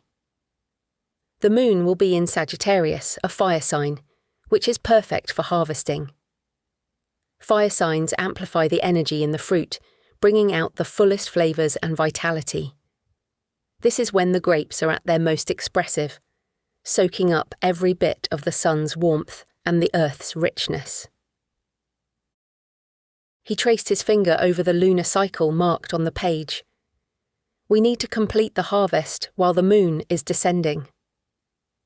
During this phase, the energy is concentrated in the fruit, not the leaves or stems, which means the grapes will be more flavourful and balanced. It's all about timing, capturing the moment when the vines are in harmony with the cosmos. Rebecca nodded, considering what some might call superstition. Yet she had seen enough at Standing Stone to know that there was power in these ancient practices. And perhaps this was how they made the award-winning wines that Ben was so interested in. While we honour the cycles of the land, we're also a business. Isabel pulled out a small handheld device from her bag. We measure the bricks, the sugar levels, in a more scientific way. This is a refractometer. It measures how much light is bent or refracted as it passes through the juice, a direct indicator of the sugar concentration. The device was compact, with a sleek metallic body and a textured grip designed for easy handling. Isabel flipped open the clear protective cover to reveal a small glass plate. Nate selected a grape from one bunch and carefully squeezed a drop of juice onto the plate. Isabel closed the cover gently to ensure the juice spread evenly over the surface. She raised the device and peered through the lens, adjusting the focus to see more clearly. The scale inside shows us the bricks level, Nate explained. It tells us the percentage of sugar by weight, which varies by grape variety. Higher bricks means riper grapes and more potential alcohol. For our Pinot, we aim for 19 to 21 bricks. Isabel lowered the device and smiled, clearly satisfied with the reading. She reached into the row and plucked a grape, inspecting it for a moment before putting it into her mouth and savouring it slowly, concentration in her expression. Numbers are important, but they're only part of the story. We have to taste the fruit, feel the balance of sugar, acid, and tannin. The brix level can tell us a lot, but it's the taste that truly reveals whether the grapes are ready. She reached for another grape, rolling it between her fingers before biting down, her eyes closing as she concentrated on the flavours. The flesh, the skins, even the seeds, they all tell us something. You can't get that from a number. It's about the moment the fruit speaks to you, when it tastes alive with the season's energy. Numbers don't make the wine. We do, with every taste, every touch. But you still have to understand the science. She handed the refractometer to Rebecca. Here, have a look. Rebecca took it and looked into the device, adjusting it until the scale within came into sharp focus. The light passed through the juice, and a clear demarcation line appeared on the brick scale. It was almost a relief to find evidence of scientific viticulture after the more esoteric practices at the vineyard. I didn't realise you relied much on science here, Rebecca said carefully, handing the device back to Nate. It's about finding the perfect balance where natural cycles and science meet, and where we get the best possible wine from what the land has given us. He gestured at the rows of vines stretched before them. We need to take more samples. One reading is a good start, but to get an accurate sense of the vineyard's readiness for harvest, we need more. We can't just rely on one cluster from one spot. They walked on further into the vineyard, and Isabel pointed out different areas. Each has its own microclimate, with slight variations in sunlight, soil composition, and drainage. These factors affect how quickly or slowly the grapes ripen, so we sample from different blocks, and within each block, we check different vines and bunches to make sure we're getting a good mix. She looked intently at Rebecca. If you stay with us, you will quickly learn what's important. Nate selected another area, and they stopped to measure again. It's a lot of work, but this is how we ensure that when we do harvest, the grapes are truly ready. While Nate tested more grapes, Isabel turned to Rebecca. Tonight, the full hunter's moon rises, and with it, an opportunity. I'd like you to join me and a few select others tonight for a very special harvest. Yes, of course, I'd love to. Who else will be there? Not me, that's for sure, Nate said gruffly as he continued sampling. It's women only, Isabel explained. Those who hear the call of the land gather to harvest by moonlight, but only when the cycles align, and the full hunter's moon is an auspicious night indeed. Rebecca felt a thrill of excitement mixed with a touch of apprehension. I'd be honoured to join you. Isabel's smile widened. Excellent. Meet us at the edge of the labyrinth block just before moonrise. Later that night, Rebecca made her way through the darkened vineyard. The full moon hung low and heavy in the sky, bathing everything in an otherworldly silver glow. As she approached the labyrinth, a group of women gathered in a loose circle loomed out of the darkness. Their faces were shadowed, but she recognised Isabel's silver hair shimmering in the moonlight. Isabel beckoned her to join, and as Rebecca stepped into the circle, she felt a change in the air, as if she'd crossed an invisible threshold. The other women nodded in greeting, but remained in silence. Isabel raised her hands, commanding attention. Sisters, tonight we gather under the hunter's moon, a time of transition, as the cycle turns once more, and a period of gathering before the dark months ahead. As women, our cycles turn with the moon, and our feminine power peaks under its light. Branwen brought forward a large earthenware jug of wine and some simple cups. As she poured the dark liquid out, Isabel spoke again. Let us share in the bounty of past harvests, infused with the sacred herbs of our land, to give us strength for the work ahead. The cups were passed around the circle. When Rebecca received hers, she inhaled deeply. The wine's aroma was intoxicating, layered with herbal notes that made her head swim even before she took a sip. She thought of the recipes in the grimoire, and doubt rose up inside. Should she really drink this? What might it do to her? Isabel raised her cup. To the harvest, and to each other. To the harvest and to each other, the women echoed. Rebecca pushed her doubts aside and joined the toast, appreciating the sense of community under the moon as they all drank. She felt a warmth spread through her body, radiating out from her core as the wine both relaxed and energized her for the night ahead. Feel the earth beneath your feet, sisters, Isabel continued. Feel the pull of the moon above. Let us become conduits between sky and soil, vessels for the ancient power that flows through this land. Rebecca could almost feel the cool earth through the soles of her feet, and sense the vast network of roots spreading out beneath the vineyard as the moon's light intensified above them. Isabel pointed down at a stack of wicker baskets made from local willow wood. Now, we harvest. Let the vineyard guide you and choose only the ripest fruit. The women walked out into the labyrinth of vines, spreading out but staying within earshot of one another. Rebecca found herself before a heavily laden vine, its grapes glistening in the moonlight. As she reached out to pluck the first cluster, Isabel began to chant, and the others joined in. It was a rhythmic melody with ancient words that echoed some of the other songs Rebecca had learned in the vineyard. As the women sang, she sensed the pulse of the land and the heartbeat of the vineyard joining their own. After a few rounds, she joined in, her voice blending with the others as she harvested ripe fruit, placing each bunch gently into her wicker basket.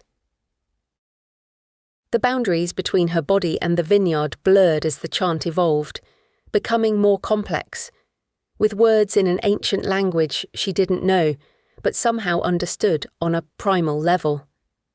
Rebecca felt connected not just to the land and the other women, but to a long line of ancestors stretching back into the mists of time. This ritual had been performed countless times before, and would be performed countless times again, as the moon rose over this land, in a cycle as old as humanity itself. Time lost all meaning as the women worked together, moving deeper into the labyrinth rose. The moon tracked across the sky, its light shifting and changing, casting unfamiliar shadows with each passing hour. Rebecca's basket grew heavy with fruit, each grape a concentrated drop of moonlight and earth. When each basket was full, the women carried it to a vat before returning to harvest once more. Eventually, Isabel called out, signalling the end of the harvest. The women gathered once more in a circle, and as Rebecca looked around at her fellow harvesters, she saw them truly for the first time. Their eyes were bright with wild energy, their skin flushed and gleaming with exertion, and Rebecca noticed that Branwen looked noticeably younger than she did in the day. Isabel stood in the centre of the circle, her silver hair a halo in the moonlight. Sisters, we have done well. The vineyard has blessed us with its bounty. One woman brought forward a large wooden bowl, roughly carved with wild vines. Isabel bent and scooped up a handful of earth as she held a bunch of ripe grapes in the other. With this soil, we mark ourselves as children of the vineyard, bound to its cycles of growth and decay. With these grapes, we mark ourselves with the blood of the land, so it will accept our sacrifice. She bent down and mashed the grapes together with the soil in the bowl, then stood and drew a line of the dark red paste across her forehead. The other women stepped forward in turn to mark themselves. When it was Rebecca's turn, she dipped her fingers in and then wiped them across her cheeks. Part of her wanted to stain more of her skin with the mixture, so she would be bound to this place and these people. Another part of her recognised she was under the influence of something darker. When the ritual was complete, Isabel raised her arms to the moon. Bless our sisterhood and bless this harvest. May we honour the land with this crop. There was silence for a second as the other women bowed their heads. Then Isabel clapped her hands, and the atmosphere changed as the women lingered, talking and catching up with community gossip. Isabel walked over to Rebecca. "Did you enjoy tonight?" Rebecca nodded. "Thank you, it was truly special." Isabel's smile was knowing, almost conspiratorial. "You're part of the land now. The vineyard has accepted you and may show you more secrets, if you bind yourself closer to it." As she walked back towards the bunkhouse, Rebecca wondered what more she might learn as time passed. Tonight she had been granted access to something powerful and primeval, but she knew that such power always came at a price. Chapter 24. Asha stood at the entrance to the manor house, smoothing down her figure-hugging black dress for what felt like the 100th time. The air carried the scent of ripe grapes and wood smoke, a heady mix that only heightened her nervous excitement. She had organised plenty of promotional events in the past, but tonight was an exclusive evening for some of the wealthiest and most influential people in the country, and Asha had a lot riding on its success. While the others she originally arrived with had focused on the vineyard, Asha had spent months putting tonight together under Isabel's direction. It was an important occasion for Standing Stone, one that guaranteed plenty of orders for the year ahead, but the initial weeks had been difficult. Apparently, the young woman who organised last year's signature event had left Standing Stone under a cloud, so Asha had no handover and nothing to build on. But she was determined to outdo her predecessor tonight and make Isabel proud. The manor house had been transformed under her direction, and as Asha walked up the path, she couldn't help but feel a surge of pride. The grand entryway was a riot of autumnal splendour, with garlands of grapevines winding around the banisters and columns, their leaves a patchwork of green and gold. Clusters of ripe fruit hung just out of reach, their skins gleaming in the soft light of hundreds of candles. The spicy aroma of mulled cider overlaid the warm scent of wine and earth. It was as if the essence of the vineyard had been distilled and poured into the house, blurring the lines between inside and out. Isabel walked down the grand staircase, resplendent in a shimmering gown of midnight blue and silver. "Ready?" she asked, her eyes glinting with anticipation. Asha nodded, taking a deep breath. "As I'll ever be." The first guests soon arrived in a parade of sleek cars purring up the gravel driveway. As the waitstaff served wine and canapés made from local produce, Asha recognised faces from the carefully curated guest list. A powerful politician, as well as a tech billionaire and a celebrated actress, all greeted Isabel with warmth, clearly having attended previous events. The manor house was soon alive with the low hum of conversation and the gentle clink of wine glasses as a jazz band played in the main entrance hall. Isabel managed to speak to everyone, at least briefly, as Nate moved amongst the guests, pouring out one of the more premium wines. He only offered it to some people, pointedly ignoring others. Yet another social hierarchy within this already exclusive gathering. As the event continued, Asha constantly circulated, making sure everything ran smoothly. In the grand dining room, long tables groaned under the weight of the feast. Whole roasted pigs, their skins crackling and golden, platters overflowing with specialty cheeses, crusty local bread, and vegetables of every kind. It was a display of pastoral abundance, a celebration of the harvest in all its glory. Although it was no doubt rustic for those more used to the minimalism currently fashionable in London, this was so much more authentic. People wanted genuine experiences these days, especially the rich, and Asha intended to give them something to talk about, and, of course, make sure they knew she was the one behind it. She walked through into the main drawing room, which had been transformed into a living vineyard. Real grapevines climbed the walls, their tendrils reaching across the ceiling to create a canopy of leaves and fruit, like an ancient temple dedicated to Bacchus, the Roman god of wine and fertility. Guests reclined on low couches draped with rich fabric, and the air was hazy with smoke from clay pipes, the tobacco blend infused with herbs from the vineyard. Nate had prepared the blend especially for the event, but he insisted on keeping the recipe secret. The band played on. There was dancing and more food, and fire breathers, and much wine drunk from the cellars. Asha made sure that she and other strategically placed staff took plenty of photos that would be perfect for the website and social media. It would look like the event of the season, and she would make sure that those who weren't here had some serious FOMO. Around 11, the cars pulled up, and most of the guests were ushered off into the night. They were waved away by enthusiastic staff, who were soon gone as well, until only Asha remained along with Isabel, Nate, and a small hand-selected group of revellers. The main party was over, but the truly exclusive event was about to begin. Isabel had forbidden any photos or recording of this more intimate gathering, which only served to make Asha more curious about what it might entail, since Isabel had kept the plans for this after-party to herself. As the clock struck midnight, Isabel led the small group into the drawing room.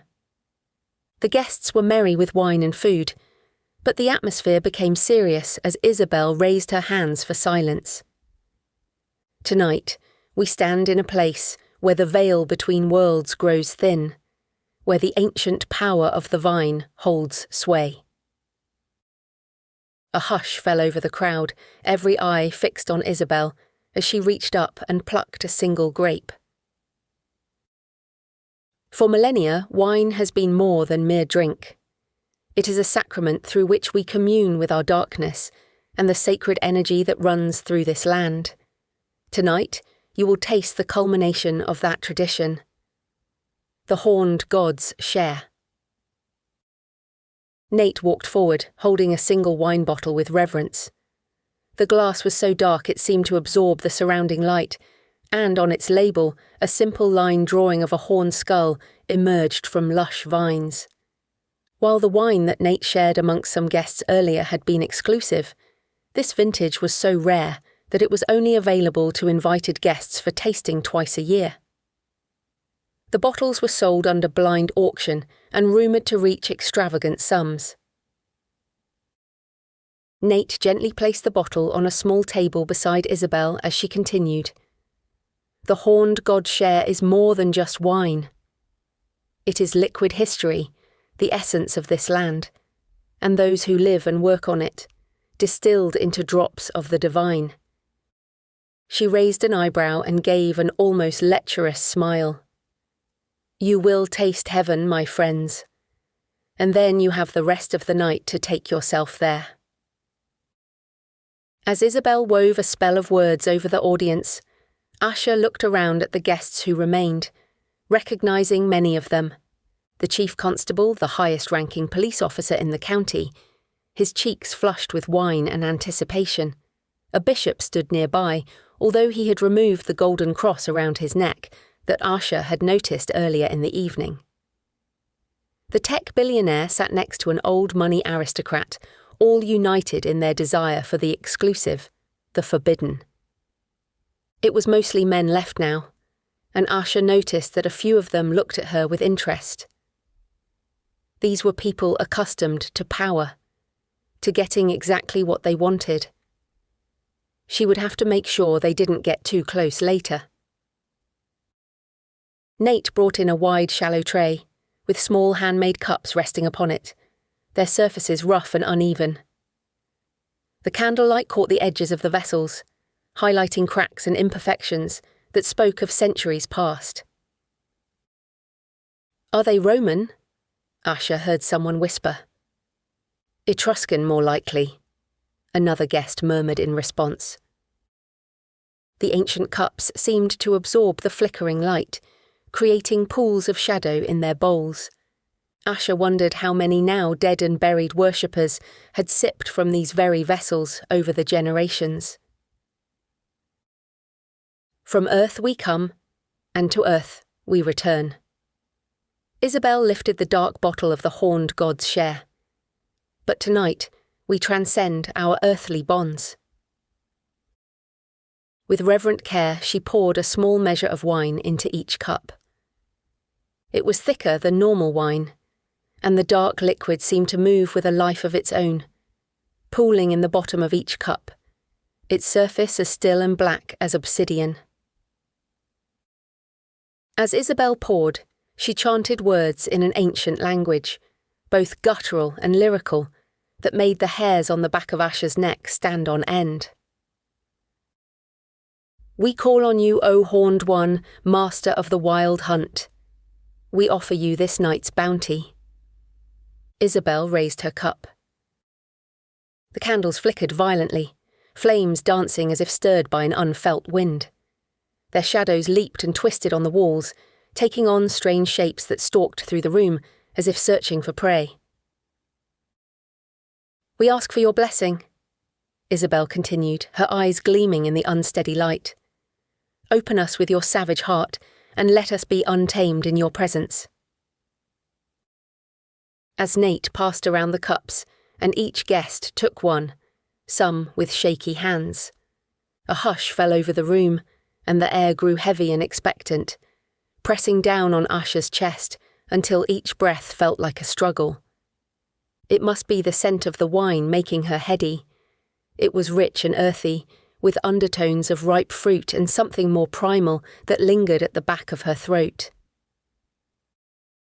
As Isabel raised her cup to inhale its bouquet, the guests followed suit, their eyes fluttering closed as expressions of pure bliss washed over their faces. Sighs of pleasure and anticipation rippled through the gathering.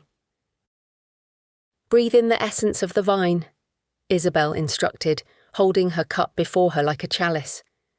"Let it fill your senses and take you deeper."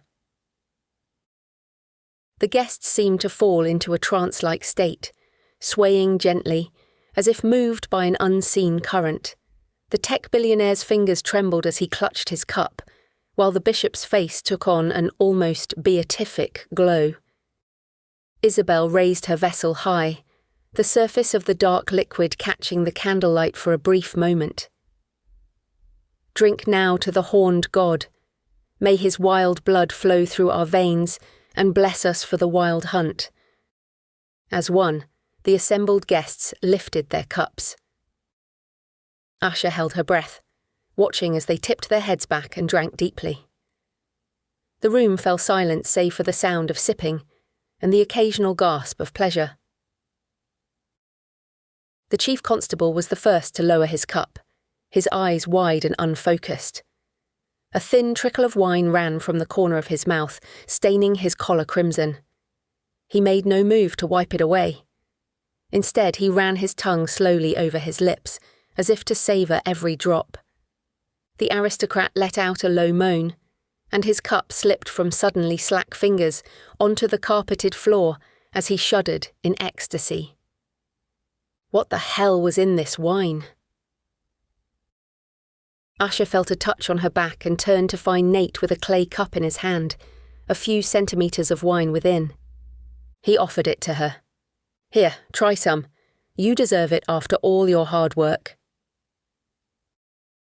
The wine looked almost alive as he turned the cup, and it caught the light. For a moment, Asher thought she saw faces in its depths. Ancient, wild visages that vanished as quickly as they appeared. "I couldn't possibly," Asher demurred even as her fingers itched to reach for the cup. I'm still working. Nate smiled, and in his eyes was a dark promise. He leaned closer. The work is done. He pressed the cup into her hand. Now is the time to reap the reward.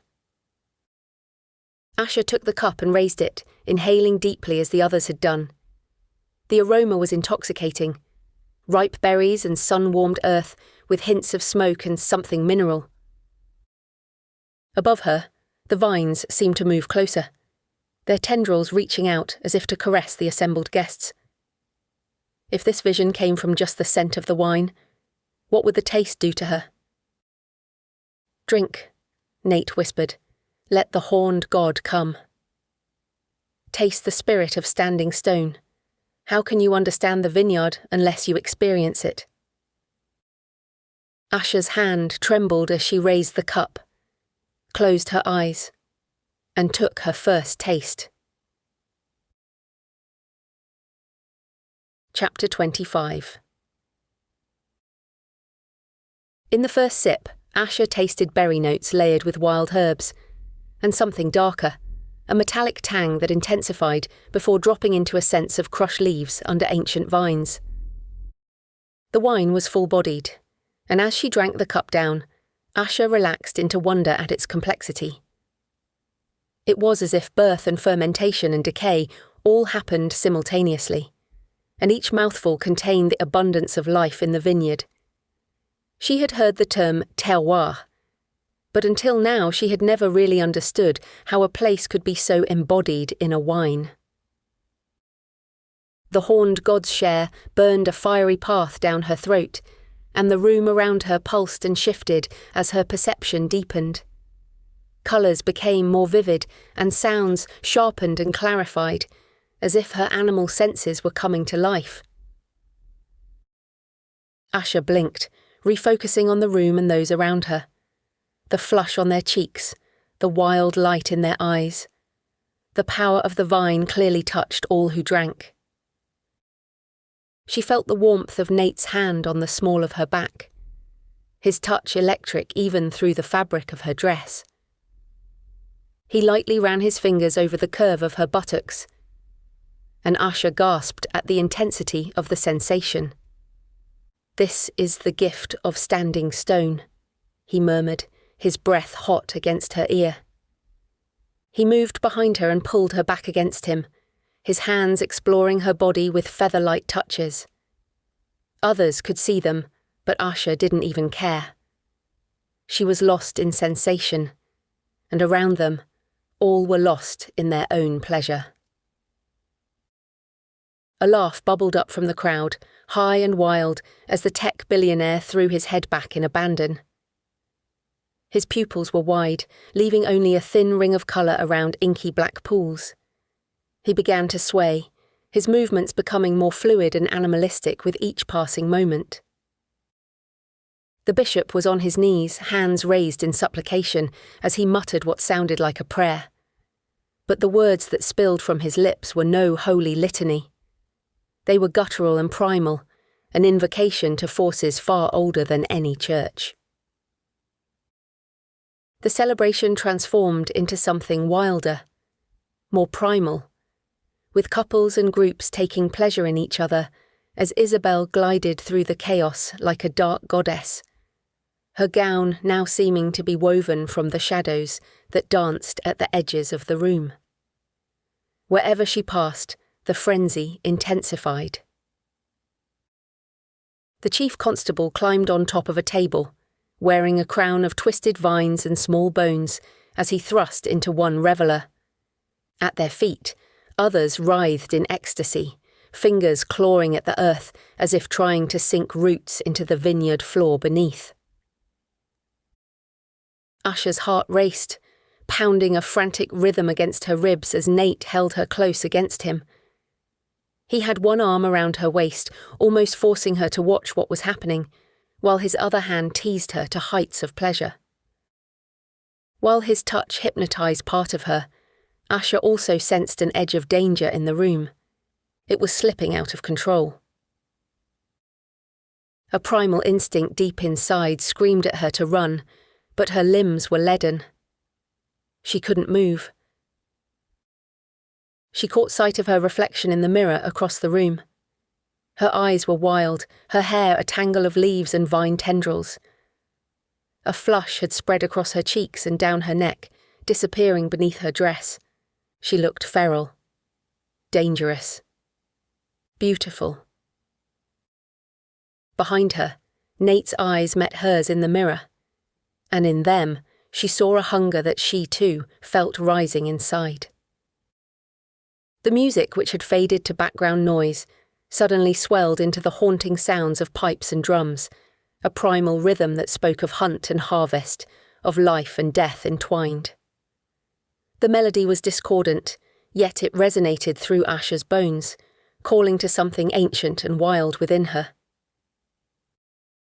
In the midst of the revelry, Isabel led a small roe deer into the room and tethered it to the table. It trembled, clearly terrified, huddling as close as possible to the wood, and Asha felt a chill at what it must surely represent. Isabel began to chant ancient words with guttural sounds. The other guests took up her chant, their voices blending into a chorus that made the air vibrate. A gust of wind swept through the room, extinguishing half the candles, and the scent of crushed grapes and damp soil grew stronger, mingling with the musk of sweat and desire. Shadows cast by the guests stretched and twisted into forms that were more animal than human. Antlers and horns sprouted from some, while others had tails that lashed the air. In the darkness beyond the manor house, Asha heard the sound of hooves, distant but drawing nearer. The baying of feral hounds echoed in her mind, accompanied by the rustle of leaves and the snapping of branches. "The wild hunt grows near," Isabel called out. "The horned one comes." The thunderous sound of hooves grew louder, reverberating through the manor house with such force that the walls trembled. The baying of hounds became a cacophony, their otherworldly howls echoing with an edge of mania. The walls of the manor house dissolved and melted away, and the revellers now stood in an ancient vineyard bathed in moonlight. The vines twisted and writhed around them, sending out tendrils to wrap around their limbs and caress bare flesh. As Asha's eyes adjusted to the dark, a shadowy figure emerged from the trees. He was huge and muscled, a primal creature with horns and a crown of twisted vines. All kinds of beasts surrounded him, many antlered deer, dark fey steeds, and hounds with huge limbs, slavering jaws wide with hunger. Although she couldn't see his eyes, Asha sensed his power. His gaze fell upon her, and she gasped at the brief vision she saw there. Blood. So much blood. Isabel turned to look at Asha, her eyes narrowing as she noted Nate's embrace. But then she smiled. "The horned god sees you. A blessing indeed." She looked pointedly at Nate, and Asha felt his arms tighten around her. Was he protecting or restraining her? Isabel raised her arms and called out, "O horned one, accept our sacrifice." The chief constable let out a howl that was answered by the baying hounds, as the bishop whirled in abandon, calling out in the guttural words of the land. Isabel picked up a ritual blade, its bone handle decorated with horned creatures. She approached the deer from behind and yanked its head back. With a swift, practiced motion, she drew the blade across its throat. Blood sprayed forth dark and rich in the moonlight. The metallic scent filled the air, mingling with the earthy aroma of the vineyard. Isabel laid the animal down and sliced it further, opening its chest and innards and cutting through the sinews of its limbs. The revellers howled and fell upon the carcass like a pack of wild animals. Hands that only hours ago had delicately held wineglasses now tore at flesh and sinew. The chief constable, his face now smeared with blood, ripped a chunk of meat free with his teeth. The bishop, all traces of piety gone, fought with the billionaire over a choice morsel. Usher watched, horrified yet unable to look away, as the carcass was savagely torn apart by the animals they had become. Throughout it all, Isabel moved through the group, her knife flashing as she directed the dismemberment. She was a pagan priestess, overseeing a sacred rite, her movements graceful even as the frenzy raged about her. The stink of blood and raw flesh was underlaid with the aroma of wine and fermenting grapes on the edge of rot. Asha's head swam, her senses overwhelmed by the barbaric spectacle. Enough, she had to get out of there. She tried to break free from Nate's embrace, but he held her more tightly, his iron grip immovable. Asha screamed, but no words came out, just a kind of moan. As she writhed in his grip, she felt tendrils of the vines circling her ankles, constricting as they wound up her legs. Isabel turned from the carcass, her lips and chin stained crimson as she met Asha's gaze. She gave a feral smile as she gulped down a bloody chunk of meat, licking her lips with pleasure. "The horned god requires more," Isabel called out. "It is time for the true sacrifice." The revellers looked up, their hands and faces covered with gore, eyes wide, teeth bared. As one, they turned to stare at Asha. She twisted and writhed, heart pounding as she tried desperately to escape.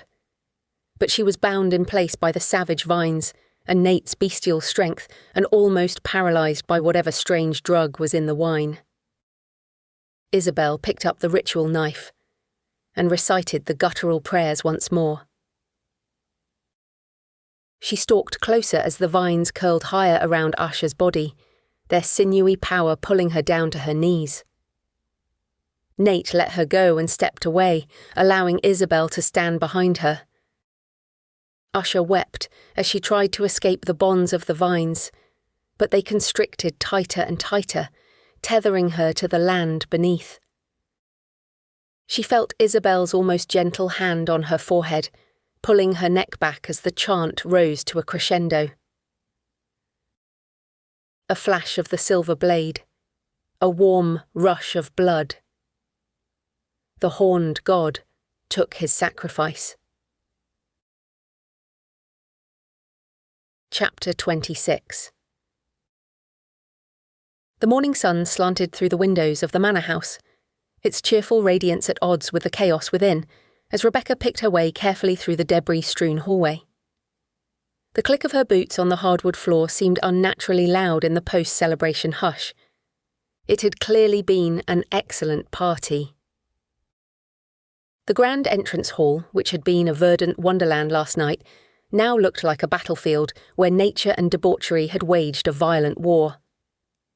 Wilted vines, their leaves crushed and torn, hung limply from the curling banisters, and sticky puddles of spilled wine stained the antique rugs. The sour note of stale alcohol mingled with the cloying sweetness of overripe fruit and the bitterness of tobacco smoke. Underlying it all, the aroma of sex and sweat, and the metallic stench of blood. What the hell happened here last night? Rebecca made her way up to the library, intent on working on her architectural plans before her next shift in the vineyard. She wove past broken glass and leftover food plates, and tried to ignore the revellers who hadn't made it home. A man in a rumpled tuxedo lay sprawled across a stylish sofa. His bow tie was undone, and his shirt lay ripped open, allowing a glimpse of bloody scratches across his chest. In a shadowed corner, a woman in a designer gown slept curled up like a cat, her hair a wild tangle framing her face, her lips and hands stained crimson. Isabel's bedroom was on the same floor as the library, and as Rebecca passed, the door opened. Isabel emerged, wrapped loosely in a black silk robe, her silver hair tousled from sleep. Before she pulled the door closed behind her, Rebecca glimpsed a masculine form in the bed. Nate, his muscular back unmistakable even in the dim light. Isabel smiled at Rebecca as she stretched languidly. "Morning. You're in early." "I'm keen to finish the last stage of the plans. Sorry to disturb you." Isabel waved a hand, dismissing her concern. "No, it's fine. Carry on. I'm sorry about the state of the place." She arched one eyebrow. It was quite the party, even by my standards. As Isabel headed downstairs for coffee, Rebecca walked on down the corridor. Then she turned back and called down the stairs. "Have you seen Asher? She didn't come back last night." Isabel looked up from the grand staircase as a gust of wind billowed the loose black robe about her form. For a moment, Rebecca thought she saw the tattered wings and dark feathers of the Beltane night gathering, as Isabel's face transformed into something more feral and ancient. Was that a streak of blood on her neck? And dirt under her fingernails? Rebecca took a deep breath and shook her head to clear the image. This place was taking its toll for sure. Isabel pulled her gown more tightly around her body. The evening was an incredible success for Asher. One of our special guests, the owner of a prestigious vineyard in France, was so impressed he offered her a position. Much higher pay than I can afford, and an immediate start to help with seasonal events. She left with him after the party. Rebecca frowned, an uneasy feeling settling in her stomach. She left? Without saying goodbye? Isabel shrugged. It all happened rather quickly. "You know how these things can be in the heat of the moment. I'm sure she'll be in touch once she's settled." Rebecca forced a smile.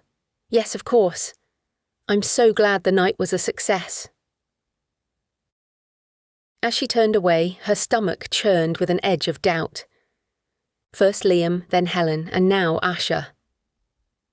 All gone without a word, vanishing in the night as if they had never been there at all. Ben's words from that midsummer morning on the hill came back to her. "Surely you've noticed that not everything is normal here." With his remembered words on her lips, Rebecca hurried to the library, which was mercifully untouched by the excesses of last night. Even so, something of the tainted atmosphere pervaded the space, and she felt uneasy. Her plans still lay on the table, their organic curves and botanical lines representing hope for the future of the vineyard. But around her, the shelves were filled with knowledge from its past, with books packed in dense rows all the way to the ceiling. Their cracked spines and leather smell now seemed to have an undercurrent of decay, as if the knowledge contained within had ripened past its prime and now descended into rot and putrefaction. Rebecca looked around, seeing the library with a new perspective. Titles that had once seemed quaint or even scholarly now took on a more sinister aspect. The Golden Bough by Sir James George Fraser was an encyclopedia of rural customs and superstition. But it also had chapters on human sacrifice and ritual murder, practiced by cultures across the world and throughout history. In the fiction section, Rebecca spotted an original 1978 paperback of The Wicker Man by Robin Hardy and Anthony Shaffer. The story of a pagan community luring an outsider to his fiery death suddenly felt less like fantasy and more like a warning. In the shelves dedicated to wine and viticulture, one book's leather binding seemed darker than the others, more worn perhaps. Rebecca pulled it out. Liber e Vonis. The name meant nothing to her, but the book radiated a malevolent aura of blasphemy and dark secrets. As she walked around the room, other objects took on new significance. An antique globe in the corner, whose painted surface depicted a world both familiar and strange, as gods and monsters roamed its lands and seas. An ornate letter opener shaped like a curved dagger on the desk, with flakes of what could be red wax or dried blood on its blade.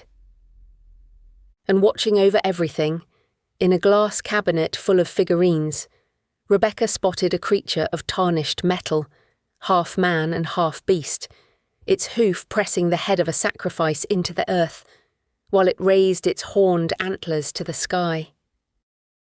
In that moment she realised that everything was not normal here, but she had been denying the truth of it. So much was wonderful and special about the vineyard, and Rebecca felt as if Standing Stone could truly become her home. A place where she could be a useful member of the community, enjoy the abundance of natural life, and use her architectural skills to create a beautiful legacy. She desperately wanted Ben to be wrong, but as good a liar as Isabel must be, Asha's disappearance was one step too far. The young woman was a similar age to Grace when she disappeared, and now Rebecca felt a deep foreboding that her sister's fate was just as entwined with this place. An icy breath of wind blew in through the half-open window, lifting the papers from the desk. As Rebecca grabbed at them and weighed them back down, she wondered if she could even work in here again. The atmosphere felt so malevolent now. She took a deep breath. Come on, these are only books, whatever dark words they might contain. And then it struck her. What else might the books contain within? This library was the heart of the manor house, but rarely used. If there was a list of women bound to the vineyard, as she had found in the grimoire, perhaps there was a list of victims or sacrifices too, if indeed there had been any over the years. Rebecca crept back to the door and opened it a crack, listening to the sounds of the house. She did not want to be disturbed. Moans of pleasure came from Isabel's room, and it sounded like she and Nate might be busy for some time. With a shaky breath, Rebecca pushed the door closed again, then wheeled the ladder over to the top shelf where the grimoire lay. She climbed the rungs, stretching high up, and pulled down the books on either side of the grimoire. There were tomes on arcane practices in viticulture, and aspects of rural customs that some would claim were witchcraft, but nothing that seemed applicable. Rebecca moved down to the next shelf, where a series of Greek tragedies stood packed closely together in matching maroon leather bindings. They were mostly in pristine condition, as if no one had ever touched them, but one had a spine that was cracked and faded from regular use. Rebecca pulled it out. The cover was adorned with intricate vines that writhed and twisted together. Their tendrils stained a deep rust colour, and the gilt lettering on the cover gleamed in the morning sun. The Bacchae by Euripides. A memory stirred in the recesses of her mind, fragments of a long-ago classics lecture bubbling to the surface. The play centred around Dionysus, the god of wine and ecstatic revelry. Known to the Romans as Bacchus, the deity embodied the wild, untamed aspects of nature and the extremes of human passion. In the play, Dionysus arrived in Thebes to establish his cult and drove the women of the city into a mania of ecstatic worship, while those who resisted his divine power were severely punished. At the story's climax, a group of maenads, the god's frenzied female followers, savagely rip apart what they think is a stag, but is really Pentheus, king of Thebes. Had the ancient playwright glimpsed some eternal truth about the dark undercurrents that ran beneath the surface of civilization? Or were the guardians of Standing Stone drawing inspiration from these age-old tales of divine madness and sacrificial violence? Perhaps there was some indication inside. With trembling hands, Rebecca opened the book. Her breath caught in her throat. The pages had been hollowed out to create a secret compartment within. Nestled in the hidden cavity lay an ancient key, its metal dark with age, its handle covered in intricate engravings. Twisting vines, runes she recognised from the grimoire, and, of course, the horned god. The markings matched the door to the mysterious room down in the wine cellar. Rebecca picked up the key and weighed it in her hand. Whatever was behind that door must surely reveal more about what was going on here, and perhaps a clue to the disappearances of her fellow workers, and even to Grace. The sounds from along the corridor were loud and rhythmic now. It wouldn't be long before Isabel emerged. Rebecca didn't have time now, but she was determined to use the key to find out once and for all whether Standing Stone had a heart of sacrificial darkness, or whether it was all just rural traditions she didn't understand as an outsider. Rebecca placed the key back inside the book and slotted the backy into its place before hurrying down the ladder and moving it to the other side of the library to hide her search. A few moments later, the creak of a door and the sound of approaching footsteps came from along the corridor. Rebecca stood behind the desk and bent over a page of plans, her heart hammering. The library door swung open and Isabel walked in, the black robe cinched tightly at her waist. "Still here?" Isabel's tone was casual, but her gaze was sharp. "I thought you'd be out in the vineyard by now." "I'm heading for the shower and the cleaners are on their way, so perhaps it's best if you head out too." Rebecca forced a smile as she gathered her notes.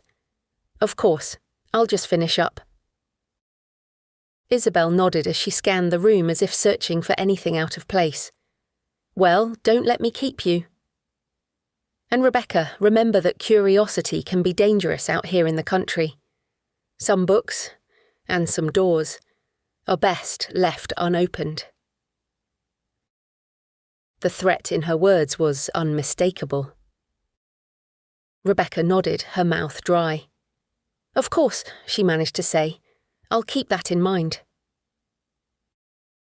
Isabel waited for Rebecca to leave the library and then closed the door after her. As Rebecca walked down the stairs and out into the day, she felt Isabel's gaze on her back. But despite the woman's warning, she was determined to use that key. She would discover the truth. She just had to find the right opportunity. Chapter 27.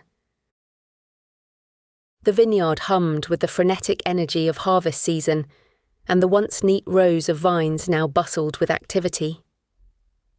Local community members and itinerant workers moved swiftly between them, carefully selecting and snipping off the ripe clusters of grapes. The heady aroma of fruit on the cusp of fermentation mingled with the earthy scent of freshly turned soil and the tang of sweat. Rebecca found herself swept up in the whirlwind of activity.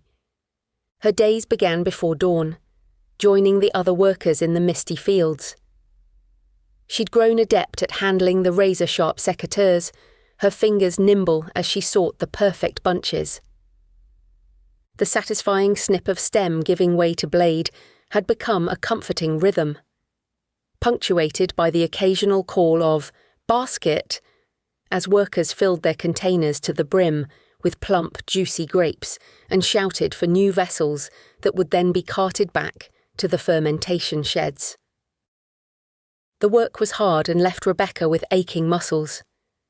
She fell into her bunk each night exhausted, wondering if she could make it through another day of strenuous work.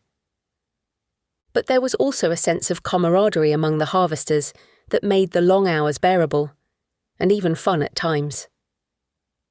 They shared water and jokes, comparing the size of their grape clusters and competing to fill their baskets the fastest. As the days wore on, Rebecca found herself yearning for the quiet sanctuary of the library, though now the thought of it was tinged with a hollow ache.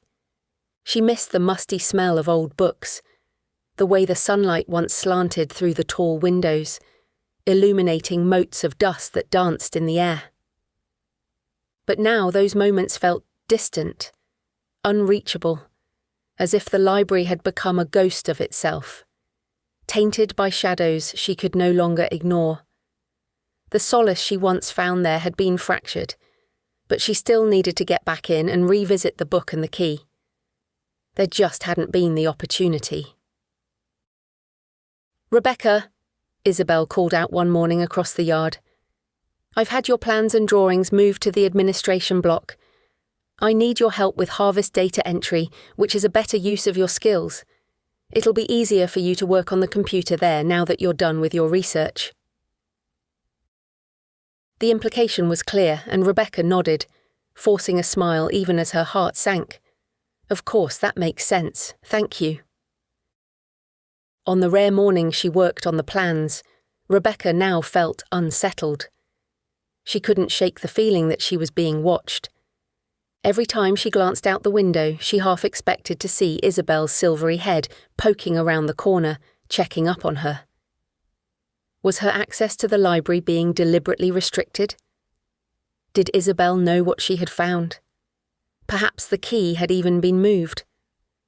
Rebecca was desperate to get back inside and find out. While she waited for an opportunity, she focused on inputting data into the harvest tracking records, which tracked the batches of grapes through the winemaking process. It was strange to have such technological capabilities alongside the older ways of the vineyard, and it underscored how much Standing Stone Cellars aimed for a perfect blend of old and new in their wines. The vineyard was bustling with activity. In the winery, workers were busy with the delicate process of whole cluster pressing for the sparkling wines. The grapes had been harvested slightly earlier, with higher acidity and lower sugar levels, perfect for creating the crisp, effervescent wines that Standing Stone had won awards for. In other sections, the focus was on red varietals, where the grapes were left on the vine longer, allowing them to develop deeper, more complex flavours. The late harvest wines of Bacchus and Solaris were a specialty of Standing Stone, left on the vine long past the main harvest, sometimes even into the first frost. The result was intensely sweet, concentrated fruit that would become dessert wines. It was a risky process, as the grapes were vulnerable to rot or animal predation, so they required constant vigilance and a deep understanding of the vineyard's microclimate. Those late harvest grapes were the last left on the vines, and Nate and Isabel fussed over the fields, testing the brix levels sometimes multiple times a day. One afternoon, a commotion outside drew Rebecca's attention from her data entry work. She glanced out the window to see Nate and Isabel in the yard, talking to one of the workers who managed the late harvest. Their expressions were grave, and Rebecca could see their tension even from a distance. A group of workers gathered around, also looking worried. Clearly, something serious had happened. Isabel's expression was set in grim determination as she pointed towards the fields and shouted orders. Workers scattered, rushing to gather equipment as Nate jogged towards the equipment shed, emerging moments later with a backpack sprayer slung over his shoulder. As the group walked quickly in the direction of the farthest vine rows, Rebecca's heart raced. This was her chance. Perhaps her only opportunity. She wouldn't have much time, but it would have to be long enough. Rebecca slipped out of the office and took a roundabout path to the manor house, skirting the edges of the buildings to avoid being seen. As she approached the grand old structure, she couldn't shake the feeling that the carved faces in the stonework watched her, their eyes following her every move. The back door creaked as she eased it open, the sound unnaturally loud in the quiet house. Rebecca froze, listening for any sign she'd been heard. But the manor house remained still and silent. She hurried through the corridors, her footsteps muffled by the thick carpets, and headed up to the library. The room was cool and dim, with heavy curtains drawn to keep out the autumn chill. She rolled the ladder over to the shelf and climbed up. The book of the Bacchae was still there. But would it be empty? With her heart pounding, she pulled out the hollowed book and opened it. The key still lay hidden in its compartment, With a sigh of relief, Rebecca picked it up. It seemed heavier this time, the metal cool against her palm, the intricate etchings on its surface catching the dim light. She slipped the key in her pocket and slid the book back into place before hurrying down the main stairs and down the narrower flight into the wine cellar. The scent of earth and aged wine grew stronger as she descended the worn stone staircase. The temperature dropped with each step, and Rebecca shivered, wishing she'd thought to bring her jacket. At the bottom, the lighting was low to protect the wines, and she paused a moment to let her eyes adjust to the gloom. Rows upon rows of wine racks stretched out before her, with bottles aligned like dark sentinels in the shadows. Rebecca hurried between the racks, her fingers brushing against the cool glass as she made her way deeper into the cellar. The door was at the far end, hidden behind the oldest vintages, and although she had been down here to fetch wine since that first tour with Isabel, Rebecca had not stood in front of the ancient wood since then. Now she examined it with a fresh perspective. The ornate vine carvings seemed to curl and writhe around the horned figure in the low light, and Rebecca's hand shook slightly as she pulled out the key and inserted it into the lock. She tried to twist it. Nothing happened. It didn't even turn. For a terrifying moment, she thought this had all been for nothing. But then she jiggled it a little and felt the mechanism engage. The lock clicked open. Chapter 28. Rebecca pushed the door open as the ancient hinges groaned in protest. The sound echoed through the cavernous space beyond, sending a shiver down her spine. As she stepped across the threshold, the temperature plummeted, and her breath formed ghostly wisps in the frigid air. The low lighting from the wine cellar cast her shadow into the space beyond, in a distorted silhouette. Rebecca's heart pounded in her chest as she peered into the gloom, trying to make sense of what lay before her. At first glance, the stone chamber appeared similar to the rest of the wine cellar, its walls hewn from the same ancient rock. But instead of racks laden with bottles, there were rows upon rows of glass display cabinets. They stretched into the darkness, their contents obscured by shadow, many of them covered with a fine layer of dust. Rebecca frowned. She had expected some kind of pagan altar, and maybe a floor stained with the blood of ritual sacrifice. But this looked more like a museum, assorted curiosities collected by the vineyard's owners over generations. She fumbled for a light switch and found a lever. She pulled it down. A buzz, a crackle, and the chamber came alive with a soft hum.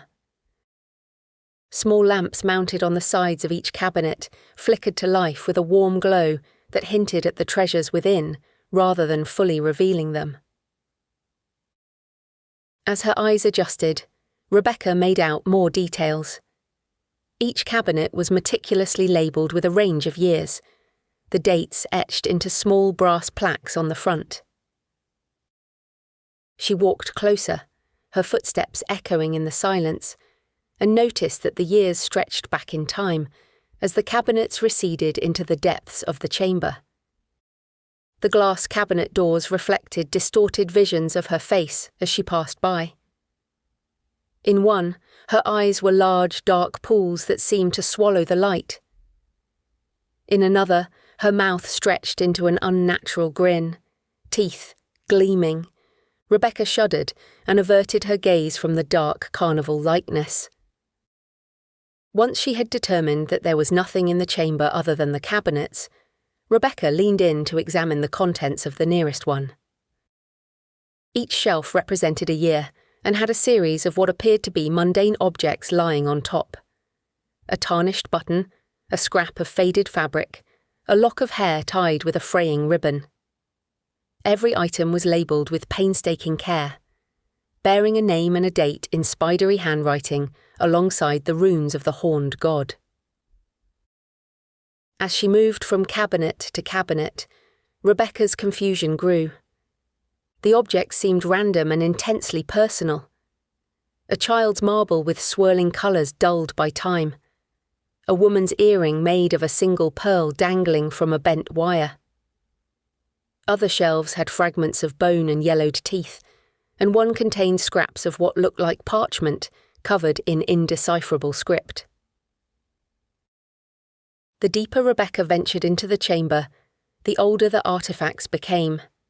A cabinet from the early 1900s contained Victorian-era trinkets, a mourning brooch with a twist of dark hair, a tiny pair of leather baby shoes, a pressed flower that looked as if it would crumble to dust with the slightest touch. Further back still, she found objects that spoke of a more distant past.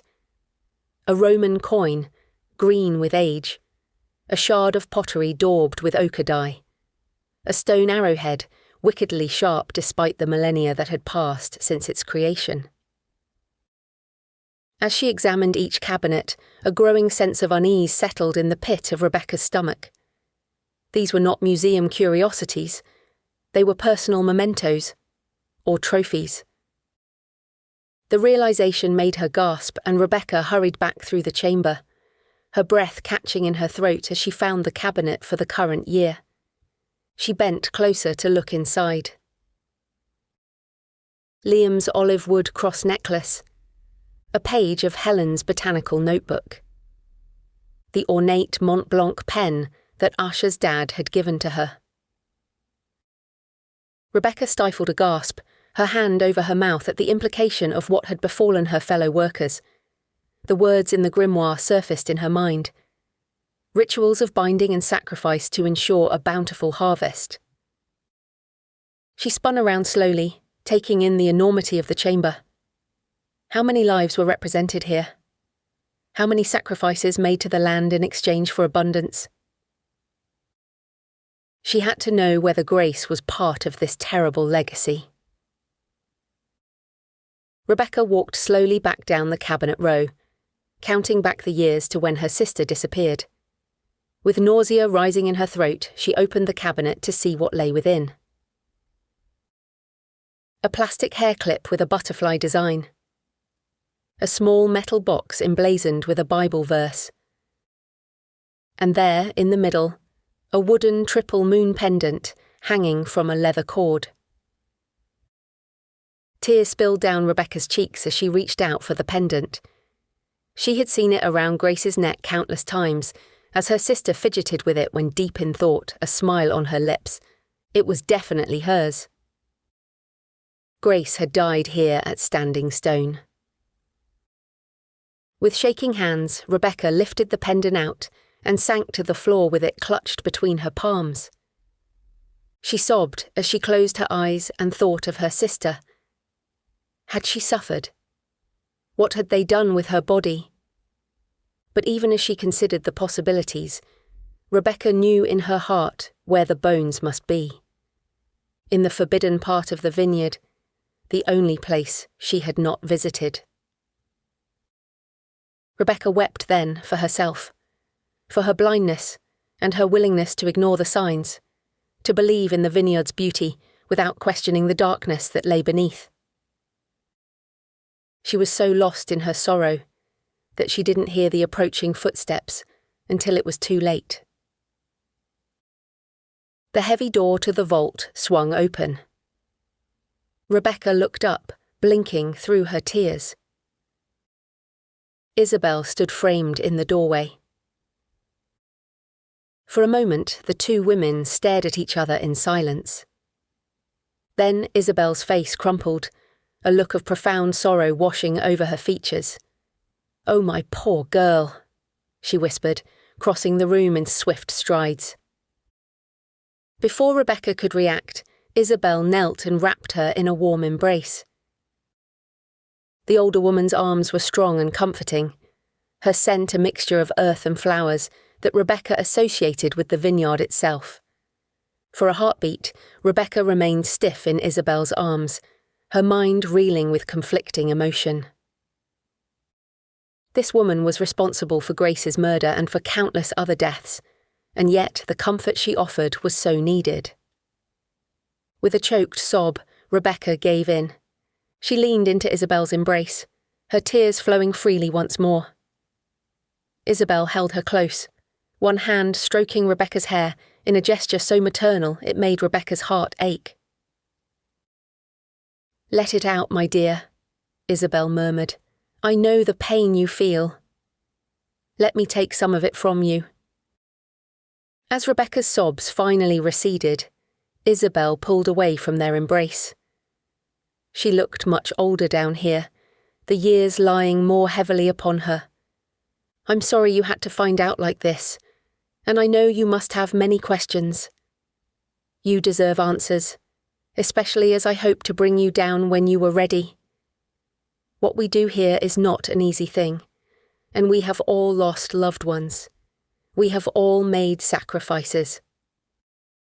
Isabel looked down the row of cabinets at one from several decades ago, as the fingertips of her right hand touched her bare ring finger on the left. She sighed. "Our practices are hard to accept, but they are necessary. I hope you will come to see that." Rebecca took a shuddering breath and gestured to the rows of cabinets. "How can this possibly be necessary?" Isabel settled herself next to Rebecca on the stone floor. Standing Stone is not just a section of agricultural land like any other. There is something old and hungry beneath the earth that has been here since before humans walked this land. The horned god is its latest incarnation, but it has been worshipped under many guises for millennia. With appropriate sacrifice, the soil is imbued with extraordinary depth, providing the grapes with the richness of an unmatched terroir. Isabel paused and gazed into the distance. The Guardians tried other methods, of course. Elaborate rituals with symbolic offerings, animal sacrifices, but in those years the crops failed, the vines withered, and the land became poisoned. Children became sick, animals wouldn't breed, people became hungry and violent, and many died. But once human blood was spilled once more and given to the land, the vineyard thrived, and so did the community. Our collective well-being comes from our dependence on what lies beneath, and for that, we must give it blood. Isabel gestured around the chamber. Every token here represents a life given, but countless more lives are improved. The money from the blood vintage supports the entire region. Schools, hospitals, conservation efforts, all funded by what we do here. The entire community is invested in ensuring a good harvest, whatever it takes. Rebecca could hardly take in the words, yet the truth of them resonated inside. There was something singular about this place, something ancient that she had glimpsed at times. It scared her and exhilarated her all at once, and to be so close to such a power must be intoxicating. But then she thought of Grace. She couldn't stay here. Rebecca stood. "I'm leaving now. I'll report this to the police and the vineyard will be shut down. You'll go to jail. The community will pay for what you did to my sister, to Asha and Helen and Liam and all the others. It ends here. It ends now." Isabel rose to her feet and met the challenge in Rebecca's gaze. She shook her head. "Who do you think protects us from the investigations that should have happened many times before?" Standing Stone has close relationships with the police, the government, and those with the money to afford the blood vintage. Many of them were here for the party when Asha was sacrificed. As the truth of Isabel's words sank in, Rebecca stumbled towards the door. Of course, she couldn't be the first to discover this, which meant that every other person had kept the vineyard secret, or become part of the land in another way. Isabel reached out and clutched Rebecca's arm. "Wait, please." Rebecca felt the strength in the older woman's grip, and knew she would not make it out of the cellar, if Isabel determined it. She stopped and turned back. "I have no daughter now," Isabel said, a flicker of pain crossing her face. She was called to the land too early, and the wild vines only accept a woman as guardian. "I need someone strong to take my place, someone who understands how to keep the vineyard thriving. Someone to sit at the centre of our community. You fit in so well here, and I know you've heard the song of the vineyard. You could be the next guardian, and I will teach you the old ways, if you make this your home." The offer hung in the air between them. A tiny part of Rebecca, the part that had fallen in love with Standing Stone, desperately wanted to say yes. This was her home, and nowhere was ever perfect. Perhaps she could accept the balance necessary for the vineyard to flourish. But then she clutched Grace's pendant more tightly, and the shape of it reminded her of what she had lost, and how many families had lost a loved one to this dark practice. She couldn't be a part of murder, even if it benefited the community. She had to get out of here. But there was no way to make it safely away from the vineyard right now, even if she could get to Ben and ask for his help. Isabel took her silence as conflicting emotion. "I know it's a lot to take in, but I'm not asking for an answer right now. Stay with us until Samhain. Join our most sacred ritual, drink our most precious wine, and your mind will open to the possibilities. Please, Rebecca, look how far you've come. And consider what you could do here. Don't throw it all away." Rebecca took a step back. "And if I try to leave before then?" Isabel's smile was sad but determined. "I think we both know that's not an option. Stay for Samhain. It's only next week, and if you still want to leave after that, you can. No one will believe your story out there anyway, but you will be free to go, I promise. I give you my word." Every fibre in Rebecca's body screamed that she was in grave danger, that she should run now and never look back. Or they would drag her out in the night and pound her bones and blood into the earth. But even if she could escape, where would she go? Who would believe her story? And deep down, a part of her she didn't want to acknowledge was intrigued. She was curious to see the ritual Isabel spoke of, and to understand the full extent of how Standing Stone Cellars imbued its wine with such power. Once she was through those ancient gates, would she be able to sense Grace's spirit? "All right," Rebecca heard herself say, as if from a great distance. "I'll stay until Samhain." Isabel's face lit up with genuine joy. She leaned forward and hugged Rebecca, who stood stiffly in her embrace. "You won't regret this. You've already heard the song of the vineyard, and on the night when the veil is thinnest, I know you'll see a future for yourself here, and you will want to join us." Together they walked back out of the wine cellar, and once up in the manor house, Isabel acted as if everything were normal. She took the key back to the library, and Rebecca walked out into the afternoon. The sounds of the labourers still came from the fields, the birds still sang, and machinery clanked from the processing area. Everything was normal, and yet everything had changed.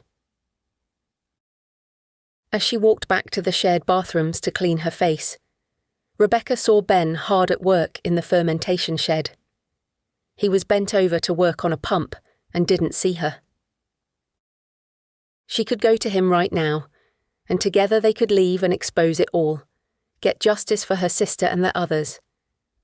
But it would put him in danger, and given how many in the community were deeply enmeshed in the life of the vineyard, it was unlikely they would make it out of the area alive. Besides, a dark curiosity had blossomed inside her, and Rebecca was determined to see what lay in the ancient heart of the vineyard. If she told Ben, she would never get to see it. She turned away and hurried on by. Chapter 29.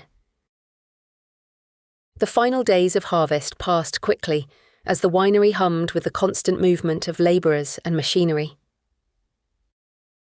Rebecca threw herself into her work with a desperate intensity, hoping that the physical labour and mental focus would keep her tumultuous thoughts at bay.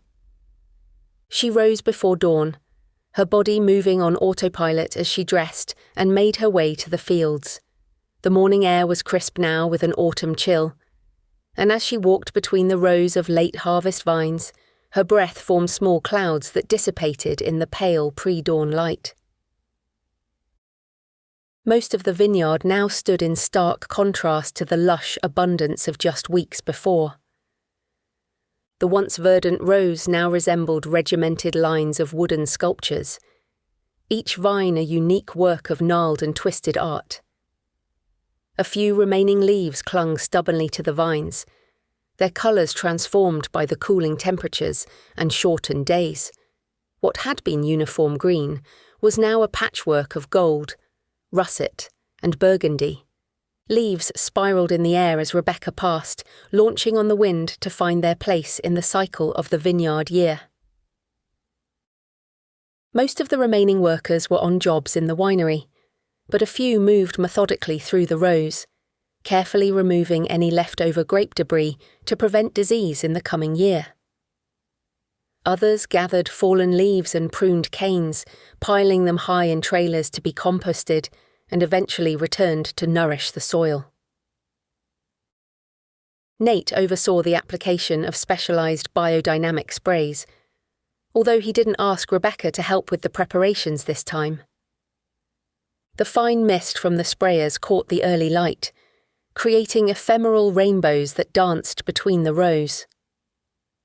"Remember," Nate instructed, his voice carrying in the still morning air, "we spray preparation 500 on the soil now to stimulate root growth and microbial activity. The 501 goes on when growth resumes in spring to enhance photosynthesis." Nate didn't acknowledge that he knew of her discovery and her conversation with Isabel, but in his guarded smile and forced small talk, Rebecca could tell he disapproved of Isabel's decision to keep her close. As she watched his strong, capable hands readying a backpack sprayer with a new mixture, she couldn't help wondering how many deaths Nate had been responsible for. She shivered a little at how much danger she might be in. Now she was only here under Isabel's protection. But that protection might not last too much longer, depending on what happened at Samhain. The days passed, and in the equipment sheds, the constant clank and whir of machinery being cleaned and maintained provided a mechanical counterpoint to the more organic rhythm of the vineyard. The vehicles and equipment were serviced, blades sharpened, and engines tuned in preparation for the winter pruning to come. The massive grape presses and fermentation tanks were meticulously scrubbed and sanitized, ready for their long rest until the next harvest. After one morning shift in the vineyard, Rebecca retreated to the administration block to work on finalizing her plans for the vineyard's expansion. The irony of continuing the work wasn't lost on her, but maintaining normalcy seemed her best chance of making it to Samhain unscathed. Besides, a small, traitorous part of herself still thrilled at the organic beauty of her designs. And as she sat at the computer, inputting the last of the modifications requested by the Council Planning Committee, Rebecca couldn't help but feel a sense of pride. The designs were the culmination of so many years of her experience and private study, her mastery of art and science blending seamlessly with the existing landscape while pushing the boundaries of sustainable architecture. Living walls covered in native plants would provide natural insulation, while rainwater catchment systems would reduce the vineyard's reliance on external water sources. The new tasting room was a masterpiece of biophilic design, with floor-to-ceiling windows that dissolved the boundary between inside and out, allowing visitors the sense that they sat amongst the vines as they drank. These are really quite remarkable. Isabel's voice came from behind her, causing Rebecca to start. She hadn't heard the older woman approach. Rebecca forced a smile. I'm glad you like them. I think they capture the essence of Standing Stone's uniqueness now, while moving us into the future. Isabel nodded as she scanned the screen. Indeed they do. You have a genuine gift, and I hope you'll stay on to oversee the construction once the plans are approved. Rebecca swallowed hard, her throat suddenly dry. Of course, she managed. I'd love to see the project through to completion. As Isabel walked away, Rebecca turned back to her computer, her hands shaking slightly as she saved her work. She had poured her heart and soul into these designs, and under different circumstances, she would have been excited at the prospect of seeing them come to life. But now they felt like a seductive cage, designed to trap her in this place of exquisite beauty and ancient horror. In the days since her discovery of the cabinet, Rebecca found herself almost constantly aware of Ben's presence. He worked tirelessly on repair and maintenance, and she often caught glimpses of him as he crossed the yard, his muscular arms glistening with sweat as he hefted crates of fruit or worked on the massive concrete steel tanks. Part of her longed to tell him everything she had discovered, and together they could escape this place. But fear held her back. Fear for his safety, and fear of what she might lose if she fled before Samhain. The curiosity that had taken root in her mind grew stronger with each passing day, a dark bloom unfurling in the shadows of her consciousness. So she kept her distance, averting her eyes whenever their paths crossed, ignoring the hurt and confusion that flickered across Ben's face. It was safer this way, she told herself. Safer for both of them. But her fears didn't stop when she closed her eyes. Visions of the horned god plagued her dreams, as the shadowy figure with mutated antlers watched her from the shadows of the vineyard, as if claiming her life for his own, before she had the choice to offer it willingly. As she resisted him, the surrounding vines came alive, writhing and twisting like serpents. They slithered through the windows of the bunkhouse and snaked across the floor.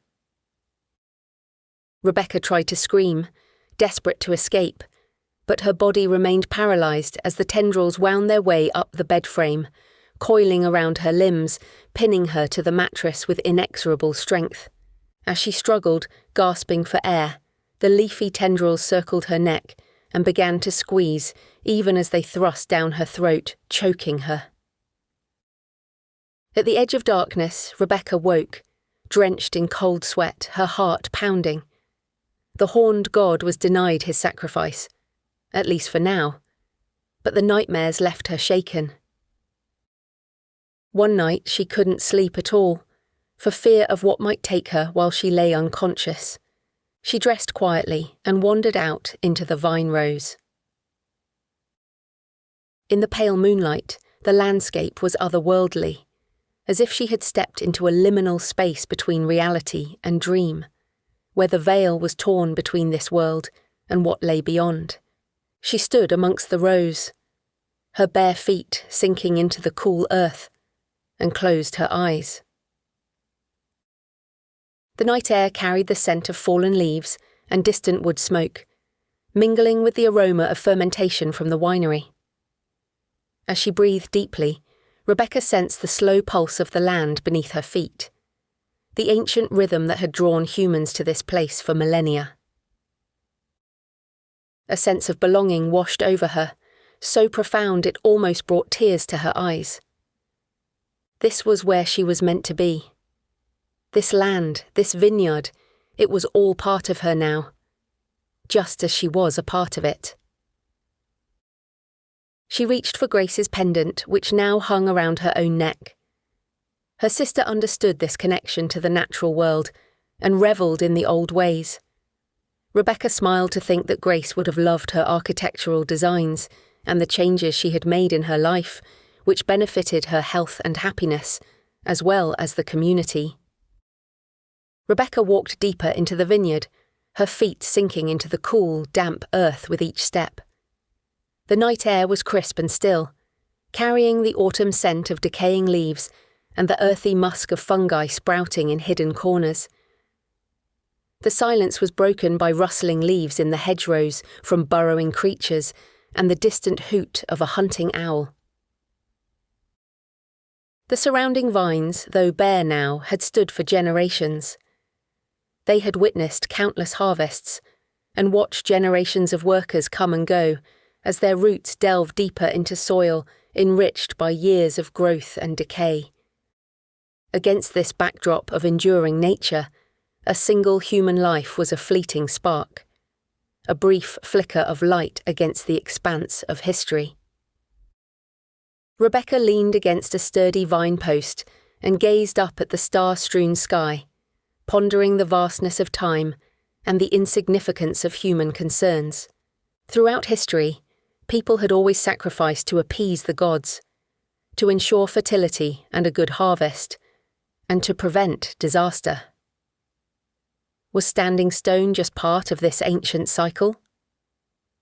If a few lives given could sustain an ancient power, provide wealth for a community, and produce something of transcendent beauty, wasn't that a fair exchange? Rebecca tried to weigh the value of individual human lives against the enduring legacy of the vineyard, the jobs it provided, and the joy its wines brought to so many. As she walked amongst the vines, the scales of her mind tipped back and forth, unable to find a balance. But then Grace's beautiful face flashed through her memory. Her sister's laugh, bright and clear. The weight of her arms in a sisterly embrace. A young life cut short, fed to the hungry earth beneath her feet. Rebecca's steps faltered, and she sank to her knees in the cool dirt. She pressed her palms to the ground, trying to feel for some hint of Grace's presence, some justification for the loss. But there was only the quiet of the night and the faint stirring of the wind through the bare vines, as Rebecca wept for her sister. Chapter 30.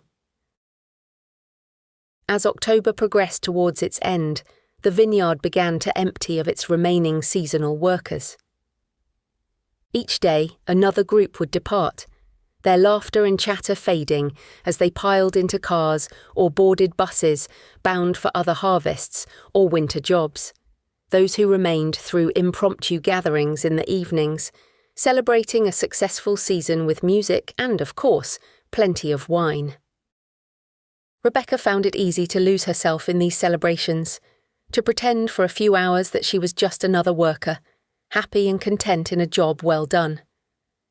But as the nights grew longer and Samhain drew nearer, a sense of unease settled over her.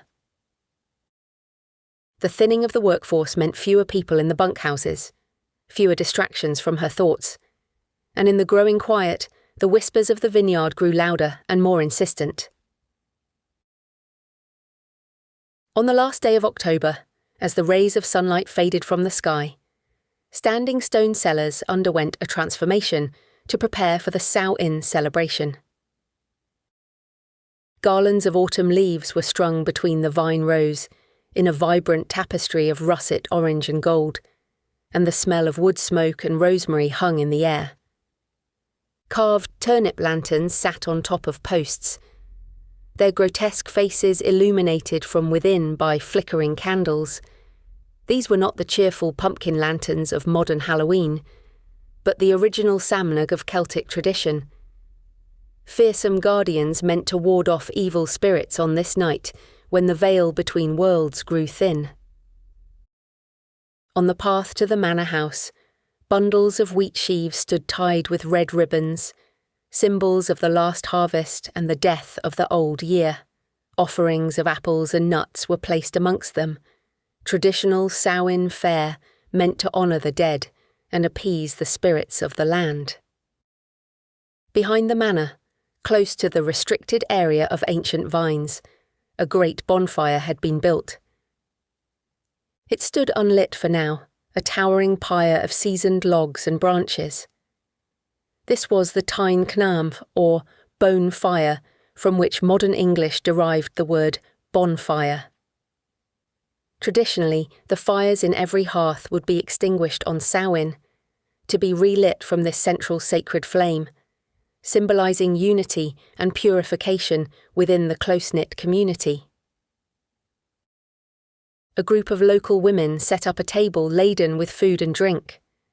Small traditional soul cakes, some shaped like human figures, sat next to plates piled high with apples and nuts. Pitchers of mulled wine stood ready, the spiced aroma mingling with the smoke and herbs in the air. Samhain was more than just a quaint harvest festival. It was a liminal time, a dangerous night when the boundaries between the world of the living and the realm of the dead became permeable. It was a time for honouring ancestors, divining the future, and making offerings to the spirits to ensure survival through the dark winter months ahead. In agricultural communities like Winbridge Hollow, Samhain also marked the time when weak or sickly animals would be culled from the herd, unable to be sustained through the lean months ahead. A time of necessary sacrifice for the greater good of the community. Rebecca suppressed a shudder as she considered how this ancient practice might have evolved into the darker rituals she was now aware of.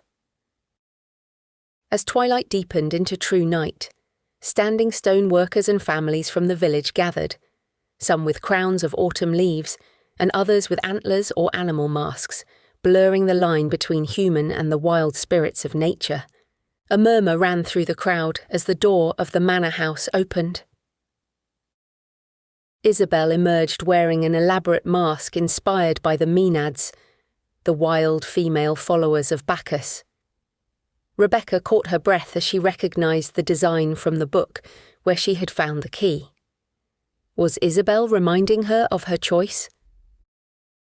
The mask was extraordinary, with twisted vines at the base, interwoven with clusters of ripe grapes fashioned from glass beads.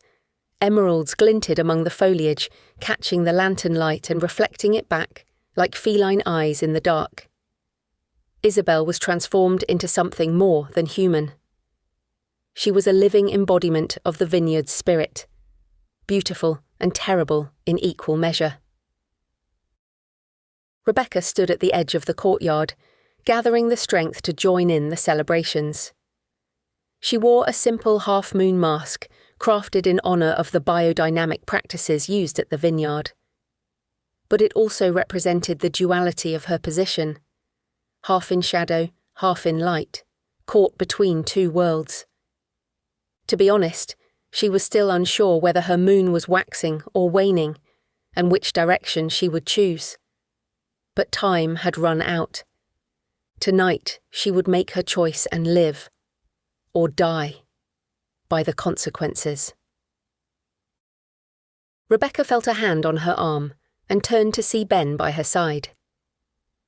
He wore a red deer stag mask crafted from local ashwood. The antlers curved gracefully upward, giving him an air of natural nobility. But there was something in the set of his shoulders, and the way his eyes darted constantly around the gathering, that spoke of prey rather than predator. "I know we haven't spoken much lately," Ben said softly, "but remember I'm here if you need me." "Thank you, I appreciate it." Rebecca touched his hand, her heart pounding as she almost gave in to the urge to tell him everything. If they escaped together right now while the community was engaged with the festival, perhaps they might see the dawn safely, away from this place. Ben glanced over at Isabel as she greeted the community. "Tonight is my last chance to find out the secrets of the ancient vines, and then I'm leaving tomorrow." He looked down at her, his eyes troubled. "Perhaps you'll come with me?" Before Rebecca could answer, a loud rhythmic drumbeat rang out, echoing through the chill mist. The haunting melody of a tin whistle rose to meet it, weaving a mournful tune for the old year. There was an energy in the air, like the electric atmosphere before a thunderstorm. The rumble in the distance before the sky splits open. Isabel led the community in a chant, with ancient words known by the old ones, in a tongue long forgotten by the world outside this valley. Once they chanted in unison, Isabel sang above them in a keening melody that ignited something primal within Rebecca. She felt a sob rise up as some in the crowd wept, and a sense of great tragedy pressed down upon them all. This was not music for celebration, but for supplication. A plea for mercy. Nate stepped forward with a flaming torch in his hand. He wore the mask of the Green Man, with a face both beautiful and terrifying. The dark, polished wood had been intricately carved to resemble gnarled vine branches that twisted and curled around his face. Small, lifelike leaves sprouted from wooden tendrils, and clusters of tiny grapes hung heavy around the eye holes so Nate could see through. Its mouth gaped open in a silent scream, either through the pain of transformation from man to vine, or to devour that which came too close to it. As Nate approached the unlit pyre, the chanting grew louder, more insistent. He circled the great stack of wood 3 times. With each circuit, he lowered the torch to the ground at cardinal points, leaving trails of fire in his wake. On the final pass, Nate paused at the eastern point of the circle. He raised the torch high above his head and called out, "We stand at the threshold of worlds at the dying of the year. We call upon the horned god and the spirits of our ancestors. Bear witness to our rite. Accept our offering. Grant us your protection through the dark days to come." With these words, he plunged the torch into the base of the pyre. The fire caught quickly, racing up the carefully stacked wood until the entire structure was engulfed in flame. The sudden blaze pushed back the darkness, casting flickering shadows across the faces of the gathered crowd. Isabel stepped forward, her Maenad mask gleaming in the dancing light, a small cup in her hand. She walked slowly around the perimeter of the fire, scattering herbs and small bones into the flames. With each addition, the fire flared with different colours: purple, green, and a blue so dark it was almost black. "The bonfire burns," she intoned, her voice carrying clearly over the crackling flames. "The old year dies. The new year will be born from its ashes. Let all who dwell in the shadow of Standing Stone be renewed by its sacred flame."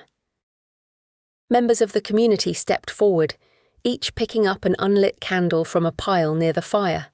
One by one, they approached and lit their candles from its flames, before stepping back to form a great circle around the blaze.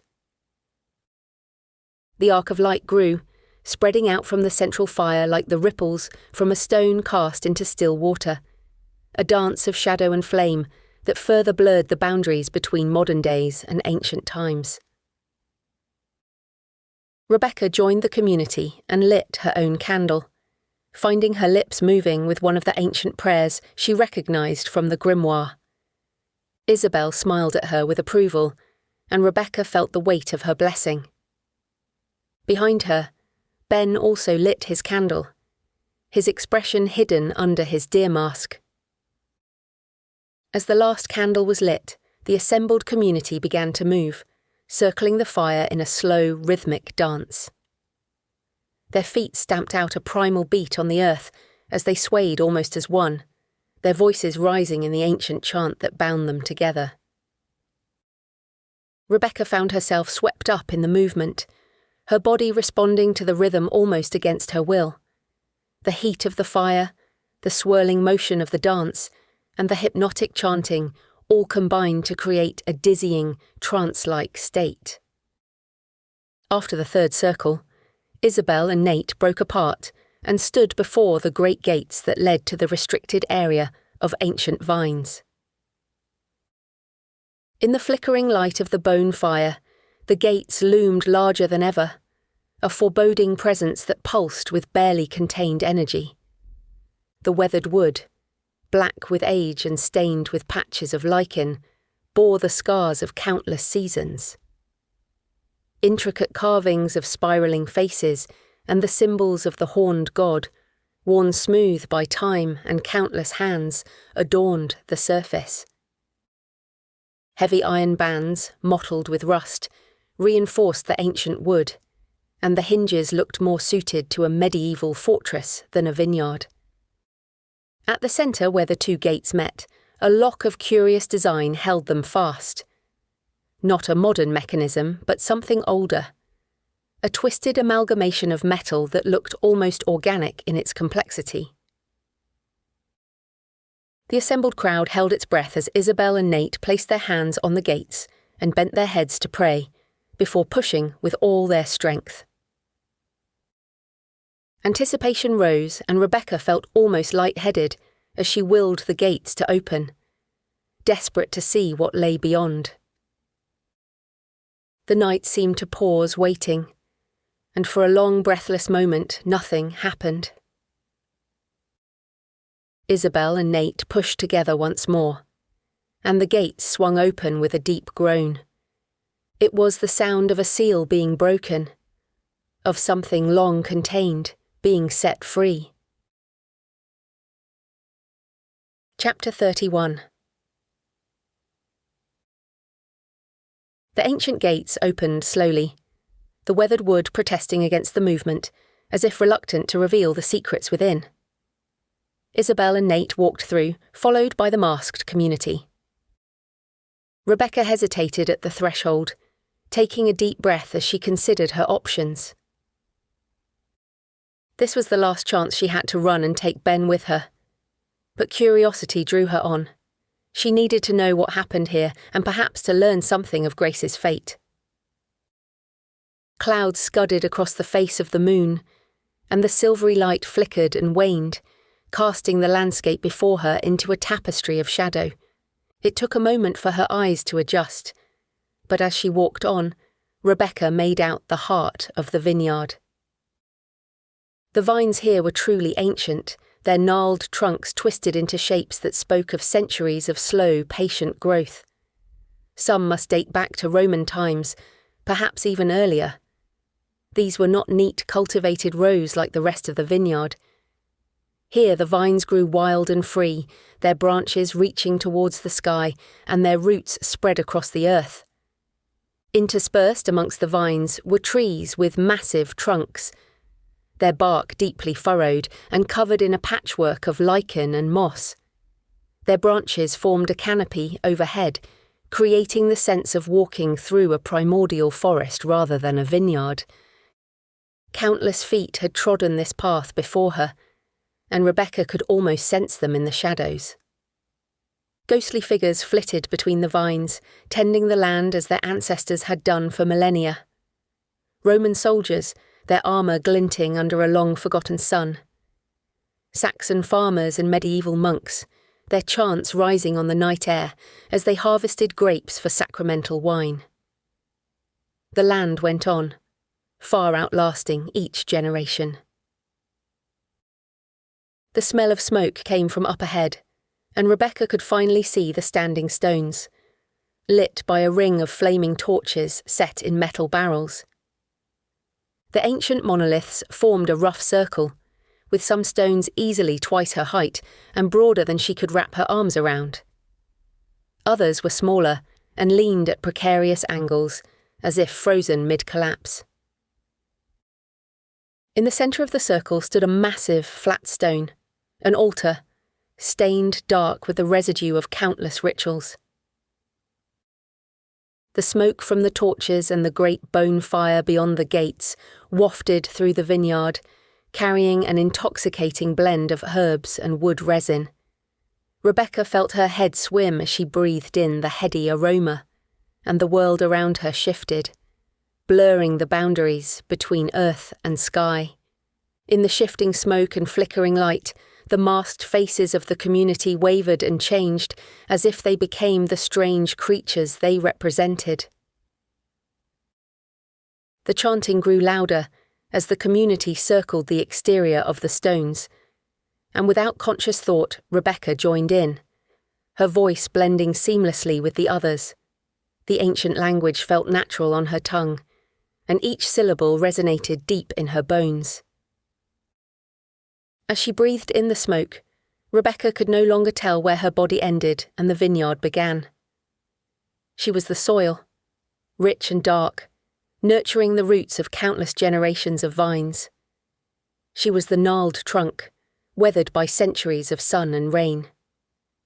She was the tender leaf unfurling in the spring, and the sweet grape swelling with the essence of long summer days. Tears welled up in her eyes as she thought of how Grace was part of this land, out of time now. In becoming one with it, she lived on here, in this special place. The masked community wound in and out of the standing stones, and as the chant ended, they gathered around the altar, their breath misting in the chill night air. An expectant hush fell over the assembly.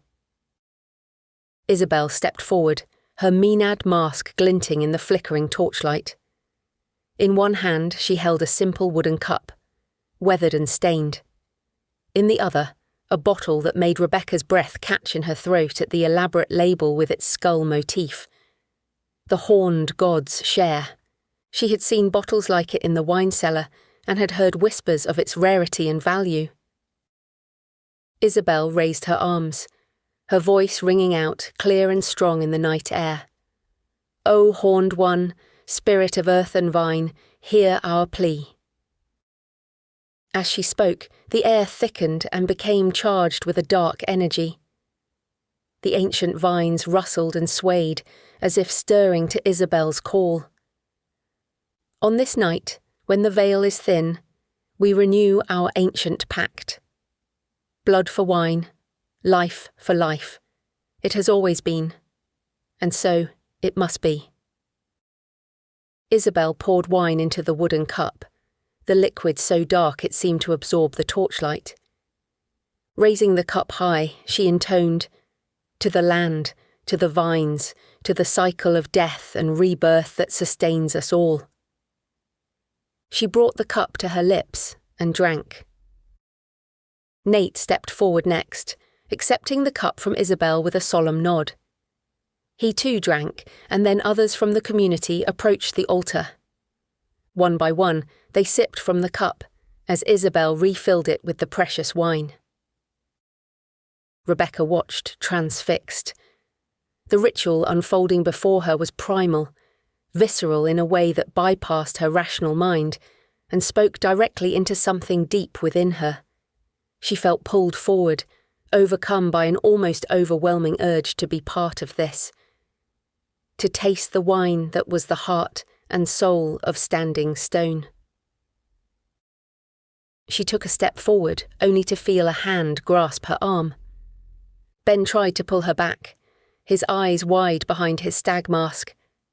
"No," he whispered urgently, "it's too dangerous." For a moment, Rebecca hesitated. Grace's beautiful face flashed through her memory, a reminder of all she had lost. But then her gaze was drawn back to the cup and the dark liquid that promised. What? Understanding. Belonging. Power. Rebecca shook off Ben's grip. "I have to know," she said, her voice sounding strange and distant to her own ears. "I have to taste it." She approached the altar with measured steps. Isabel turned to her, the Maenad mask tilted in what might have been a smile. With a gesture of solemn gravity, she offered the cup. Time slowed as Rebecca raised the cup to her lips. The scent hit her first. Rich, complex, heady. Earth and sky, sun-warmed grapes and the cool, dark heart of what lay beneath the land. The wine touched her tongue, a mere whisper at first.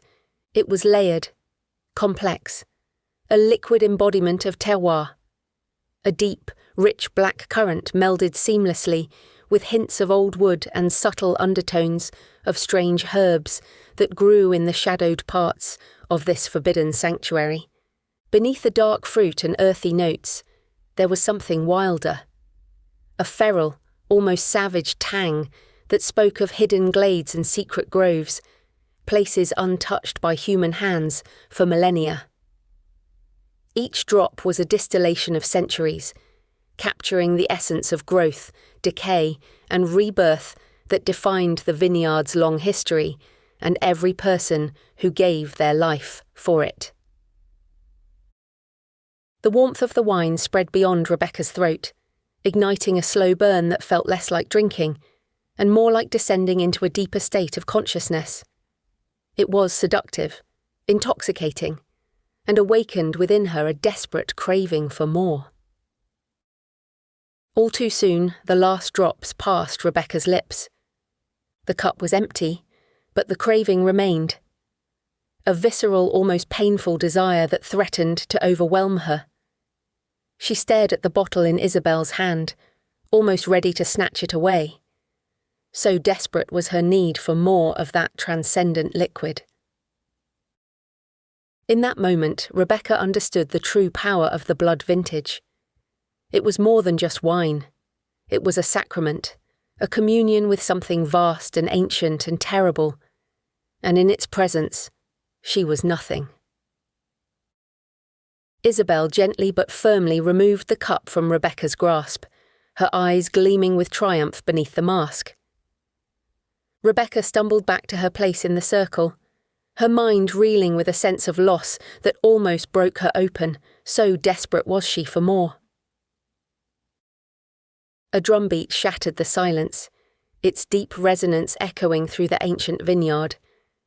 It was joined by another and another, building slowly into a hypnotic rhythm that pulsed in time with the earth beneath their feet. The community circled the altar, some moving in their animal guises, others raising their hands to the sky. Rebecca found herself beside Ben, his stag mask turned towards her. He reached for her hand, but she pulled away, unable to bear the touch of his skin against hers. He had not tasted the wine, and that felt wrong, disrespectful, as if his presence was now an intrusion on the profound connection she felt with the land and the community. "What was it like?"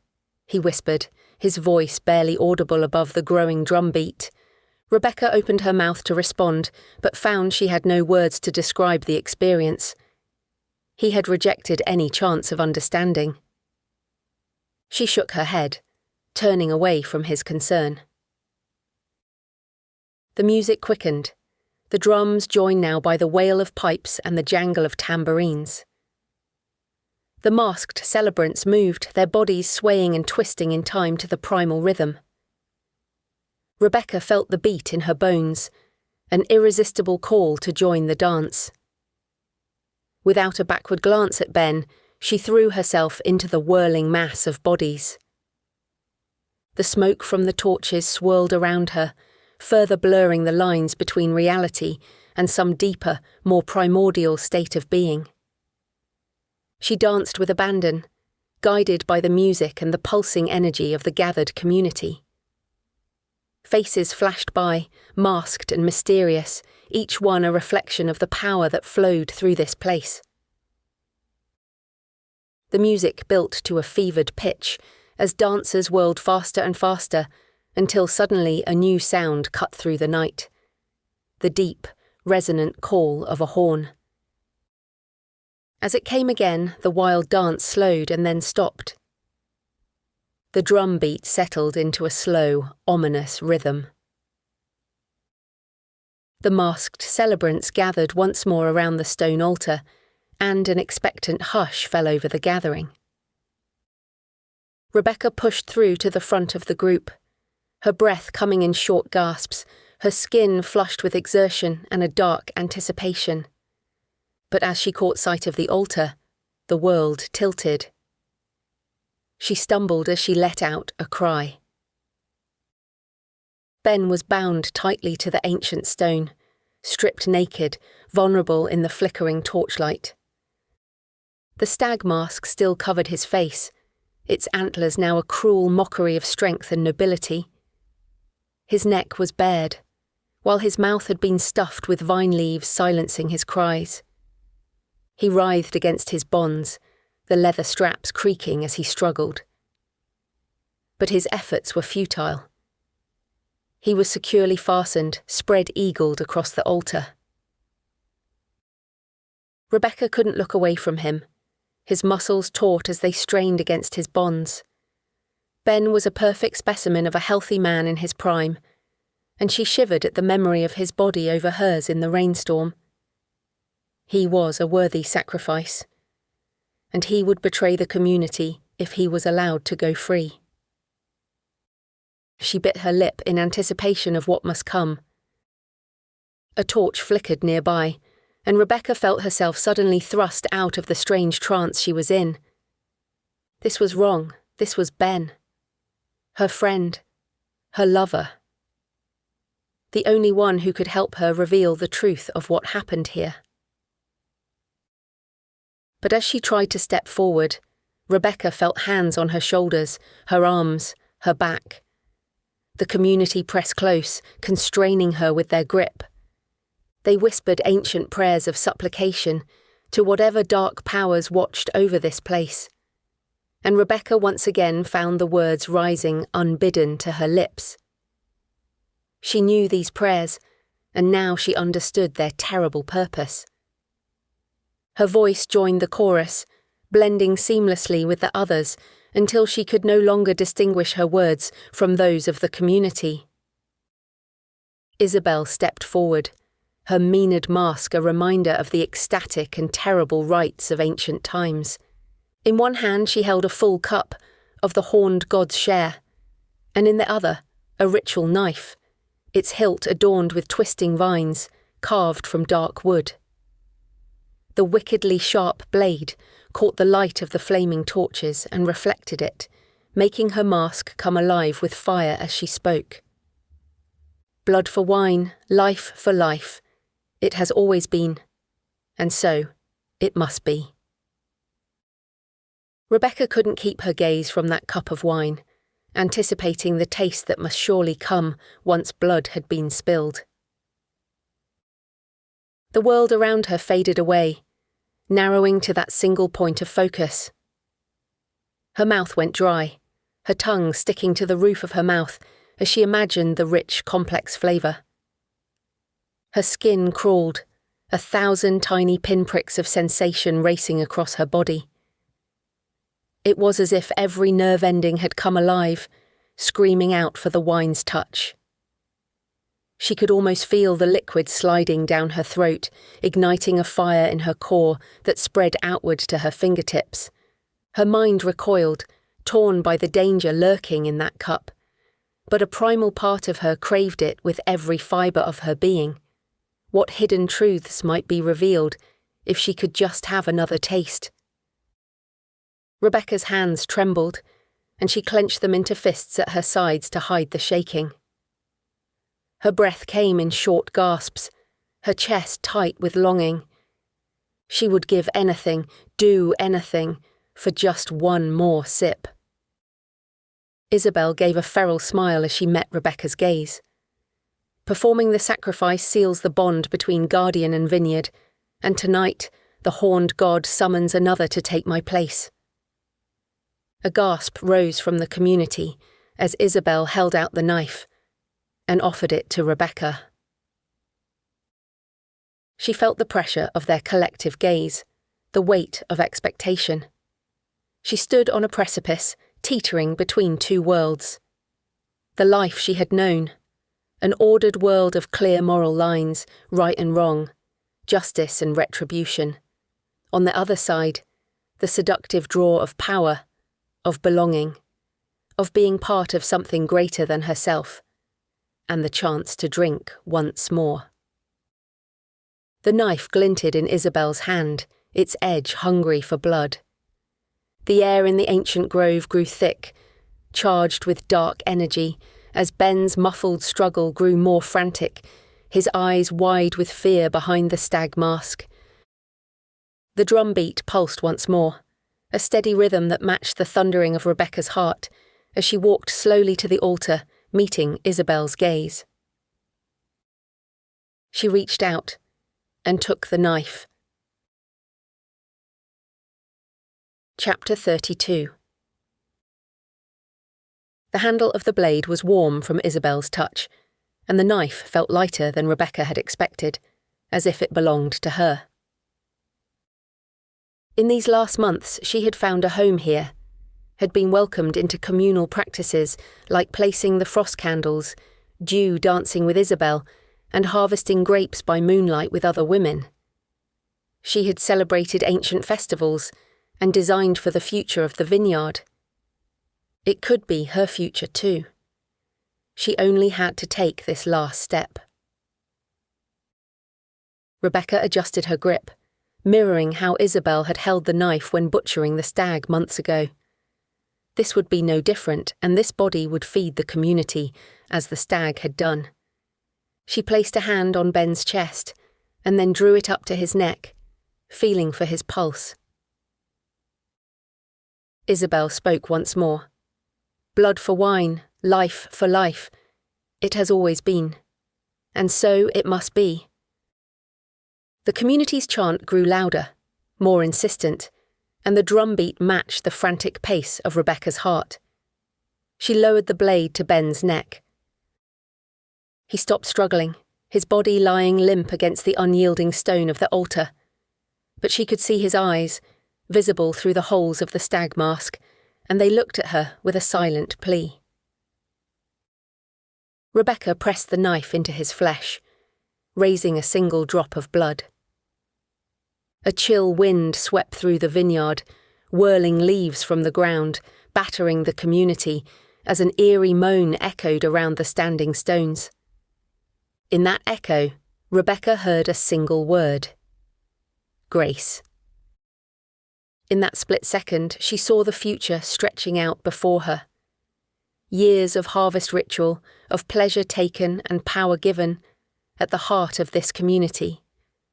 But she also saw the cost. The lives sacrificed by her hand, and the blood needed to renew the vines year after year. She looked down, and instead of Ben's face, she saw her sister. A sacrifice to an ancient evil whose thirst for blood would never be quenched, unless someone broke the cycle. She reversed the knife. Instead of plunging it into Ben's flesh, she sliced through his bonds, releasing him. "No!" Isabel cried out. The chanting and the drums faltered. For a heartbeat, the assembled community stood frozen in shock. Then chaos erupted. Ben seized the moment of confusion and rolled off the altar. His mind and body were alert and fast, not slowed by the wine fogging the others. He ripped off his mask, narrowly avoiding Nate's grasping hands, the older man's fingers closing on empty air, where Ben had been just seconds before. A collective gasp rose from the crowd, a sound of disbelief and dawning anger. Rebecca and Ben had only moments before the shock wore off, and the full fury of the thwarted ritual was turned upon them. Rebecca reached over to Isabel and lashed out, her hand connecting with the bottom of the cup. The precious wine, a product of centuries of dark ritual and terrible sacrifice, arced through the air in a glittering spray. It splashed across the ground, soaking into the dry leaves and grass that carpeted the ancient heart of the vineyard. The solemn chant of moments ago gave way to screams of panic and rage. Some of the community fell to their knees, lapping at the drops of wine with abandon, while others advanced on the offenders, their eyes glinting with murderous intent behind their masks. Rebecca and Ben each grabbed one of the flaming torches that ringed the standing stones. Ben swung his in a wide arc, keeping the community back as they advanced in a feral horde. If they remained here, they would both be sacrificed, ripped apart in anger at their trespass. There was only one choice. Rebecca turned and knocked over the barrel holding another torch, sending flames and burning embers into the litter of dry leaves tucked against the vine trunks. The first spark caught and spread quickly. The vines, their wood dry and gnarled with age, caught like tinder. Flames raced up their twisted trunks, leaping from vine to vine as the air filled with the acrid scent of burning wood. The massive old tree at the centre of the grove, its branches reaching towards the star-strewn sky, became a colossal torch. The flames engulfed it from root to crown, turning its ancient wood into a pillar of fire that lit up the night like a vengeful sun. The community tried to stop the growing fires from spreading, but they were uncoordinated and clumsy, moving too slowly under the influence of the wine to make a difference. Through the chaos, Rebecca heard Isabel's voice rise above the din. The older woman's usual composure had shattered, replaced by shrill desperation, as she shouted orders to the panicking crowd. "Save the vines!" she screamed. Ben grabbed Rebecca's arm. "We have to go." Now! They turned and fled, pushing through the ring of attackers as hands grasped at them, trying to hold them back. But the press of bodies worked against the community now, and in the confusion of billowing smoke, Rebecca and Ben slipped through. The heat was intense, stealing the breath from their lungs. Flames licked at their heels as they ran. The fire spread, cutting off paths and herding them away from the gates. "This way!" Ben yelled, pulling Rebecca towards a gap in the flames. They ran on blindly, smoke stinging their eyes, as the landscape became a maze of blazing wood and falling fiery embers. A burning branch crashed down in front of them, sending up a shower of sparks. Rebecca stumbled, nearly falling, but Ben's grip on her arm kept her upright. They veered sharply, taking a new path through the inferno. The sounds of pursuit came from behind. Shouts and screams echoed through the burning vineyard, some close, others more distant. The smoke thickened, making it hard to breathe. Rebecca's lungs burned and every breath was a struggle. She could feel her strength flagging, her legs growing heavier with each step. Beside her, she could hear Ben's laboured breathing. "We can't keep this up," he gasped between breaths. "We need to find a way out." Rebecca nodded, unable to spare the breath for words. It couldn't be far, but which way to go? The fire seemed to be everywhere, consuming the vineyard with unnatural speed and hunger. Had they merely traded one death for another, escaping sacrifice only to burn? A gust of wind suddenly parted the smoke, and through the gap Rebecca glimpsed the high fence that marked the boundary of the restricted area. Beyond it lay the main part of the vineyard, as yet untouched by the flames, and there the great doors remained open. Their way out. As they ran towards it, screams of fear and pain rose out of the fire behind them. Rebecca hesitated and looked back. Through gaps in the wind-whipped smoke, she could see figures stumbling through the inferno, their elaborate costumes now nothing more than kindling. For a moment she wanted to turn back and help the community. These were people she had worked alongside for months, people she almost considered family, who had changed her life for the better in so many ways. Ben grabbed her hand and pulled her on. "We have to get out, it's too late, we can't save them." She knew he was right. The fire was too intense and spreading too quickly. To go back would be suicide. They ran out of the gate and into the courtyard, where the bone fire had burned down to cinders. It lay constrained by stones, which controlled its reach even as the wildfire raged out of control beyond the ancient wooden staves. Rebecca's legs gave out, and she sank to her knees in the courtyard as the adrenaline that carried her through their escape faded, leaving her shaky and nauseous. Ben knelt down and pulled her close, as the flames rose into the sky. Other figures emerged from the smoke-filled gateway. Community members, their elaborate costumes now tattered and singed, stumbled out into the relative safety of the main vineyard. They coughed and retched, faces streaked with soot and eyes wide with shock and disbelief as they wandered out into the night. They ignored Rebecca and Ben, as if the fire had broken the spell of the horned god's share. A movement near the heart of the fire caught Rebecca's eye, and her gaze was drawn inexorably back to the blazing heart of Standing Stone Cellars. Isabel stood in the heart of the flames, the burned body of Nate at her feet. Her Maenad mask was gone, and her silver hair whipped around her face like a fiery crown. She stood tall and proud, a living embodiment of the vineyard's ancient power, as the fire licked her flesh. Their eyes met across the gulf of flame and smoke, and Rebecca saw a flicker of emotion cross Isabel's face. Sorrow, perhaps, or it could have been relief. Her bond had been broken, not in the way she had expected. But at last, the guardian of the vineyard would join her family under the earth.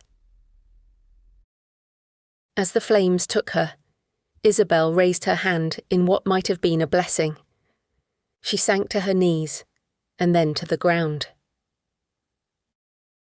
A deep, mournful sound rose above the crackling of flames, the death cry of something ancient and terrible as the horned god, the spirit of the vineyard, burned along with his vines, and those who served him. As the melancholy cry echoed into the night, Rebecca wept for Grace and for Isabel, and all those caught in the vineyard's dark embrace.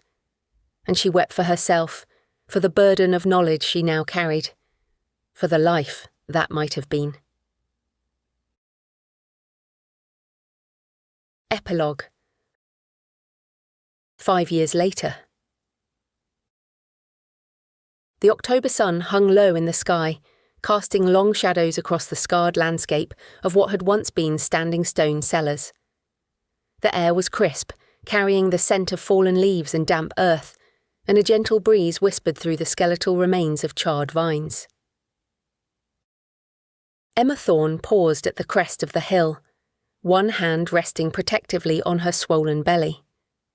At 7 months pregnant, she found herself easily winded, especially on the uneven terrain of their newly acquired property. Her husband James stood a few paces ahead, surveying the land with a mixture of excitement and trepidation. "It's hard to believe no one wanted this place," Emma said once she caught her breath. "I mean, I know the history is complicated, but there's so much potential here." James nodded, a smile playing at the corners of his mouth. Most people can't see past the tragic deaths or the ridiculous rumours of pagan blood rituals. All they see is superstition and destruction. He bent down and scooped up a handful of dark soil, crumbling it between his palms. But where others see an ending, we can start again. It's a new beginning. After fire comes renewal. It's the cycle of nature. Emma took his hand, mingling the soil between their entwined fingers. "What kind of place will we build?" She put a hand on her belly. "What will this little girl see as she runs around in a few years' time?" James gestured over the fields before them. A vineyard that respects the land and works in harmony with nature rather than trying to dominate it. "We'll use sustainable practices and maybe even biodynamic methods, as the last vineyard owners did. We'll create wines that truly capture the essence of this place." He turned and hugged her, his eyes alight with a vision of the future. "I can almost hear the land calling out for us, Em. It's desperate to be a place of abundance once more. We're meant to be here, to be part of its rebirth." Emma smiled up at him. We'll build it together, and our family can grow with it." She pointed out the darkest patch of blackened vineyard below, behind what looked like the remnants of an ancient stave fence. "We haven't looked at that section yet." They walked down the hill, picking their way slowly through the remnants of the old vineyard. Here and there, signs of life pushed through the ash-strewn earth, hardy weeds, and even some late Michaelmas daisies. At last, Emma and James reached the heart of the property, where a pair of massive gates lay fractured in pieces. The wood was charred and pitted, bearing the scars of the inferno that had swept through the vineyard years ago. Emma reached out and touched the rough surface of the wood. "I read about this section in the property documents. It's the oldest part of the vineyard, dating back to Roman times. It was also the most damaged by the fire. Perhaps we'll have to fence it off and let it stay fallow for a few more years." James took a few steps beyond the gate. A cloud passed over the sun, casting him into the gloom. For a moment, Emma thought she saw a horned shadow sliding from the darkness towards her husband. She shivered at the sudden cold and reached out for him. "James, don't go in there. It might be dangerous, unstable." He looked back. "I won't go far." As he turned to walk on, something caught his eye and he crouched to examine the ground. James looked up, excitement in his eyes. "You have to see this, Em." "Look, signs of life, even here." Emma joined him, her arms around her belly, against the bitter wind that swirled around them. She placed a hand on his shoulder to steady herself, and looked down. The tendril was unmistakably a grapevine, its leaves small but perfectly formed. It grew from a gnarled old root that must have survived the fire. It pushed up through the ash-covered soil with stubborn determination. James smiled up at his wife. "If vines can survive here, in the heart of devastation, there's hope for the rest of the land. I can't wait to get started." As they walked back to their car, the sun dipped below the horizon, painting the sky with a crimson stain.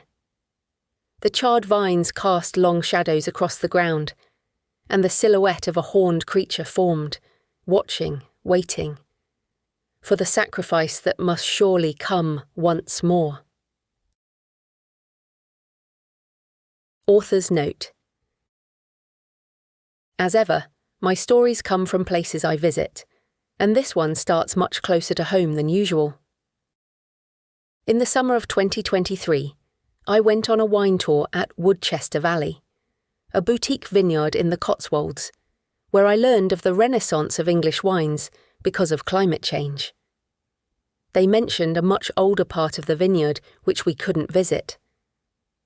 And my story instincts started twitching. That night, perhaps under the influence of their delicious sparkling rosé, I remembered a performance of Euripides the Bacchae that I attended back at school. It was the early 90s, and I was around 15 years old. I was studying ancient Greek and classical civilization at the time, and the performance was at an outdoor amphitheatre and in the ancient Greek language. I've always had a strong imagination, and watching the climactic scene in torchlight as the feral horde ripped apart the sacrifice has always stuck with me. I previously explored the hungry power of nature in my thriller, Tree of Life, which has a wild Eden at its heart, and I wanted to revisit those themes again in a different way. The vineyard visit also brought to mind an interview I did with vintner Caro Feely about her Chateau Feely vineyard in France on my Books and Travel podcast. Amongst all the fascinating things we talked about, we discussed how dangerous a vineyard could be, and how many ways there might be to die there. We're both authors, so that's a completely normal conversation. She also told me about biodynamics, where strange ingredients are buried to enrich the vines. Clearly, those ideas took root. Around the same time, we watched the TV series Drops of God, which has a deeply evocative exploration of viticulture from the perspective of two very different people who battle to win a valuable wine collection after the owner's death. In terms of the folklore aspects, I live in Bath, Somerset, England, a short drive from Glastonbury, famed for its ancient sites and pagan practices. While the English may seem very proper and stiff upper-lipped to Americans, we certainly have some darker rituals, and pagan festivals are still celebrated in this area. The Border Morris dancers at Beltane are modelled on a real group, the Dark Gathering, who perform at such events. The horned god emerged during the writing process as I read more about the wild hunt. I also remembered things from my childhood that played a part. Back in the 80s, we lived in Bristol, not far from where I live now, and the TV show Robin of Sherwood, starring Jason Connery, was filmed in Lee Woods nearby. In my memory, we went to watch some of the filming, and Herne the Hunter stepped out of the shadows and the smoke, a mysterious man, or perhaps a god, with antlers like a deer. It's possible we never went to watch the filming as memory is unreliable, but the image of Herne the Hunter remained, regardless. Back to viticulture, we also have one of England's only biodynamic vineyards, Limeburn Hill, within an hour's drive from my house. As part of my research, I did an introduction to biodynamic wine growing workshop in June 2024, which was fascinating. While I borrowed some of the setting and ideas from their biodynamic practices, Limeburn Hill is about as far from Standing Stone Cellars as you might expect. It is a wonderful place with kind and generous owners, and I highly recommend a visit. And of course, make sure you ask to see the place they bury the bones. I also did a stone carving workshop that same summer, and ended up with a green man who now sits in my garden amongst the petunias. In the library, Liber Ivonis is a fictional grimoire of dark magic that appears in the works of H.P. Lovecraft and other writers of the Cthulhu mythos. The title is Latin and translates to the Book of Ivon or Book of Ibon. I couldn't resist a Lovecraft callback.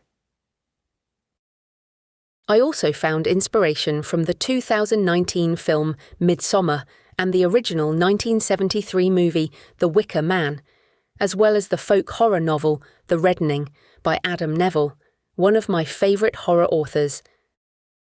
I hope you enjoyed the story. You have been listening to Blood Vintage, a folk horror novel. Written by J.F. Penn. Digitally narrated by the voice of J.F. Penn. You can find more of my books at jfpennbooks.com or on your favourite online bookstore. Thanks for listening, and I hope you enjoyed the story.